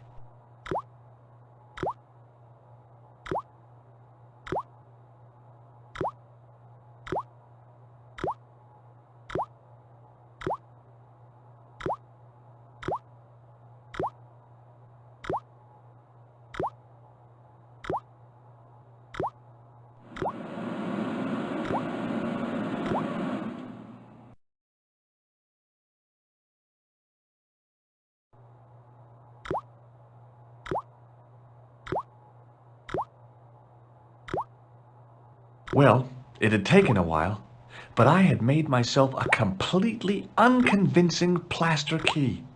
Way too fragile to use in a lock. I'd have to substitute it for the real one.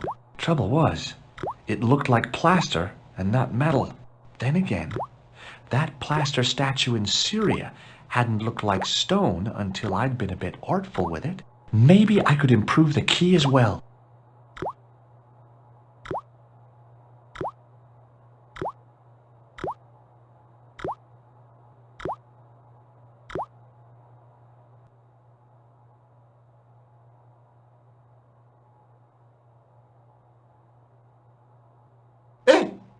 Monsieur, don't go with my keys. Hey, don't go with my...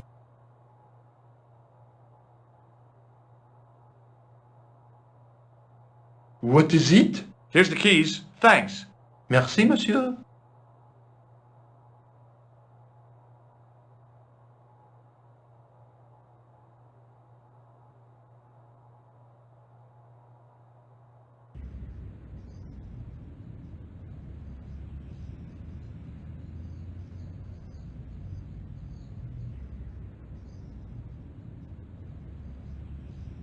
Hey, monsieur!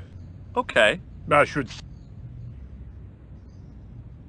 Gunmetal paint. Interesting.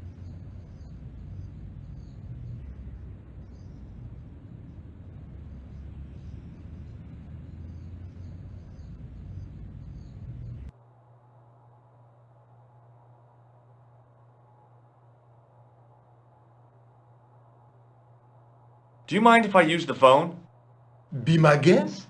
I'm paid to guard this door. The phone can look after itself.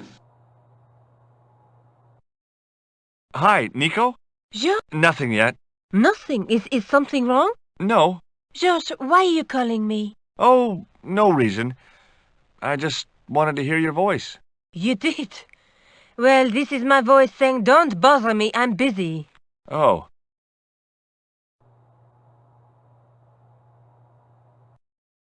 Hello, Nico. What do you want? Some You're the man on the spot. I can't hold your hand all of the time. I wouldn't mind if you held it at least.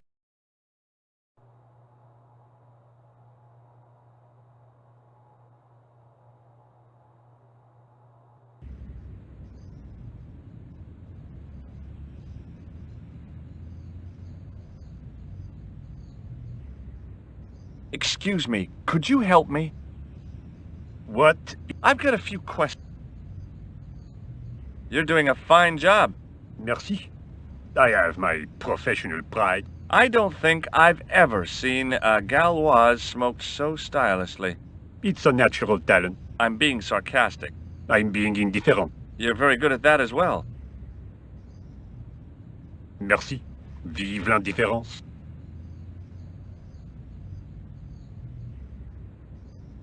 So, what are you doing here? I am having my break. Yeah, I mean when you finish your break. When I finish my break? An interesting concept, monsieur. You'll probably need to think about it. I could have another cigarette while I consider.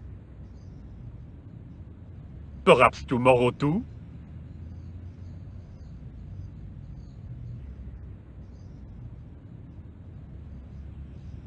Okay, let me put things differently. What were you hired to do here? I was hired to keep the archaeological dig in the basement of this building clear of debris, and to touch up damage to the door frames with my little pot of paint. It's a very responsible job. Unfortunately, I'm not a very responsible person.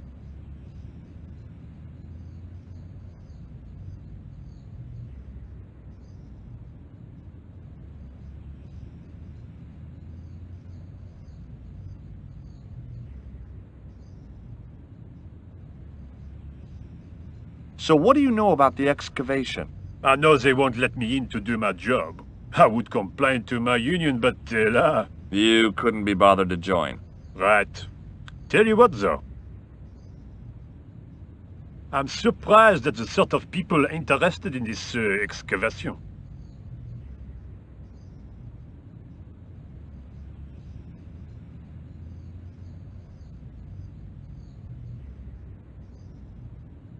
What's unusual about the visitors to the excavation? None of them look like archaeologists to me. Do you know what an archaeologist looks like? Three-piece suits, crocodile-eyed attaché cases, Rolex oyster. But no archaeologist dresses like that. Quite right, monsieur, quite right. So, who are they?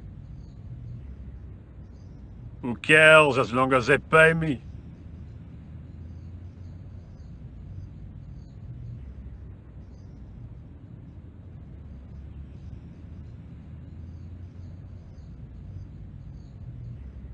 Be seeing you. Au revoir, monsieur.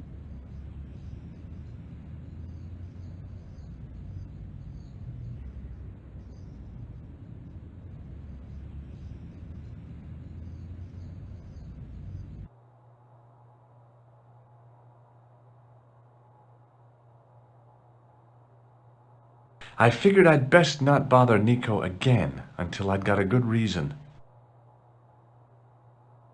I figured I'd best not bother Nico.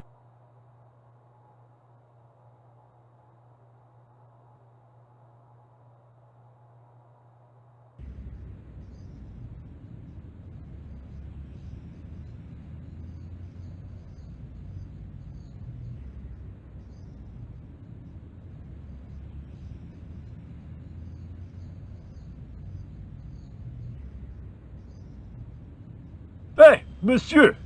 Okay. I should think so. Meddling with a man's paint pot. Puh!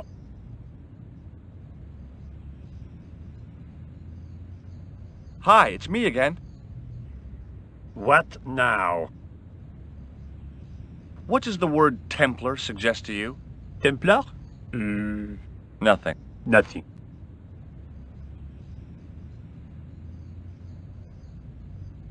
Be seeing you. Au revoir, monsieur.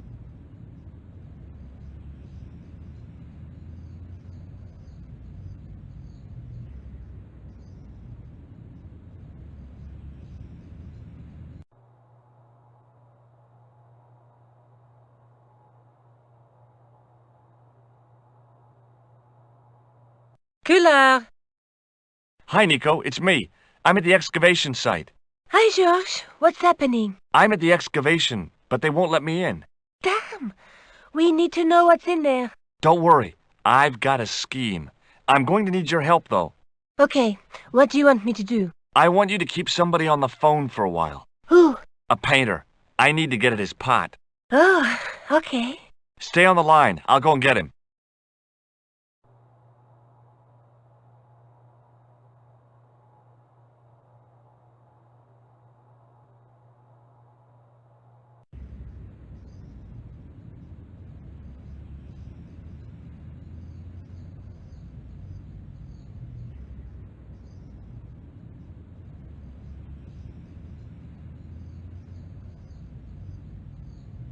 Hi, it's me again. What now? You've got a phone call. For me? Are you certain? It's a woman. She sounded hot. What woman? She must be mistaken, monsieur. Well, she asked for that hunk of a man with the nicotine fingers in his ass hanging out of his pants. Certainly sounds like me. Stand back. It wouldn't do to keep the lady from her hunk.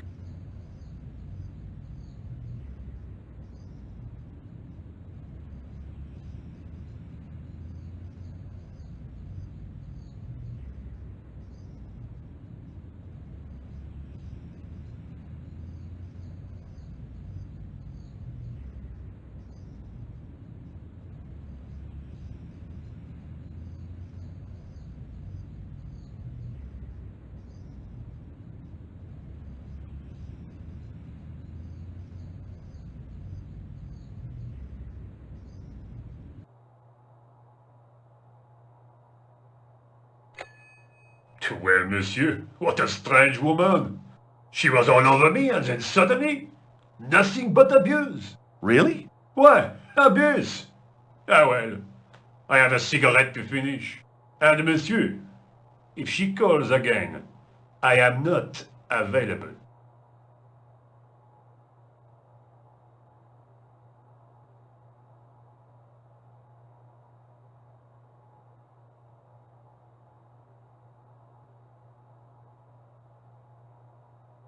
Hi again. What is it?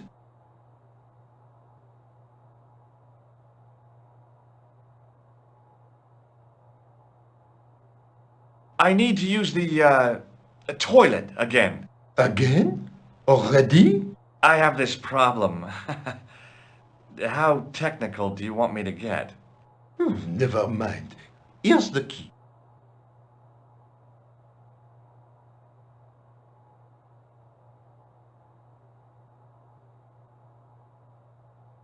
Talk to you later. Au revoir, monsieur.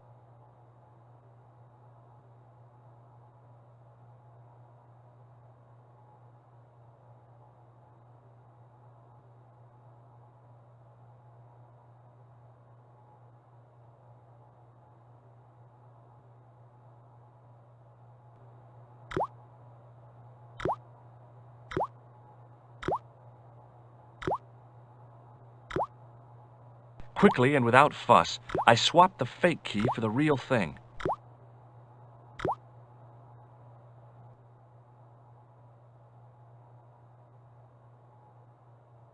What is it? I couldn't give him the keys. The false key looked pretty convincing, but it felt exactly like what it was. Painted plaster. He was bound to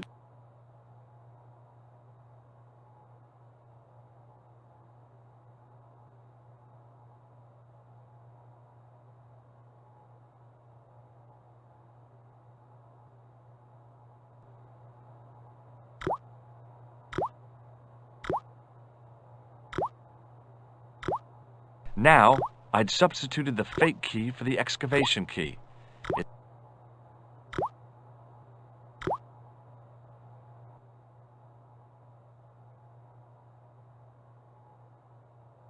What is it? I couldn't give him the keys. The false key looked pretty convincing, but it felt exactly like what it was. He was bound.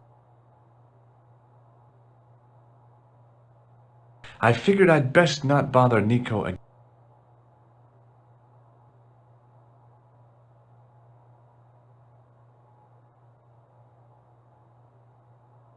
I couldn't imagine what I'd achieved by turning the dial. Hi again. What is it? So, what I'm guarding. You expect to find me shearing sheep? Take it easy. I just didn't realize you were a guard. I'd like to know what you're guarding, please. That's a secret. It wouldn't happen to be an archaeological site, would it? Are you asking me or telling me? I'm telling you. Then why ask? I had a feeling this was no normal hole in the ground.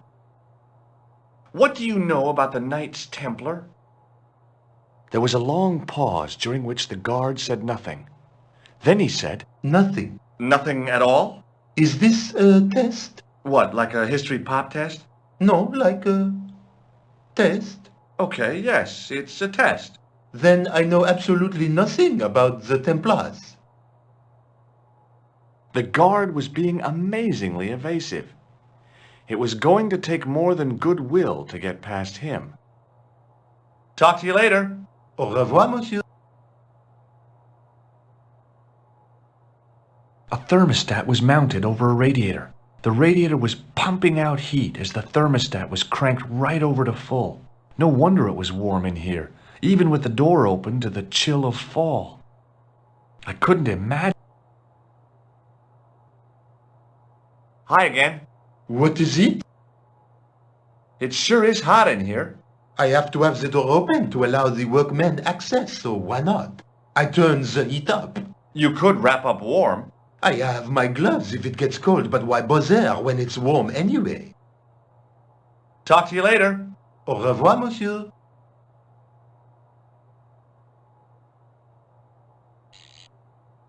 I turned the heating off.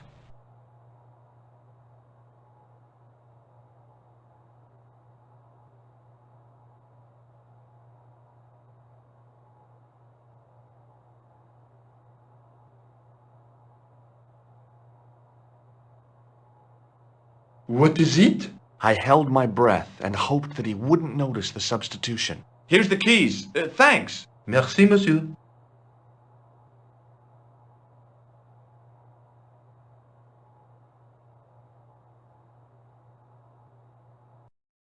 Hi, Nico. It's me again. I'd guessed. What do you want this time? What did you say to the painter? I shan't repeat it, George. Look, I need to get the guard out of the way. Could you call back and ask him to get the painter again? Okay, I'll call back soon.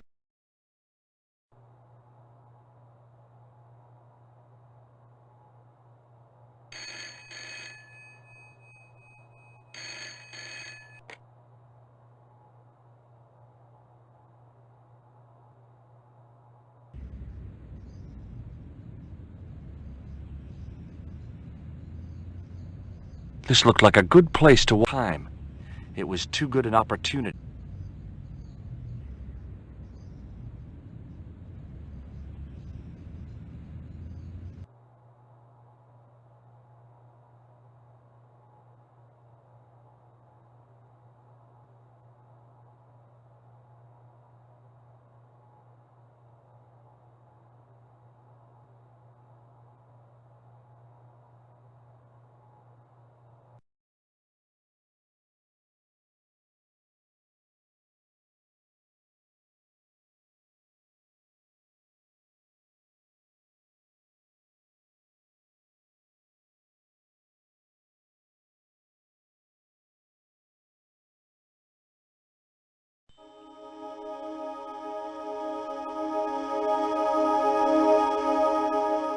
There it was, decoded by the curves of the chalice, the image of a church.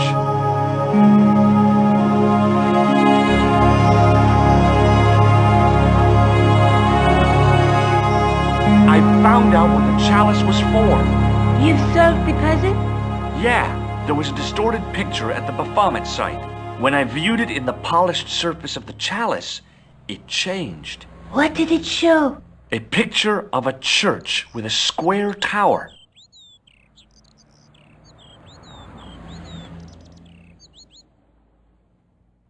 I guess I'd better return the chalice to the Countess. Hurry back, Georges.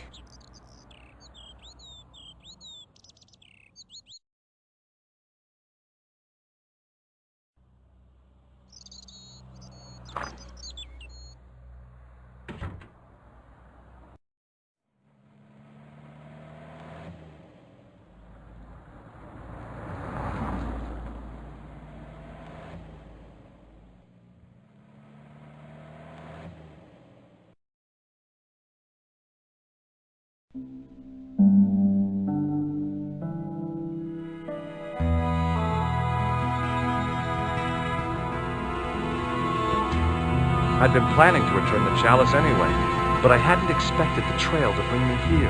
The Villa de Vasconcelos was as picturesque as ever. The weather was still clear, and Lopez was still watering the damn lawn. I was beginning to suspect that he was surgically attached to that hose.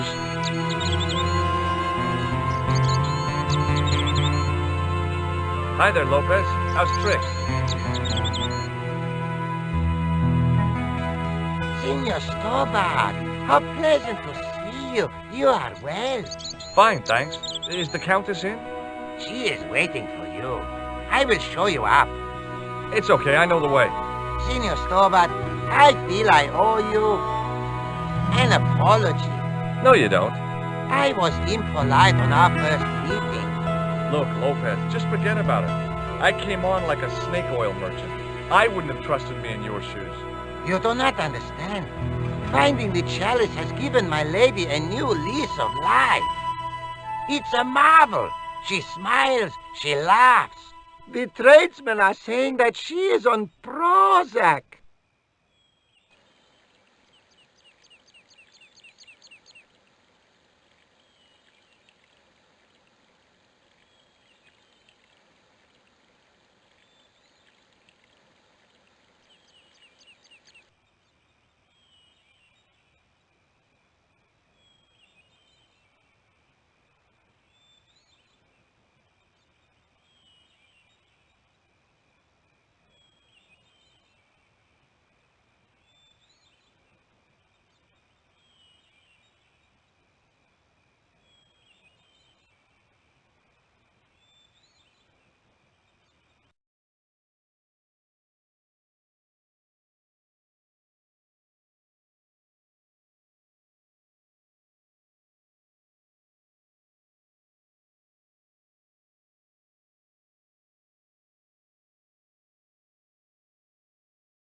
The candle had burnt brilliantly, but only for a couple of minutes. Some kind of special formulation, I guess. And had yielded up this. A complex shape expertly cut in stone. I figured it was some kind of key.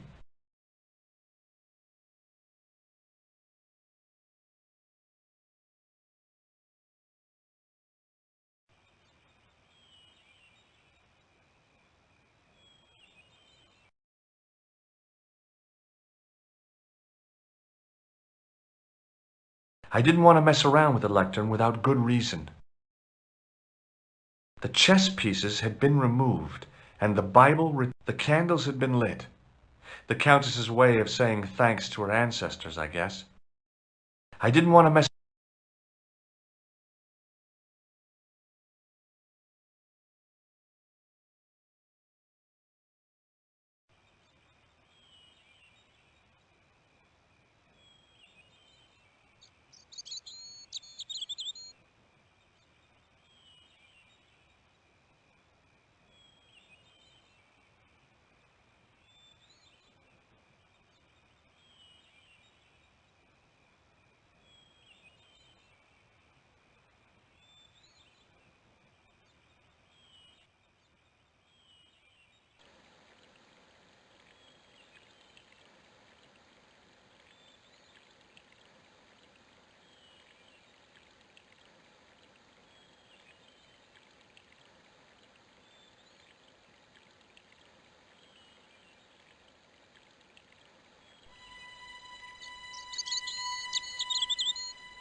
Senor Stobart.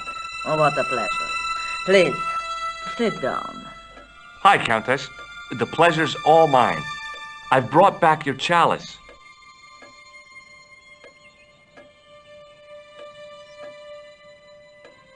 Why? You've had it cleaned. Yeah, I met an obliging priest with a soft cloth. Have you resolved the Templar mystery? No, not yet. I don't even know what it is I'm after. There are many stories of the knights secreting great wealth away. Whatever. All I know is I don't want the bad guys to get it. To be young and live in a world of moral absolutes.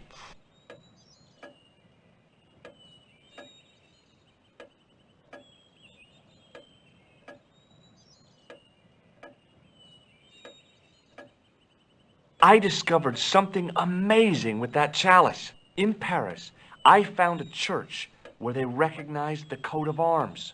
I found the tomb of Don Carlos de Vasconcelos. You are sure? There can be no mistake? The coat of arms on the chalice matches the one on the tomb. Incredible. You have my most profound thanks.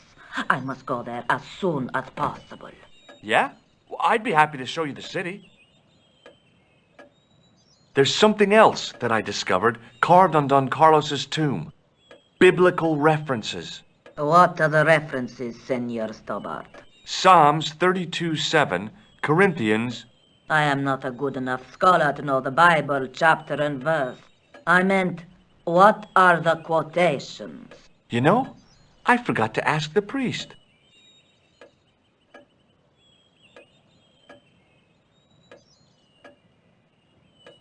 I'll have a look around if that's okay. My home is your home. I shall remain here.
I didn't want to mess with the building.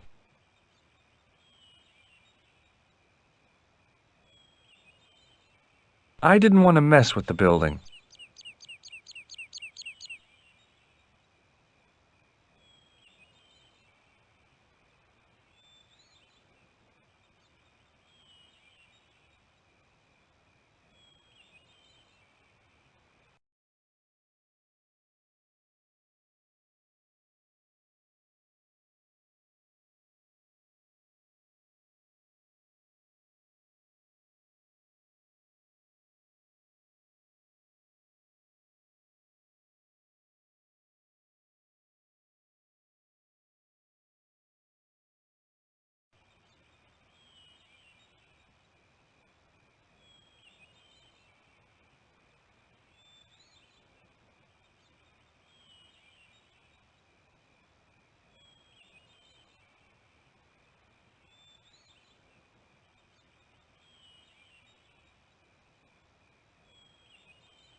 Hello again.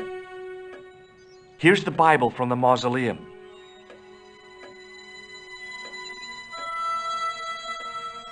Very well. Let us begin. The first reference. Psalms 32:7. Thou art my hiding place.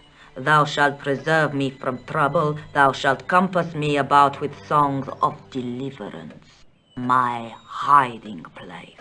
Don't get your hopes up too high. This might just be leading us to where we found the chalice.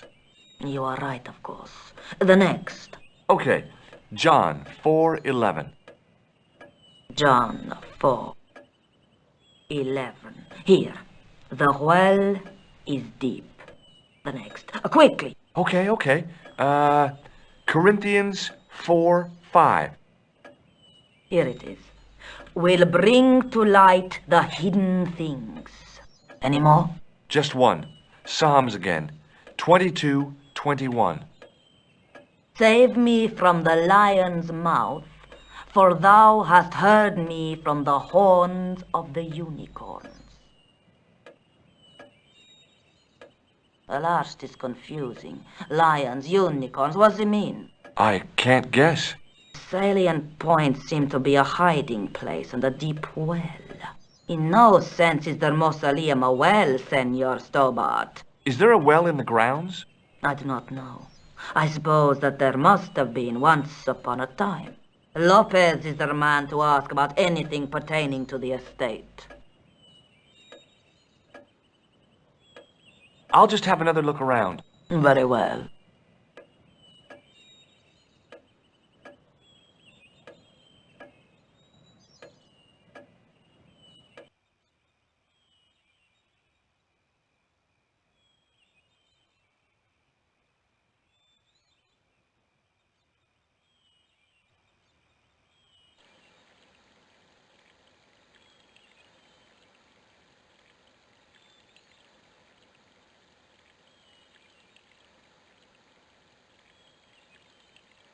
Hi, Lopez. Got a minute? Certainly, senor. How can I help you? You must know just about everything that there is to know about this place. See, I have lived my whole life here in the service of the de Vasconcelos. Do you know of a well anywhere around here? A well? Si, senor. This used to be a fortified villa. How can you last a siege without water? Great! So where is it? How should I know? The well was covered over in the last century. It was dangerous, you see. And you have no idea where it was? None. It was hidden even before my grandfather's time. You must have a vague idea of where the well is. It must have been in the old house's courtyard, so that would put it around here. Here? Okay. Now, how do we find it? There might be a way. Let me think about it. Any ideas yet? We are looking for a source of water, see? Yes. For generations, the Spanish country folk have had a secret way of locating water, even if it is meters beneath the ground. Ah, you're not talking about water dousing, are you? Eh? You know, you get a stick and walk around until the stick twitches and dig there. Oh, you've heard of it. Yeah, I think most of the planet has. Okay, let's get a stick. Uno momento. It must be a special stick. A Y of hazel. Right. Do you have any hazel trees? See, here. That is hazel.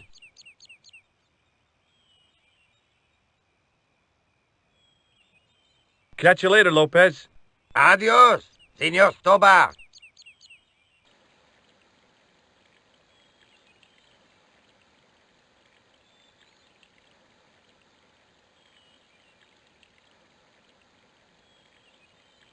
It looked a lot like a hazel tree.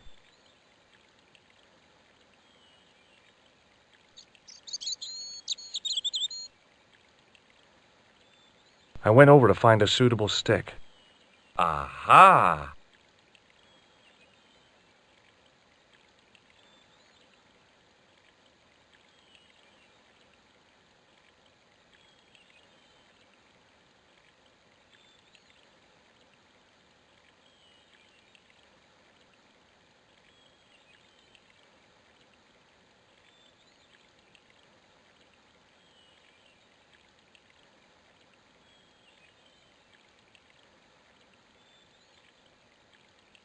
Hi, Lopez. Got a minute? Certainly, senor. How can I help you? Well, I got my divining rod. Now what? Simplicity itself, senor. Hold the wand at the upper ends of the Y. Apply a little tension with your wrists so that the slightest movement of the wand's tip is clear, and walk slowly and steadily over the area. Sounds easy enough. We'll find this well in no time.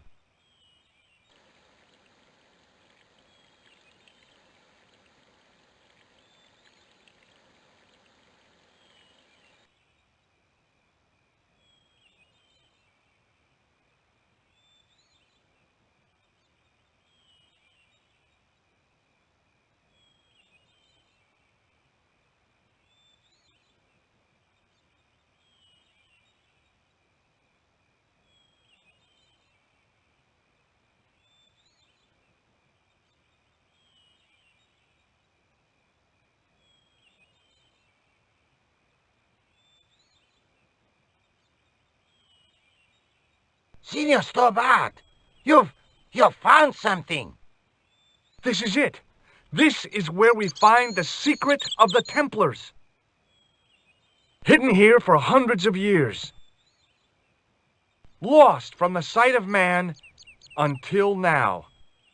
The mystery is revealed.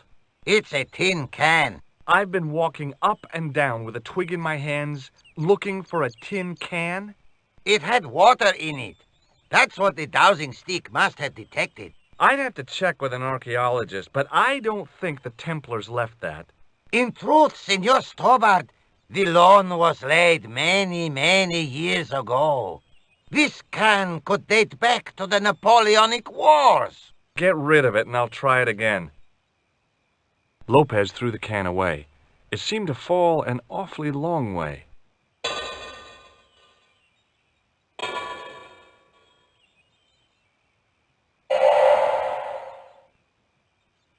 The splash at the end confirmed what we both suspected. Well, I'll be a monkey's uncle. It has been here all the time. All those years and nobody found it. Stood in awe for a moment, marveling at the secrets all around us. I could have fallen down that.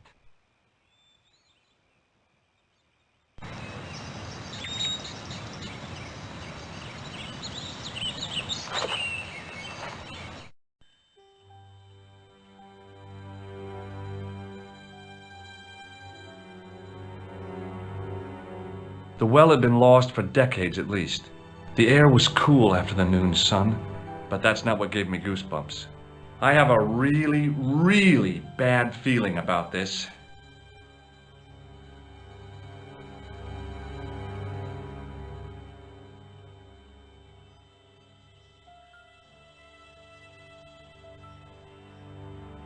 From a distance, the lion's head had been impressive.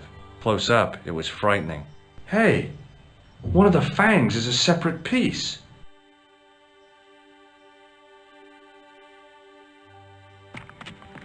I could hear the sound of a lot of stone moving, and I...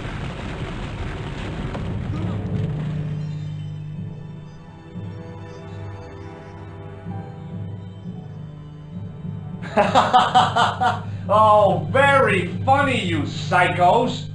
Senor Stobart! Senor Stobart! Are you all right?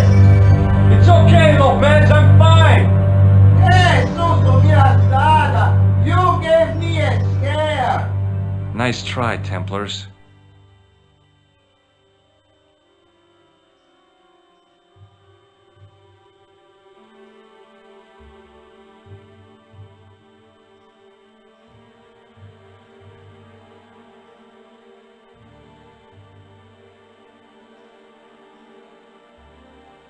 There, in the middle of the door, I could see some kind of socket.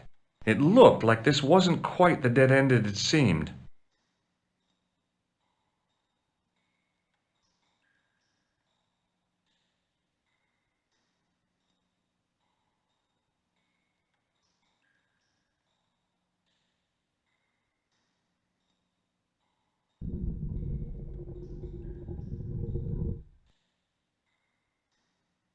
Open sesame! Another secret door.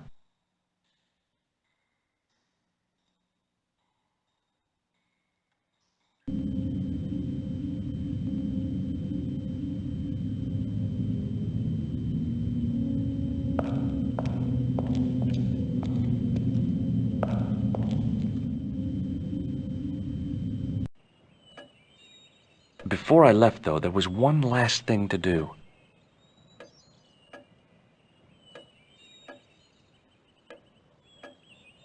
You won't be needing that replacement piece anymore, Countess.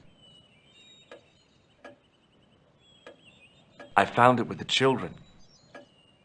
You'll probably want to be alone for a while. I'll be out in the garden with Lopez.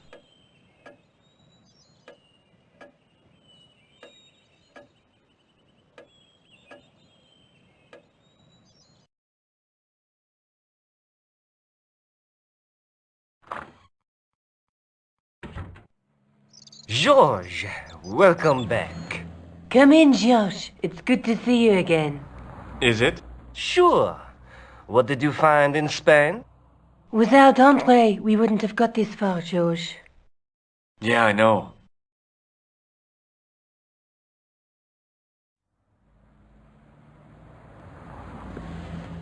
The clues led to an underground chamber at the bottom of a well. The Templars had left a tapestry showing a chessboard. The white pieces were vastly outnumbered. There was a stream running across the board, and a Templar knight on a horse. Does it mean anything to you, Andre? No, nothing. Maybe we should tell Andre what else you found, George. There's a map and a Latin inscription to the west at the edge of the world. George found that in a cave in Syria. Yeah, where the assassin almost killed me. Then we have got the burning of Jacques de Molay and the date, 1314. From the window of the church in Montfaucon Square, one of the few places where nobody tried to kill me. Then we have the image of a church that George found at the excavation. I don't recall anyone trying to kill you there either, George. And finally we have the tapestry in Spain. Did I mention I almost got killed there? Not yet, but I'm sure you're about to. It was only my cat-like reflexes that saved me from certain death. Cat-like reflexes, eh? And while I was risking life and limb, where were you, Andre? Getting your glasses fogged up over an Etruscan vase? That's enough, boys. Can we get back to saving the world? Of course. My apologies. He started it. Well, the Latin phrase are the words of Julius Caesar. He was describing the island of Britain. Are you sure? The map didn't look much like Britain. How come Caesar described Britain as being at the edge of the world? To the Romans, the Mediterranean was the center of the universe. Britain was a remote, unfriendly place, inhabited by blue-painted savages. It hasn't changed much. They've stopped painting themselves blue. Except when they go to a football match. They used an extract from a plant called woad, Isetis tinctoria. The Scots were using it until fairly recently in their wars with the English. Fairly recently? I don't recall the Scots being at war with the English. How recently are you talking about? I believe William Wallace's men used it in the 13th century. They might well have been using it as late as... You can't remember, can you? 1314. Ah, we're back onto that, are we? Andre, what is it? What do you mean? 1314 in Scotland. The Battle of Bannockburn. That would explain the stream on the chessboard. That's what a burn is. Right, Andre? As in Bannockburn? Right, George. And it gets better. Tradition has it that the Scots were helped by a shock force of, well, can't you guess? Knights Templar? Yes, a group of outlawed Templars. They are said to have turned the tide for the Scots. And it all ends at a church in the Isle of Britain at Bannockburn in a church. What are we waiting for? I'll call a cab.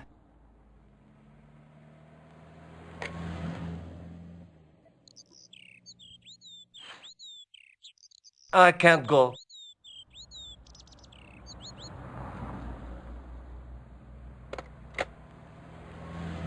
Andre, you've been loads of help, but... What George is trying to say is that you shouldn't feel guilty. I was? We understand you've got commitments. Oh, listen, we have to hurry. Let's go, George. We'll see it through. Oh, and, don't worry about us.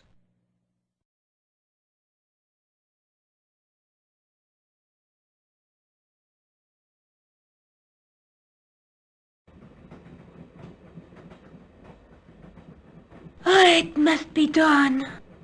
Oh, I guess so. And we must be nearly there. Somewhere, out there in the dark, is Scotland. We've come a long way together to get here. Yeah. Let's hope it was worth it. There's something I've been meaning to say to you, Nico. Is this the right time and place, George? There might not be another time. I don't want to waste this chance. You don't need to say anything. I wouldn't want to be anywhere else.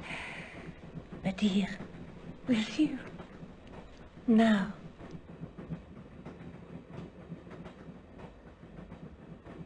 You're exhausted. Why don't you get some sleep? Sleep? At a time like this? Excited, huh? Would you like something to help you sleep, dearie? I've got some tablets in my bag. Oh, no. Thank you. Thanks all the same, ma'am.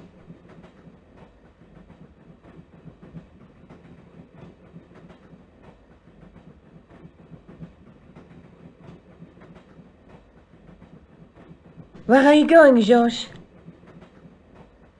Do I need to spell it out? Don't snap at me. If you're going to take a leak, why don't you say so? Okay, I'm going to take a leak.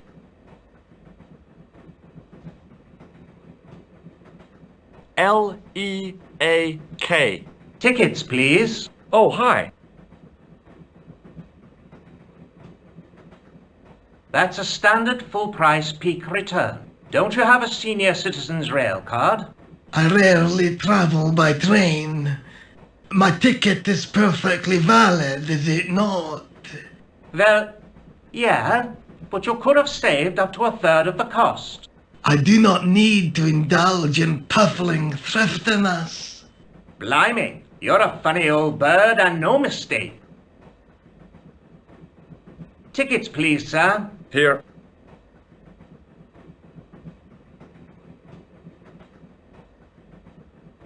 Off to Stirling, eh? Yes, we are. Well, I hope you won't be disappointed. It's a miserable place this time of year. Still, there's plenty of pubs and a lovely view from the castle. Thank you. I don't want to worry you, but there was something familiar about that guy. Are you sure? You're tired. Perhaps you're mistaken. Maybe. But I didn't like the look in his eyes when he spoke to you.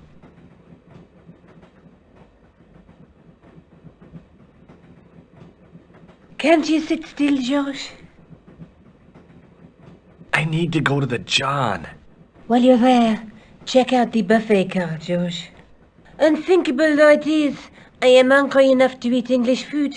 Okay.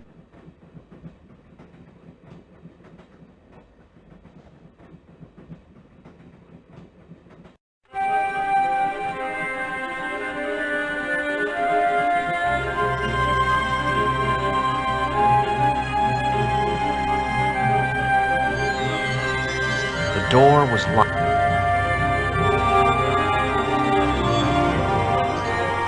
Oh, no. That gangster creep from the hotel, Guido. Well, he didn't scare me. Hey, Buster. This is a no-smoking car. Okay, maybe he did scare me. It got worse. I suddenly realized who the conductor had reminded me of. Ethel, Marquis Burglar.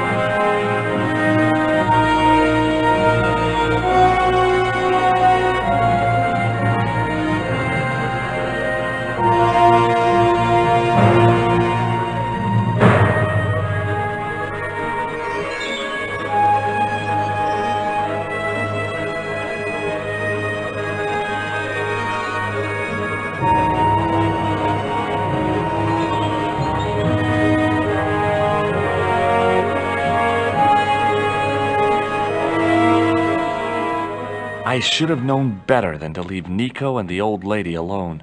Suddenly, the sword of Baphomet took second place to finding the girl I loved.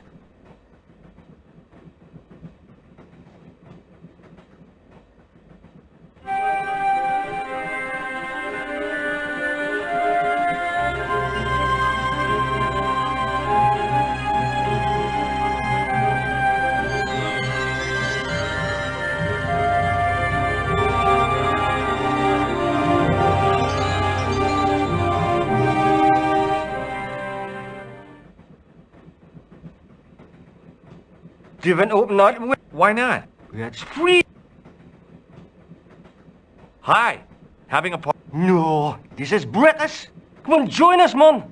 Away, Basha, wake up, man. What's company? His breath was like the outlet from a chemical factory. Excuse my mate, he's taking a nap. Sleeping like a bobby. I'll wake him up when we get to Newcastle. We passed through Newcastle half an hour ago. And I never noticed. Did you see what happened to the young woman in the next compartment? No, pal, I didn't. Have you lost her, like? She's disappeared. The old lady, too. I think they're in trouble. Away, man, an old lady, too. Yeah. You gotta help me. Maybe they went to the toilet, like. I don't think so. They never go on their own. Always in pairs, you know. No, she's been abducted, I'm sure. I've got to go look for her. What's stopping you, pal? The conductor. He's not what he seems. You want to avoid him, like? That's about it, yeah. No problem. Listen, I need your help. What's the matter? There's a guy on this train who's trying to kill me. Relax, man. You wouldn't try nothing with us in Basharia. We are veterans, like, so action at Brightlingsea. I don't recall the British Army being involved in a conflict in anywhere called Brightlingsea. Well, you just take it from me, pal. You're in safe hands. See you later.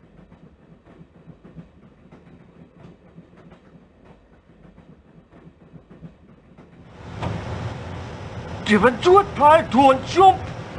I don't intend to jump. I'm going to climb on top of the train. You're kidding, aren't you? Just watch me.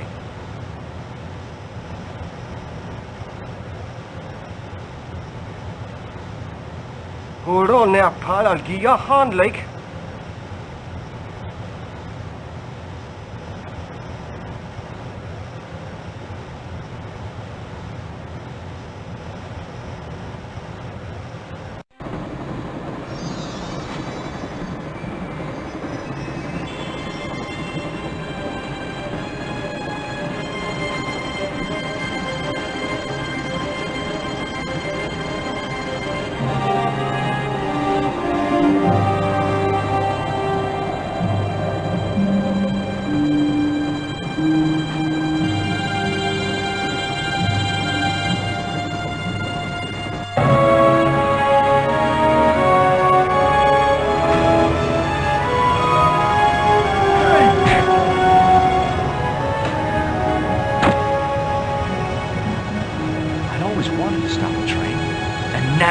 Was my chance.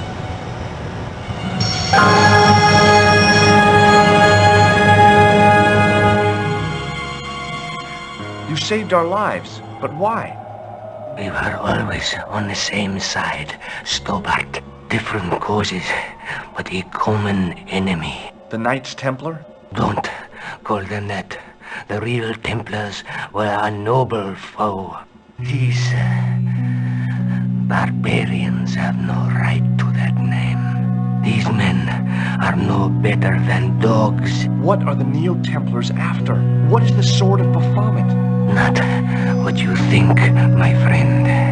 It is a weapon, yes, but one which our enemies will find difficult to wield. A double-edged sword. A power older than Timolay. Older than Solomon. We'll stop them. You and me together. And Nico. No, George. My journey ends soon at the Garden of Paradise. You're talking in riddles. Can't you tell me straight what they're after? The sword symbolizes a colossal energy caused by the alignment of the Earth's natural power fields. which are focused at St. Ninian's. The energy endowed the Templars with the power which made them great. A power which made them charismatic to such an extent they could control the will of all around them.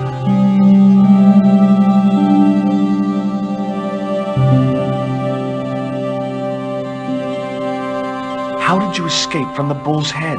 It is a long walk from the cliff of the Bull to the village, Stobart. Fortunately, I know the ways of the wilderness. Also, I have a sister who keeps a garage just around the corner. May Allah guide you to our enemies. Thanks. One last thing. What? What is it? He's dead. Nico looked good, even in robes. Nico looked good, even in robes. Nico looked good, even in... Nico looked good. The rear exit was... Where do you think... Don't worry, I had... Answer me this instant. I will.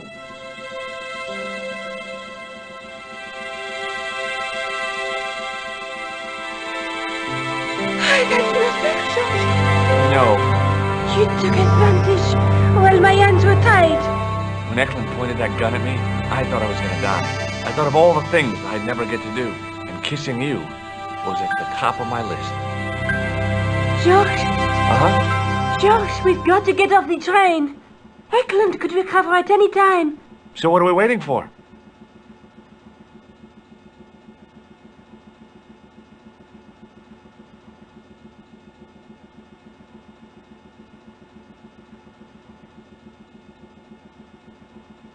What are you doing? I'm out of here. Not that door. Do you want to end up like Not especially. What remains of him is well on his way back to London. I hope he was traveling on a return ticket.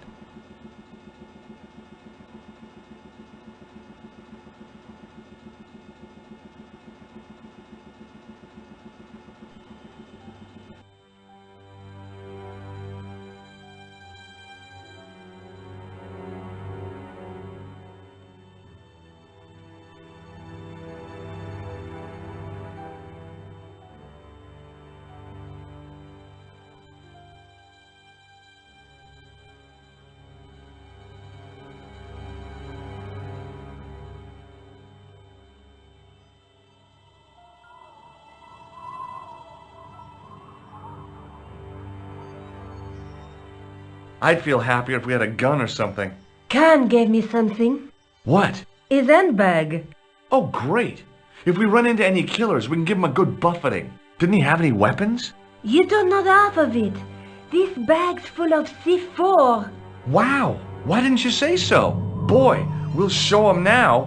What's C4? Plastic, Josh. We're going to shop our way to victory? 2 kilos of plastic explosive. The detonator's broken now.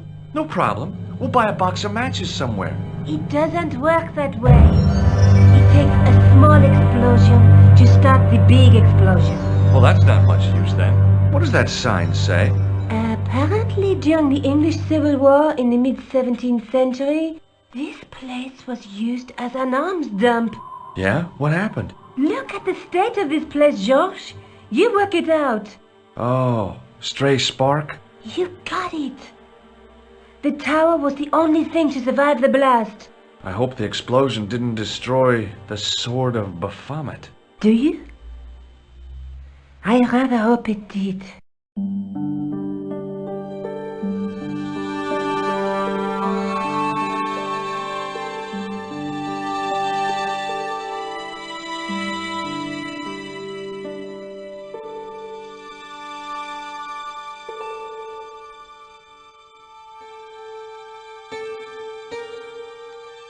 I scrabbled around in the...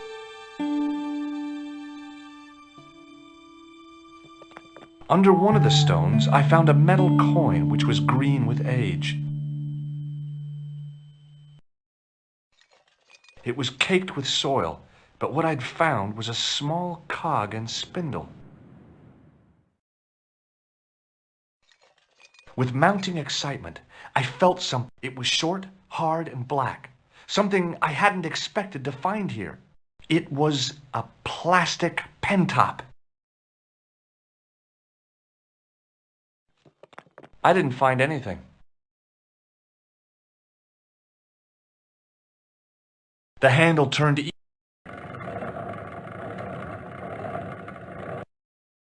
Damn! Then the handle came off in my hand. Now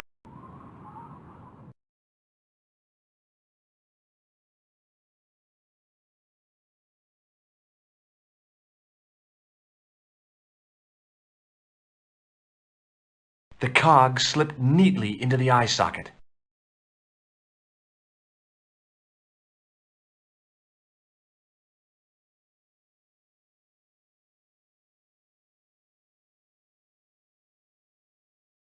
With a rasp of metal on stone, I eased the second eye into place.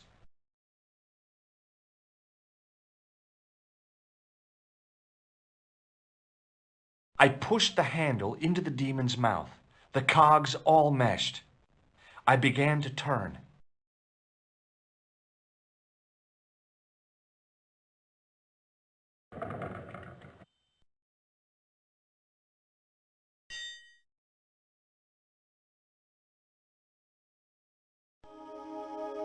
As soon as I saw the flickering torches, I realized the bogus Templars had beaten us to the sword. But where were they now?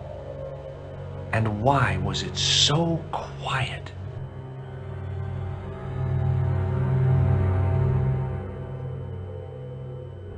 Listen, I can definitely hear chanting. You're right. I hear it too. What do you suppose they're doing? It wouldn't surprise me if they were holding some kind of satanic sex ritual. So, what are we waiting for? Shh!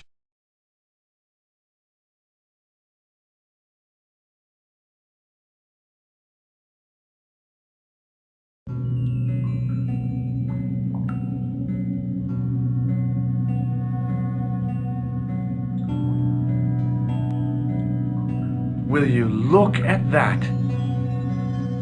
Baphomet. Labino was right. This place was ancient even to the Templars. This whole place? This is Baphomet? Finally, the truth. The Templars had never worshipped this graven image, no more than they'd worship a rainbow. But, like a rainbow, they regarded it as a symbol of a covenant with God, who'd revealed this place to them. Rosso! Why the double-dealing treacherous? On the contrary, Inspector Rosso has been the model of obedience, an important quality in a true Templar. Now be quiet and watch if you wish to live much longer.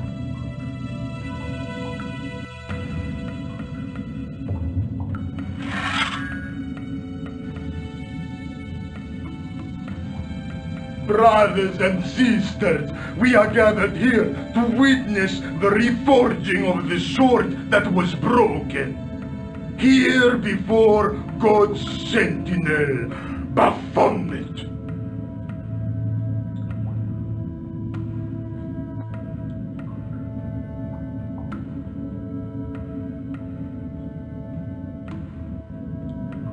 Grand Master and Knight of Baphomet, we salute and pledge our obedience to you!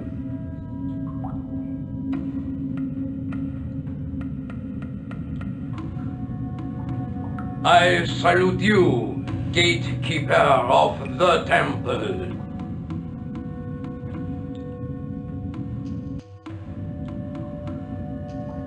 7 centuries ago, our greatest weapon, the sword of Baphomet, was lost to us. Now we prepare to reforge it, to wield against new enemies.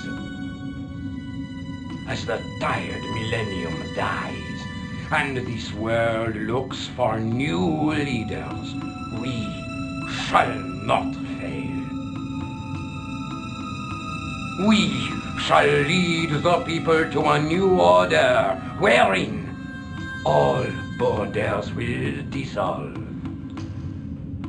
All will be united under the red cross of the Templars.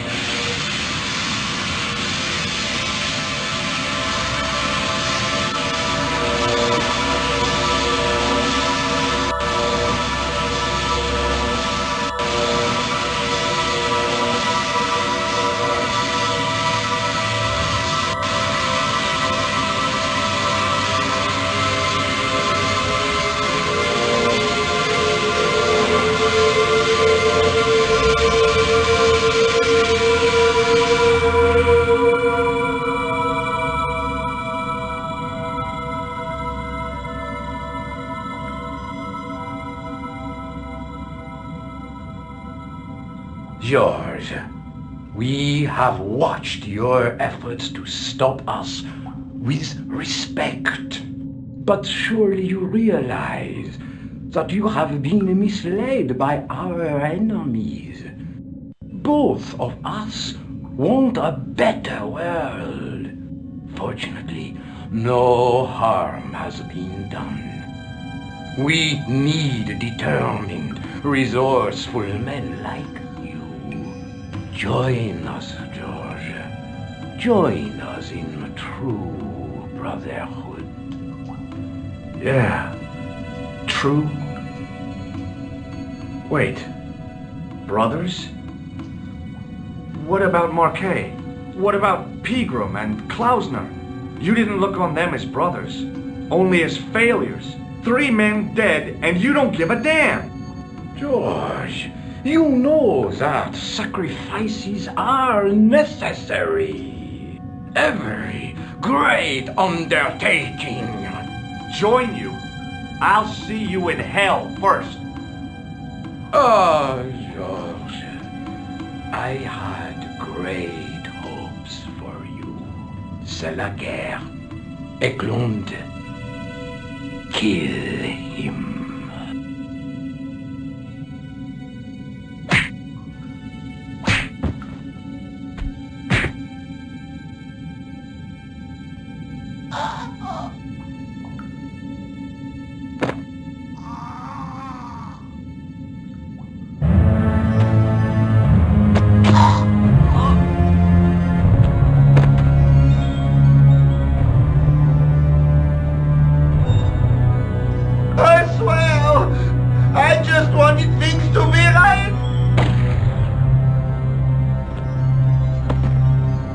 Take them.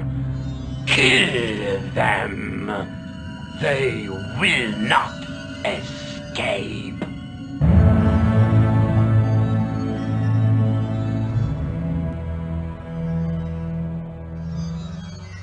Well, well. If it isn't the great detective and his beautiful assistant, it's going to be a pleasure killing the pair of you. George, what are we going to do?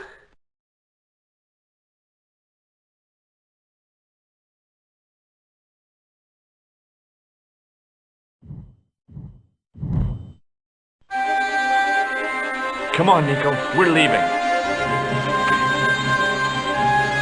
You fools! You cannot escape us. Guido! Stop them. But master, the powder! That powder is from the English Civil War. You fools.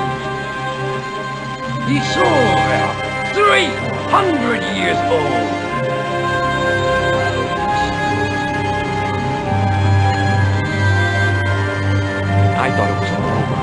Nico had one last trick up her sleeve. Or in her handbag, to be exact. A handbag full of plastic explosives. Maybe, but this stuff is brand new. Oh.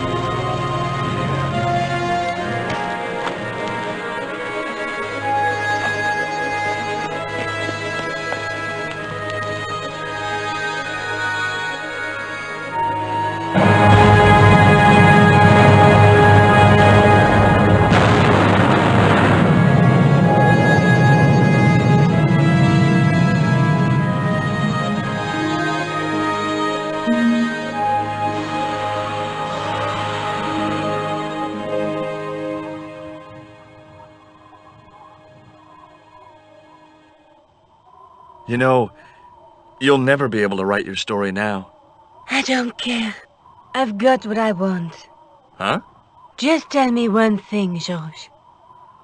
Is our life together always going to be this crazy?